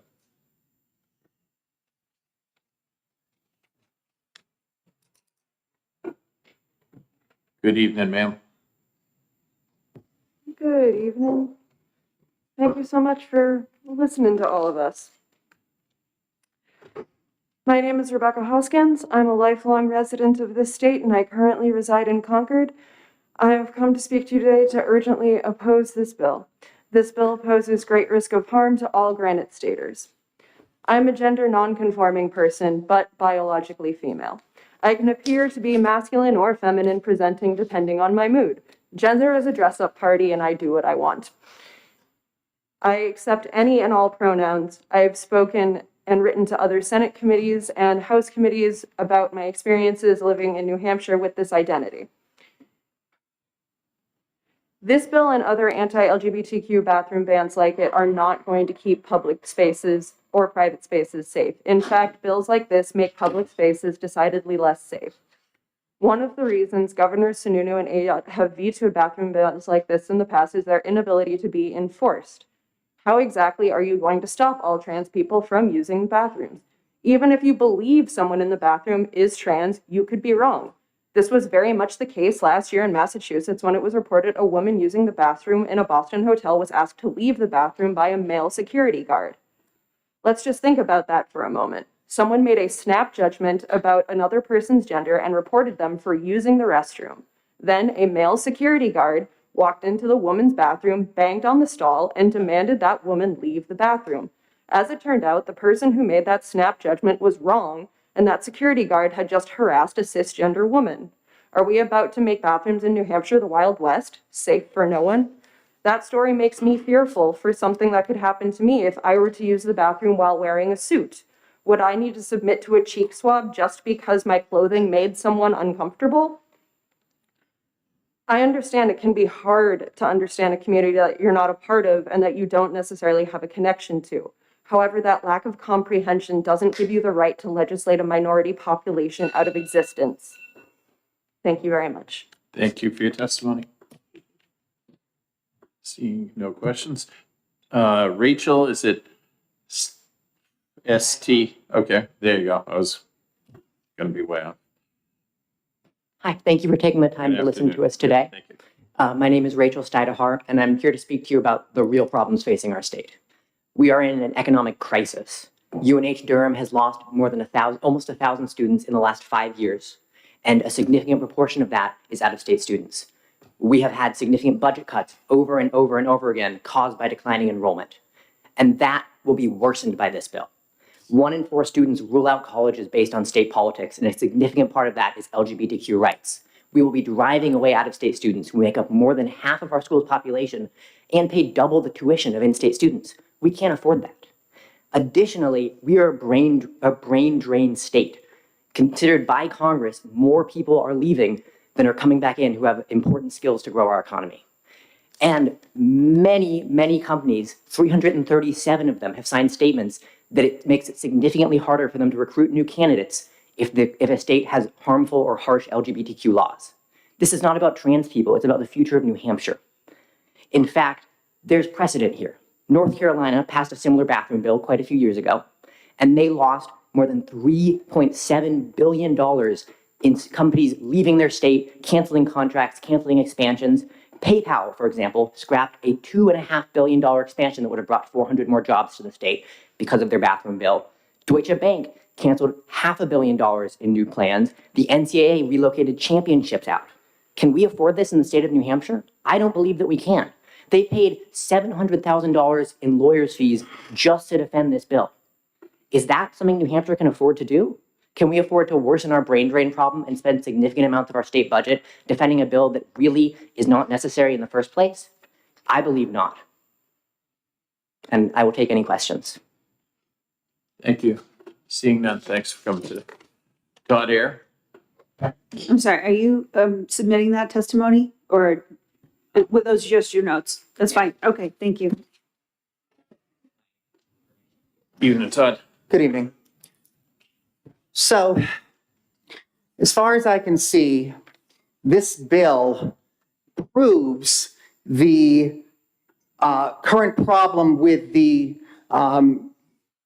conservatives and, more importantly, the Free Staters, which have hijacked this state in New Hampshire. You guys talk about the safety of children, and on one hand, you want to limit the bathrooms that people go into, yet you want to now make it legitimate and legal for people to open carry weapons onto campuses in our colleges. If these people are so concerned with our safety, perhaps they should address what is more dangerous, people with guns or people choosing different bathrooms. Now, the conservatives tried to do this with race, you lost. The conservatives tried to do this with women, you lost. I am here to give you a cautious warning. If you go after the LGBT community anymore, we have a lot of money and we have a lot of power. We will fight you till the end. We will bury you and you will lose. Thank you. I'm gay. My name is, okay. My name is Todd Ayer. I'm head of the Political Action Committee for HRC New England, the strongest LGBTQ lobby in the nation, if not the world. Very good. Thank you, sir. Eli Orne, O-R-N-E. Hi there. Hi, Eli. How you doing tonight? Good. How are you? Allow me to take a second to give my testimony. Very good. If you cannot read it, if you want, it's just better. It's more effective. And if you just talk to us and not read testimony, but just my suggestion. Right. I have some notes for time purposes. Okay. Great. Go ahead. Anytime. Right. Hi there. My name is Eli Orn, and I live in Durham. I'm a UNH student. I'm testifying in opposition to this bill, and I'm speaking on behalf of a peer who feels unsafe delivering this testimony himself. So these are his words. I am a transgender man, which means that although I was assigned female at birth, my body is male in appearance and I inhabit a male role socially. I have been on hormone replacement treatment for 3 years and have undergone surgery. My name has been legally changed and my driver's license and passport both list me as male. My quality of life has significantly improved since making these choices. When strangers meet me, I am perceived as a cisgender man. I am directed to men's bathrooms and changing rooms while in public, and I feel safe and comfortable in these spaces. I am not questioned for being in male-only spaces, and I have never been harassed or asked to leave while in them. And not only are where I prefer to be when given the choice, they are where others presume that I belong. When I accidentally entered a women's changing room, I was asked to leave. If HB 1442 passes, I will be expected to use only female spaces, spaces intended for women. I understand that the intended purpose of this bill is to protect females and determine who is welcome in female spaces. I ask you to consider the perspective of people like me, who, although we fall within the definition of female outlined by this bill, I do not wish to be included in these protections.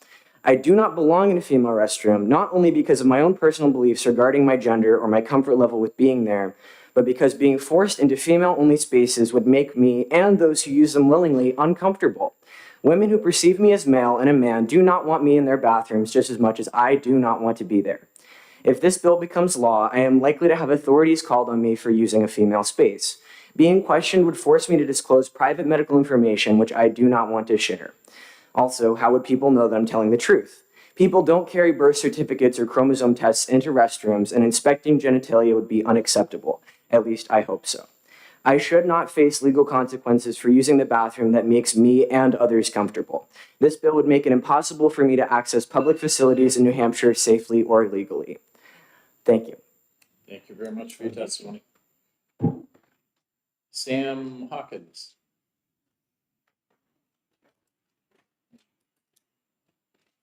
Good evening. Sam, how are you doing today? Evening, doing all right. Thank you for the opportunity to testify. For the record, my name is Sam Hawkins. I'm here today on behalf of NAMI New Hampshire in opposition to House Bill 1442. Our organization continues to be gravely concerned about the impacts of experiences with stigma and discrimination on the mental health of all people. In my written testimony, which I'll pass in, I do have some data about the experiences of transgender and non-binary young people here in New Hampshire with mental health symptoms and the outcomes. I won't read it into the record, but I do want to highlight that this data, as well as the testimony of the transgender and non-binary Granite Staters who have come to this hearing and several other hearings, show that there is an impact directly from these policies, and not just these policies if they are put into law, but the discussion of these policies. This is incredibly concerning for us when we consider that we are having these discussions countless times, session after session, and the impacts that will have on our trans and non-binary neighbors, but also their families, their loved ones, their friends, and the community as a whole. As such, I'll wrap up my testimony just by strongly urging the committee to vote down House Bill 1442 and all of the other bills that would do similar, that would enact similar policies, and instead focus on laws and practices that would improve mental health outcomes for your constituents. Thank you. Thank you very much. Seeing no questions. Good night. Thank you. Hazel Kane.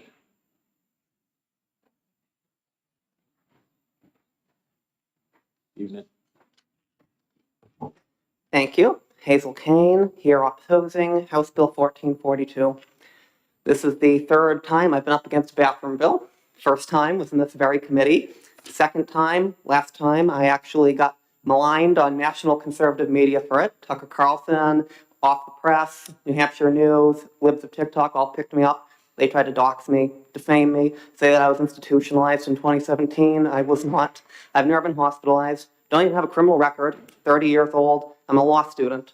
And I'm willing to give all of that up if this bill passes because I don't know what we're expecting this law to accomplish. If right now trans women are continuing to use women's restrooms with all the harassment and backlash, a law is not going to make us stop. It's not going to make me stop. I am perfectly used to abuse and assaults.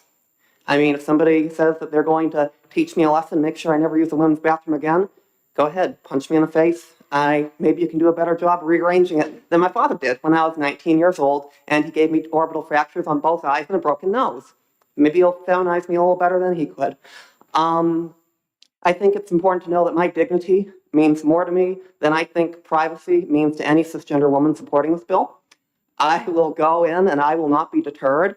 I will take the fines and the penalties because I am a biological woman. My brain, my hypothalamus, I am a biological female, sex by brain.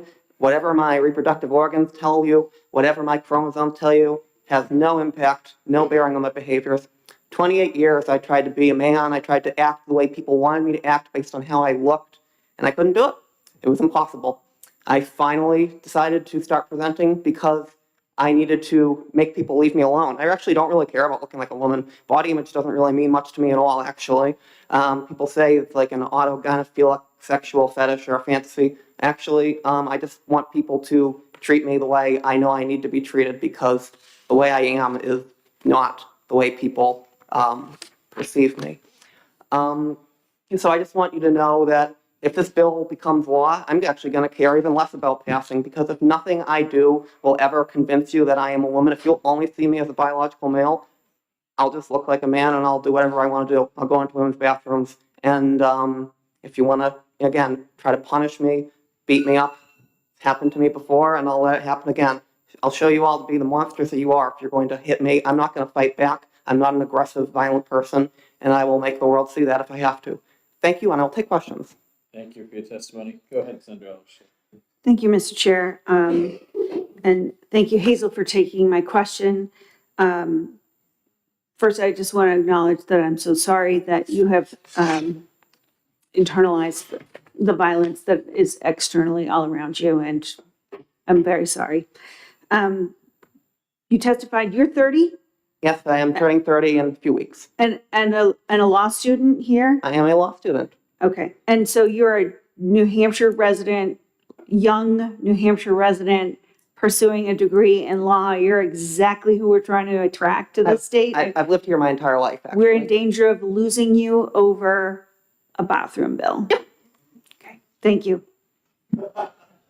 Thank you very much for your testimony. Thank you. Regardless, though, finish law school. Well, only if you stop harassing me, because if I go into a women's restroom and I am assaulted or told to leave and it gets me suspended from law school, too bad. It's worth more to me than anybody's, complaints. Thank you. Thank you. Shelley Jo Lamb.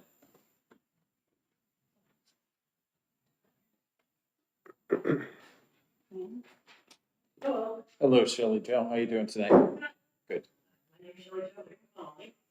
Before I get started, I want to make sure that it's understood that my positions are my personal. I'm sorry, you're not the red yet. What do I need to do? Just press push the it. button. It'll turn. Push the button? Okay, we good. Yeah, before I get started, I want to make sure that you understand that I'm speaking in my capacity as a citizen and not in any official capacity or as a position of any former or current employee. I am a public servant, like most of the people working in this room. I work for DCYF in Nashua, and I've been there for 4 years. I live in Manchester, and this is my home. But I have a longer career than just those 4 years. For 14 years, I worked for the state of Kansas. I loved what I did working for the state of Kansas. I bought a house 2 blocks from the facility where I worked. I intended to give them another 30, 40 years of my life, retire, and die 10 miles from where I was born. Kansas had other plans. So if you've been watching the news, you see how bad things have gotten in Kansas, and it's just gotten worse since I left. I came out as transgender. They made my life a living hell because there were no laws and there were no policies to protect me on those things in Kansas. So I did my research and I looked around at different places I could live, and I chose here, New Hampshire, to make my career and to live. And I think the big piece to me for that is the policy, or not the policy, but the slogan, live free or die. And I'm sure that's a point of pride for every Granite Stater. I know it's a point of pride for me, but it's more than just a point of pride, it's a promise.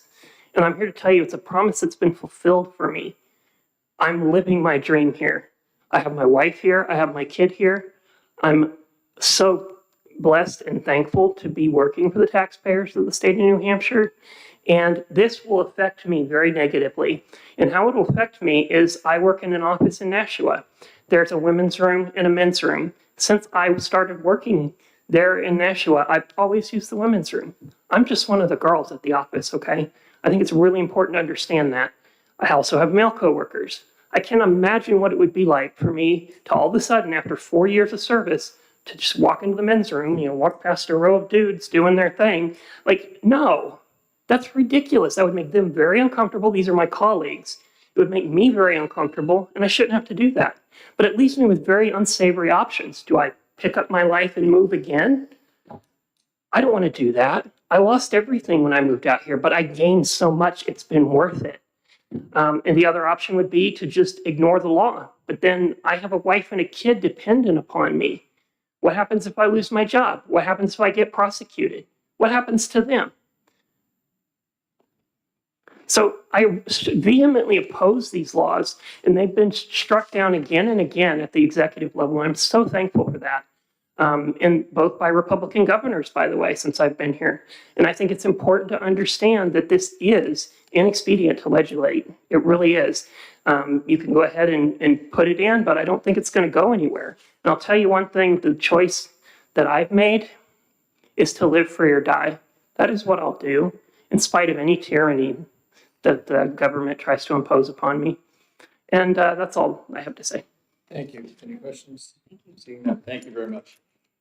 Bianca from Waypoint. Okay. Anyone else wish to testify who we haven't got to or missed? Come on up. Oh, we had that. It's okay, we'll get you. Just say your name for the record today. Tanya Kreger from Brookline. Thank you. So I think I put my name in, but maybe you guys didn't get it. So I came here with a very short thing prepared. I have a bunch of names here in front of me. These are the names that I got off the internet, just kind of Googling or, Google's AI or whatever now. Nicholas Tessagrosa, Tuan Champa Dao, Dana Allen Caruso, the VDC staff at VDC, a bunch of people, I guess. Travis Demers, Eric Muldowney, an unnamed masked man, Todd E. Prevost, Zachary Bishop, and Johnson Yaroslevich, butchering the name. One thing that I can note about this list is none of these people are trans women, but they were all convicted or charged with either indecent exposure or harassment or something to do with a bathroom or a locker room, a women's room. I've yet to find a trans woman who's been charged with anything. I mean, there's the Conval case, but that's one person who was uncomfortable. And then the Protecting Education organization, that's a right-wing, anti-woke organization, took up the case on this student's behalf, and now here we are. This is a bill that is a solution looking for a problem that doesn't exist. And it's been said before. And we live in a time right now where it's going to be looked back like the satanic panic back in the 80s. This is the trans panic of the 2000s or whatever, or the 2020s. It doesn't make any sense. The science disagrees with this. just the social contract that people have disagrees with this. I am a trans feminine person, but although I have female on my license, my name is Tanya legally, I don't look much like a Tanya though, do I? Right? So do I expect to be welcome in the ladies' room? No. You know, but 2 years from now, after I've had surgeries, after the hormone treatments have done their work, after I don't look like this anymore, it's not going to be safe for me to go into the men's room. So what do? You know, I heard it talked about before. We're going to make, the suggestion is to have gender inclusive spaces. Great. I'm all for, unisex bathrooms literally everywhere. However, this bill is proposed at the bottom says that the budgetary cost for this or the expense for this bill is going to be $0. How is that going to work when we're building all of these extra multi-gender spaces? And lastly, to kind of address something that's been said a couple of times here, I'm a software engineer, actually security engineer now in software. I've been living in New Hampshire on and off for about 20 years. I've currently been living for 10 years in a home that I bought in Brookline. I pay over $12,000 in taxes every year in Brookline. I am contributing to the economy because I buy things here, I shop here. But bills like this make New Hampshire seem less welcoming, less inclusive, and potentially, if we go the way of Kansas and Idaho, where Idaho is pretty much like, because of bathroom bills, opened up the path to life in prison after 3 or 4 infractions of using the bathroom that fits your gender. If we go that route, I can't stay here. I can't live here. So I'm going to be another one that New Hampshire will lose if things like this keep going. We have to stop going in this direction. This is a dangerous direction. So I am here to vehemently oppose this. Thank you. We had one more who wanted to testify. I didn't have it in the list. You might have done that. 3 or 4 pages. All right. Good evening. My name is Scott Files. I'm from Somersworth. And not in my testimony, but I want to thank you for giving everybody ample time to speak today. Every other hearing like this I've attended has had cutoffs. And so I appreciate giving everyone a voice. I'm going to try and summarize what I emailed to you all last night. As we all know, there's been a slew of similar bills, all with slightly different wording, addressing things brought up in the testimonies. It's been a lot of back and forth. What about intersex people? What about if I need to accompany someone who needs direct care into a restroom? And that back and forth, that tennis match can go on indefinitely as I see it. But it all has started with the knee-jerk fear of no men in women's bathrooms. So that's what I want to go back to with my testimony today. I am a man. I'm an uncle, a son, a brother, a godfather. My name is Scott. I walk around in public. I use men's rooms all the time. With this bill, I would be required to use women's rooms. Hold on, let me catch myself here. Clearly, based on what I just said, I'm a transgender individual. At birth, my parents were handed a baby girl. I was raised as a girl. I'm not a girl. It took me a little while to figure it out.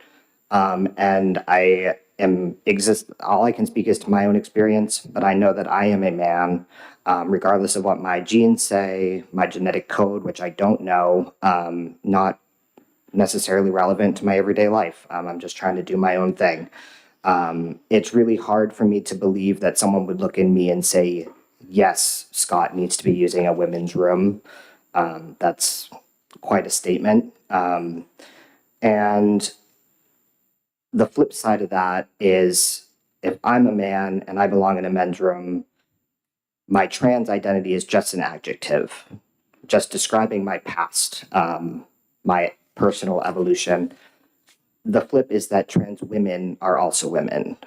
All of these bills are specifically targeted towards trans women who are women with a history of maybe not being raised as a woman. They were identified male at birth, or have some other situation, but the attacks on even a specific subset of the transgender community is so incredibly concerning. Transgender women are at high risk of violence and prejudice, as we've heard today.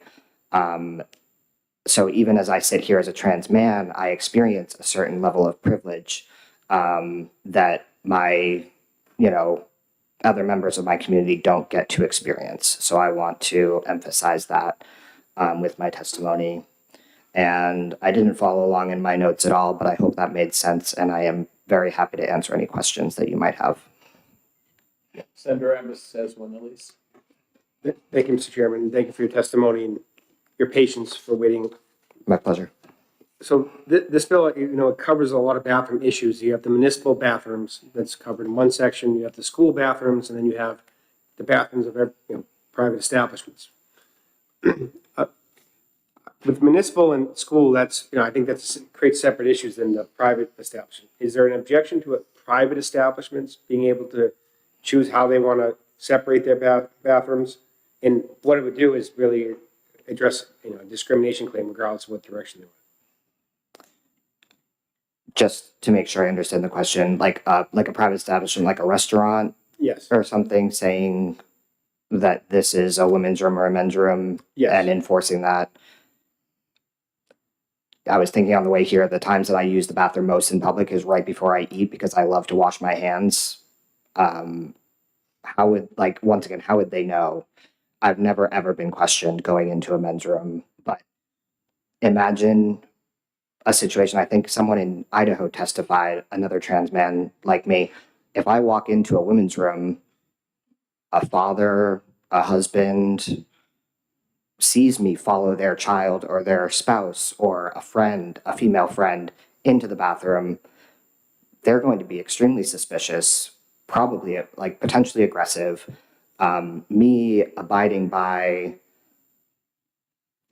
a private establishment's rules regarding that would put me at risk. I wouldn't be doing any harm going into a women's room. My female coworkers, my female family members, strangers feel safe around me. I'm no risk to anyone in that space, but I would be put at risk if I were forced to go into women's restrooms. Thank you. Thank you very much. Oh, I'm sorry, Senator Ash. Thank you, Mr. Chair. Thank you for your patience. My question for you is, in evaluating this legislation that you came out here to testify against, really targets women, not men, and inadvertently by targeting women who are gender non-conforming, you get swept up in it. Right, and I wanted to point that out.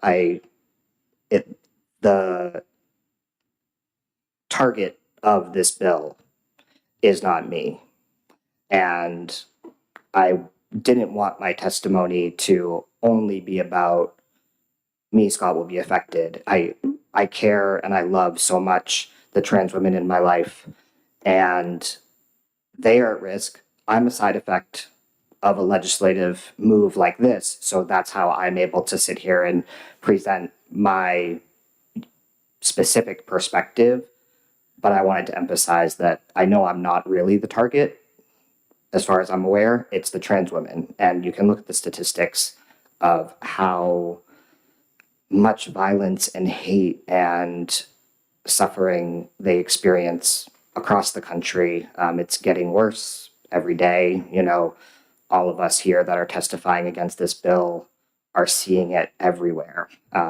There's every state. And it's a knee-jerk reaction to the fear and the misunderstanding. Calling a trans woman like a man in a dress, that's a thing that is repeated, is as inaccurate as calling me a woman in pants or something. Like it isn't relevant. It just speaks to a misunderstanding of what being transgender is. And I wish I could help more than saying what I've said today. Thank you. Thank you. Very much. Does anyone else wish to testify? Who, come on up. Just say your name so we know who you are. Thank you. Thank you. I'm sorry. I'm going to end it. I'm going to end it. Representative Kelly Potenza, Stratford District 19. I literally just want to say a couple sentences here. I guess what I don't understand is in Stratford County, we have representatives that I'm in the delegation with.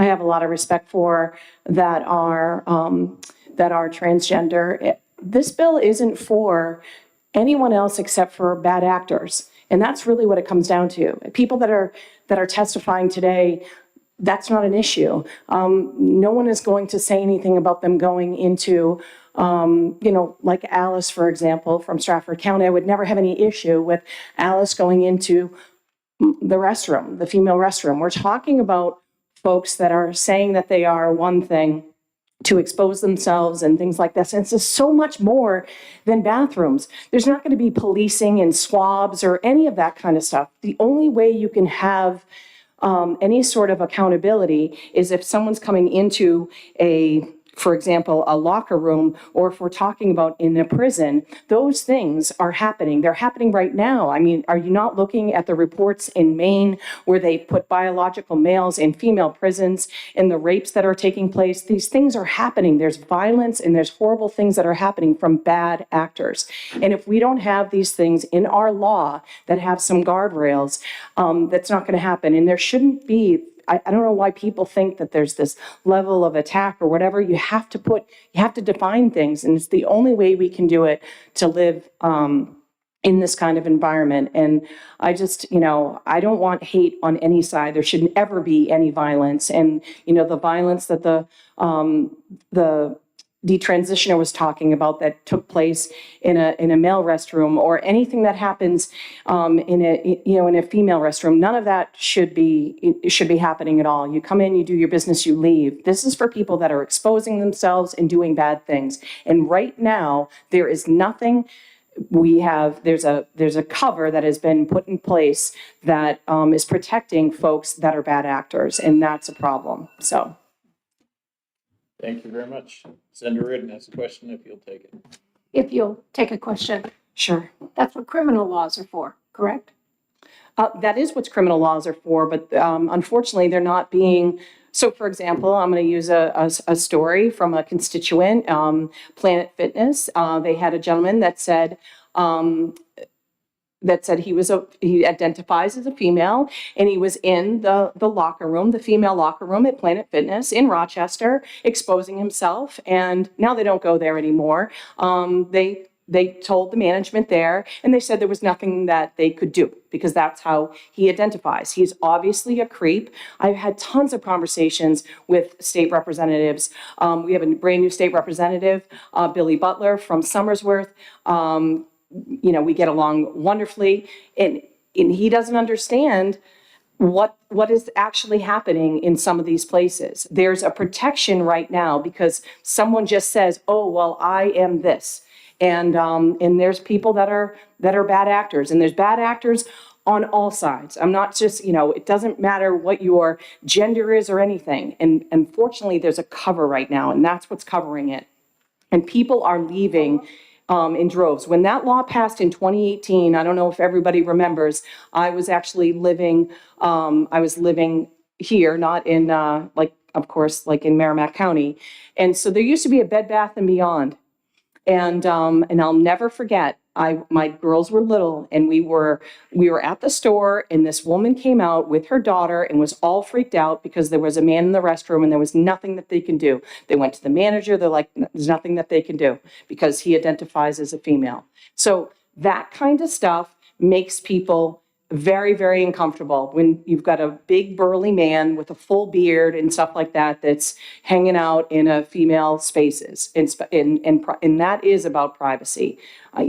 That's the piece. It's not about someone going in and doing their business. Nobody cares about that. It's about people that are doing things that are just not right. And unfortunately, it's not protected right now in the criminal code. May I follow up? You sure can. Thank you. Planet Fitness doesn't have to call the police, and Bed Bath & Beyond doesn't have to call the police. Every individual citizen who feels like they are the victim of a crime have the right to call the police. And I would suggest that's the solution. None of these people want to be assaulted or have anybody expose themselves to them. That is criminal activity. And in every one of these hearings that I've participated in, we start blending criminal behavior with people who are just living their lives. I 100% agree with that. So let's keep the criminal code in the criminal code and not bless others with that activity. Thank you very much. Thank you. Are we all set? Is that everyone got a chance? Seeing no one else, that'll end it. Motion to adjourn? Second, all in favor of adjournment? Aye. Aye. Nobody wants to.